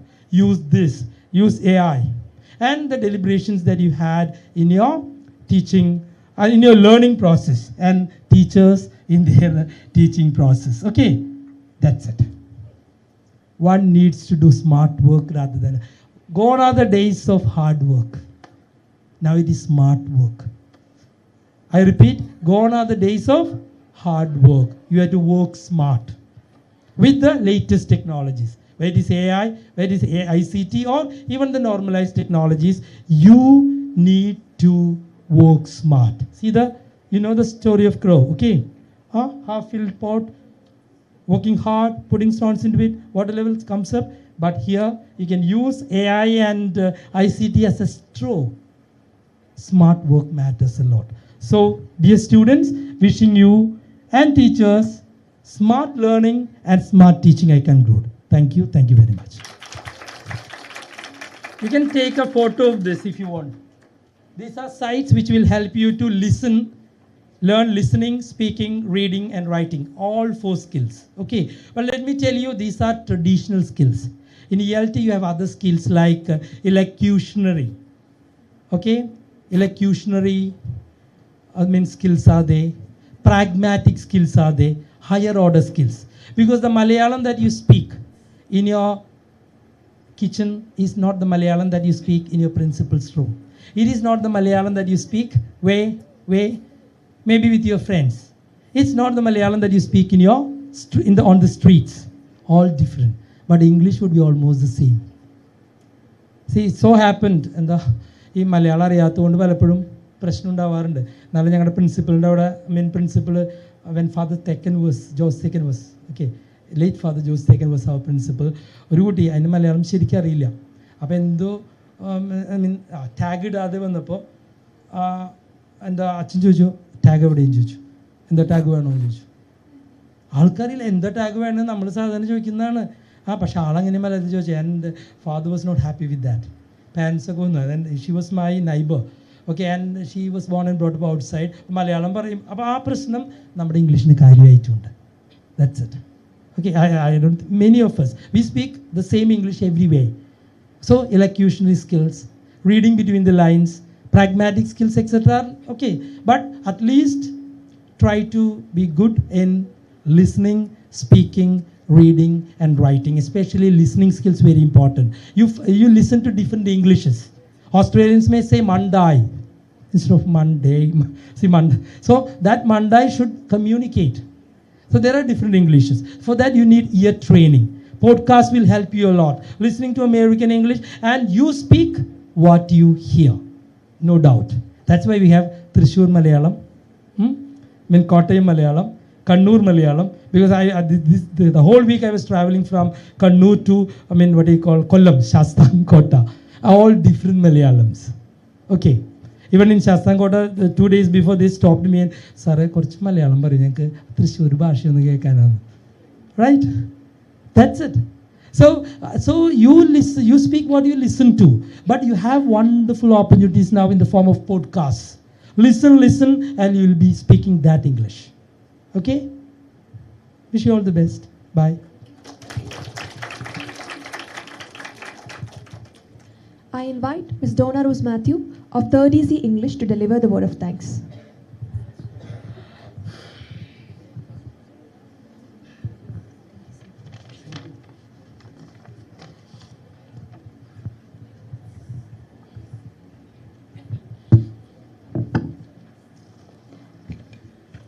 Good afternoon, everyone. Technology will never replace great teachers, but technology in the hands of great teachers can be transformational.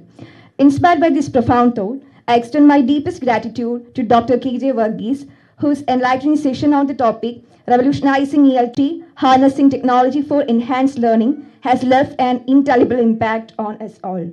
Dr. Varghese's insights highlighted how innovation can be seamlessly integrated into education, enriching both teachers and learners alike.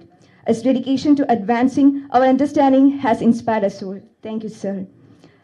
I would like to thank the organizing team whose meticulous planning made this event seamless and enriching. Without their tireless efforts, such a remarkable gathering would not have been possible. I would also like to express my appreciation to all attendees who, with their presence and engagement, enriched our collective experience and learning. As this session marks the conclusion of today's sessions, let's carry forward the insights and inspirations into our future endeavors. Thank you all for making this day a memorable and enlightening one. Thank you. Thank you. And a slight change in what she said. Okay, I mean, a slight change in the sense, I don't say it's a warning. See, a teacher can never be replaced by technology, as you said. Even AI cannot replace teachers. But a teacher who knows technology may replace a teacher who doesn't. Thank you.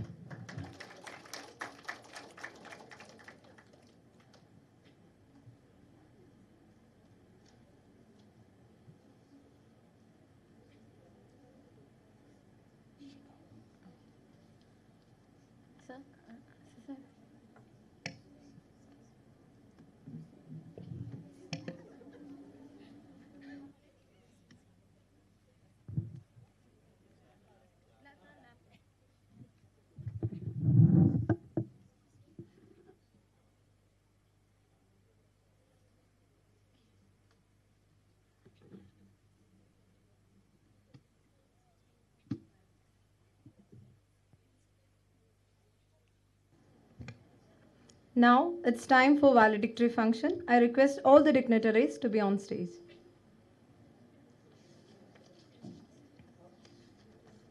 I request Dr. K.J. Varghese sir, Reverend Father Sabu Thomas to be on stage.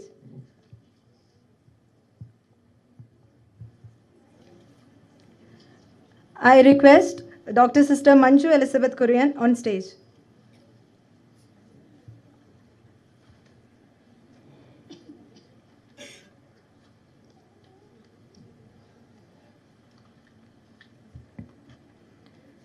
Good afternoon, everyone. It is with immense pleasure and honor that we gather here for the valedictory function of the National Seminar, Converging Crossroads of Humanities, Memory, Literature, AA, ELT, and Unmapped Territories of the New World, organized by the Postgraduate Department of English of Alfonso College Pala, sponsored by Indian Council of Social Science Research. As Emily Dickinson writes, "Not knowing when the dawn will come, I open every door.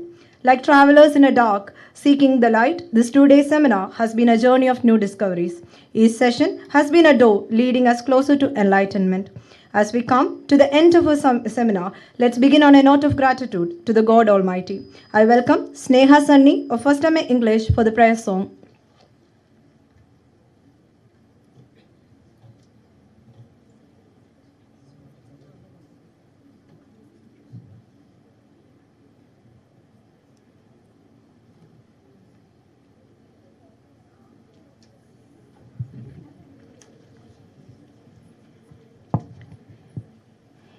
നന്ദി നന്ദി N ദൈവമേ നന്ദി എന്നീശുപരാ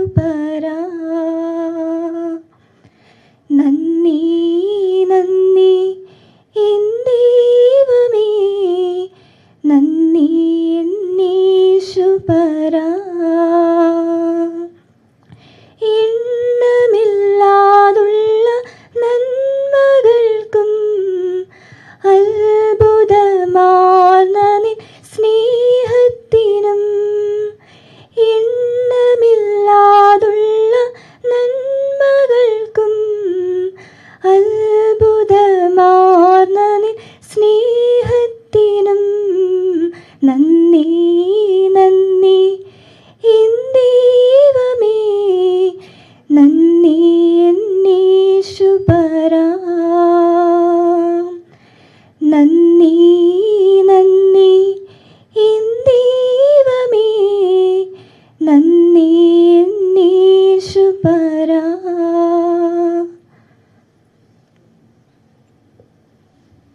Thank you, Sneha. Now I welcome Ms. Ashley Thomas, co-convener of this seminar, to deliver the welcome speech.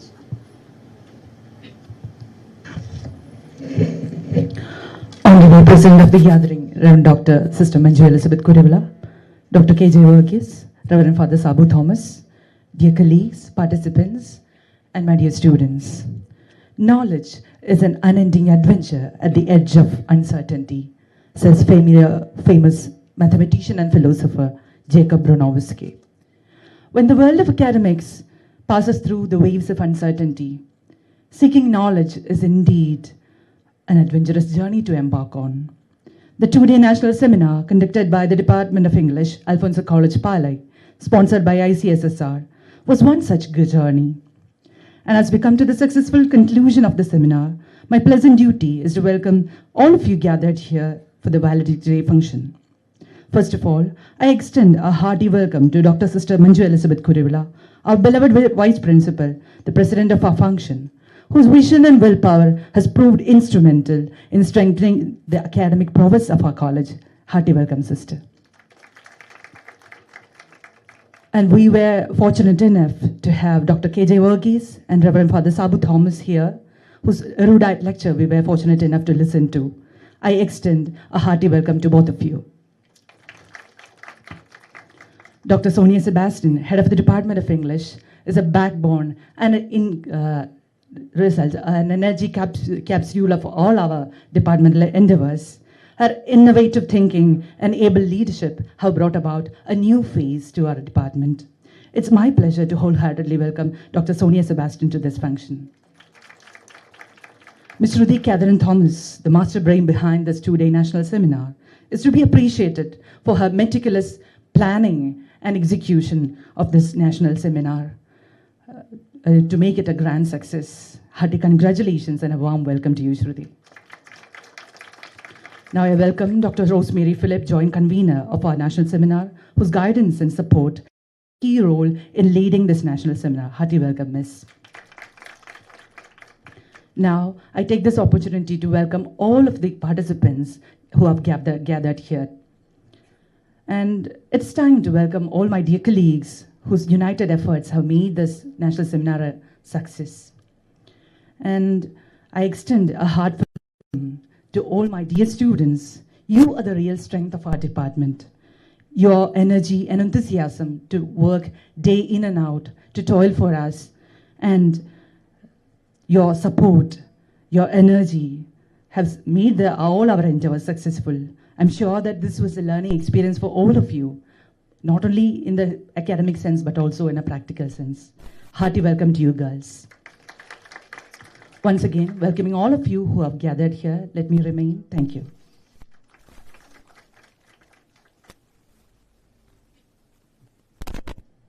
Thank you, Ashley, ma'am. Now we are privileged to have with us Dr. Sister Manju Elizabeth Kurivilla, the esteemed Vice Principal of Alfonso College Pala, to deliver the presidential address. The Department of English has always been grateful for Sister's support and encouragement in academic endeavors. I welcome Sister for the presidential address.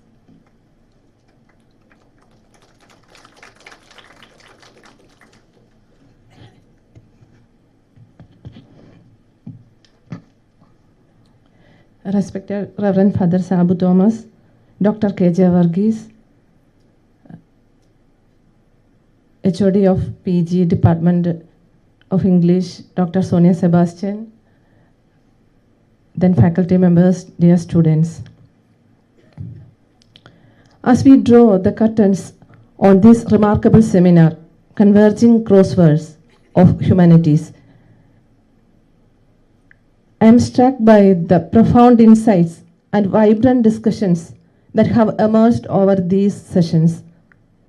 The intersection of memory studies, literature, artificial intelligence, and English language teaching has revealed promising new territories for research and collaborations.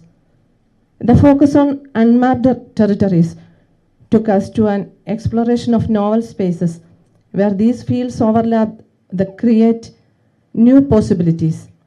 The seminar addressed questions about how traditional humanistic inquiry adapts to and benefits from technological advancement while by preserving its essential human elements. I extend my heartfelt congratulations to the Department of English and the dedicated team under the guidance of Dr. Sonia for orchestrating such a thoughtfully curated intellectual feast.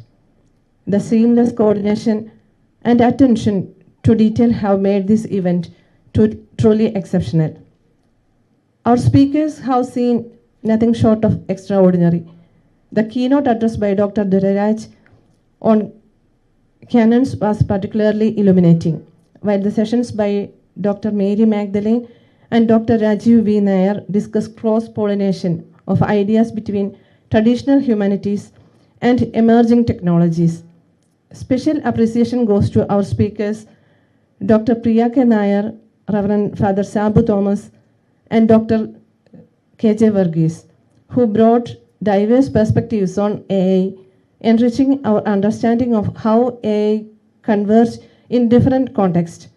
Their expertise and willingness to engage meaningful dialogue have set a high benchmark for future academic discourse. As we venture forth into these unmapped territories, it's clear that the future of humanities lies in such interdisciplinary approaches.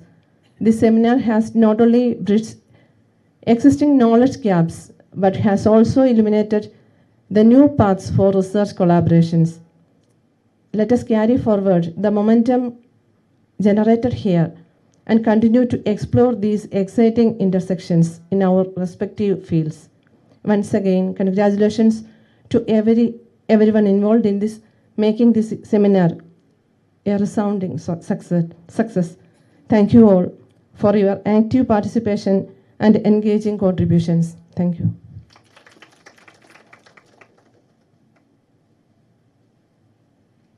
Thank you, sister, for your kind words. As we move towards the end of this event, it is time to distribute the certificates and acknowledge the contributions of all the participants who have made this event a success. I request Dr. K.J. Varghese and Reverend Father Sabu Thomas to distribute the certificates. I'll be calling out the names of the certificate recipients. Meenu Manoj,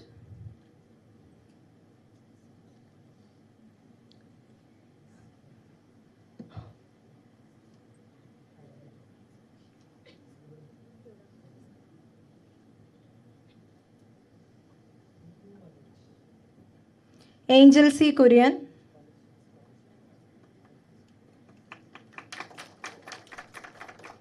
Anne Maria Peter, Abhirami K.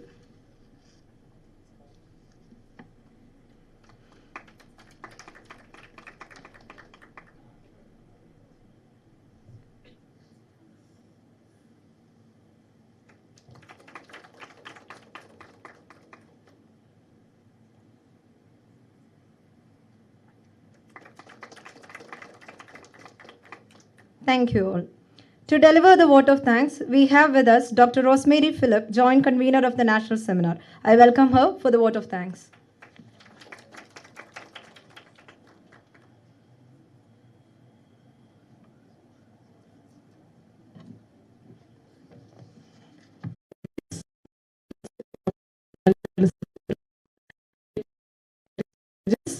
Colleagues and my dear students.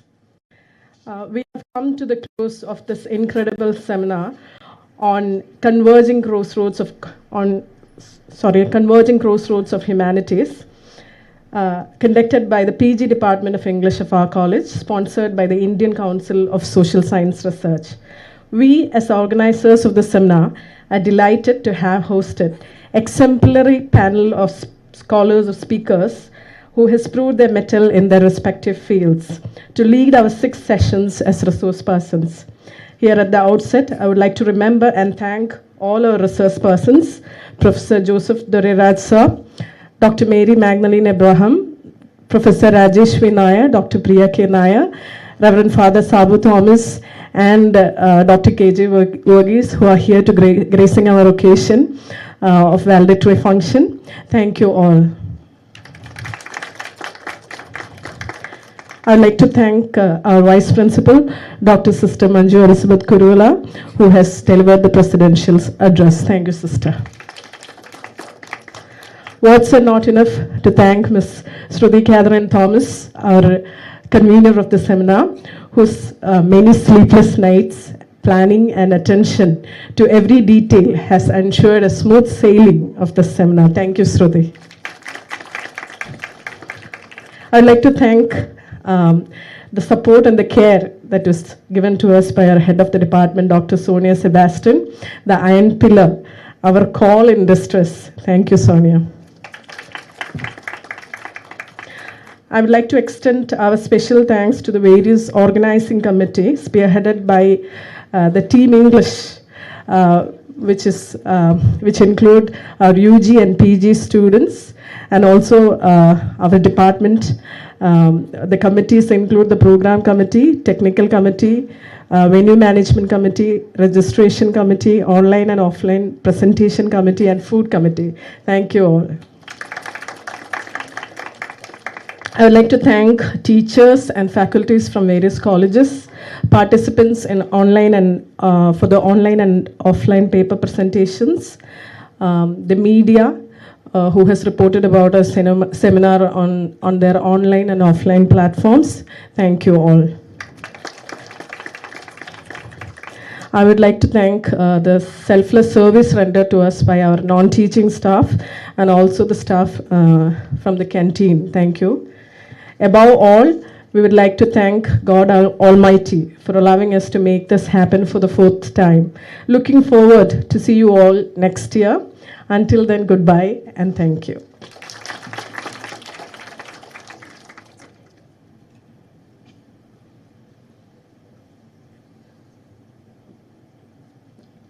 Thank you, ma'am. With that, we officially conclude the valedictory function of our national seminar, Converging Crossroads of Humanities, Memory, Literature, AI, ELT, and Unmapped Territories of the New World, organized by the Postgraduate Department of English of Alfonso College, Pala, sponsored by Indian Council of Social Science Research. May the light of wisdom guide us forward. Wishing you a great day. Thank you.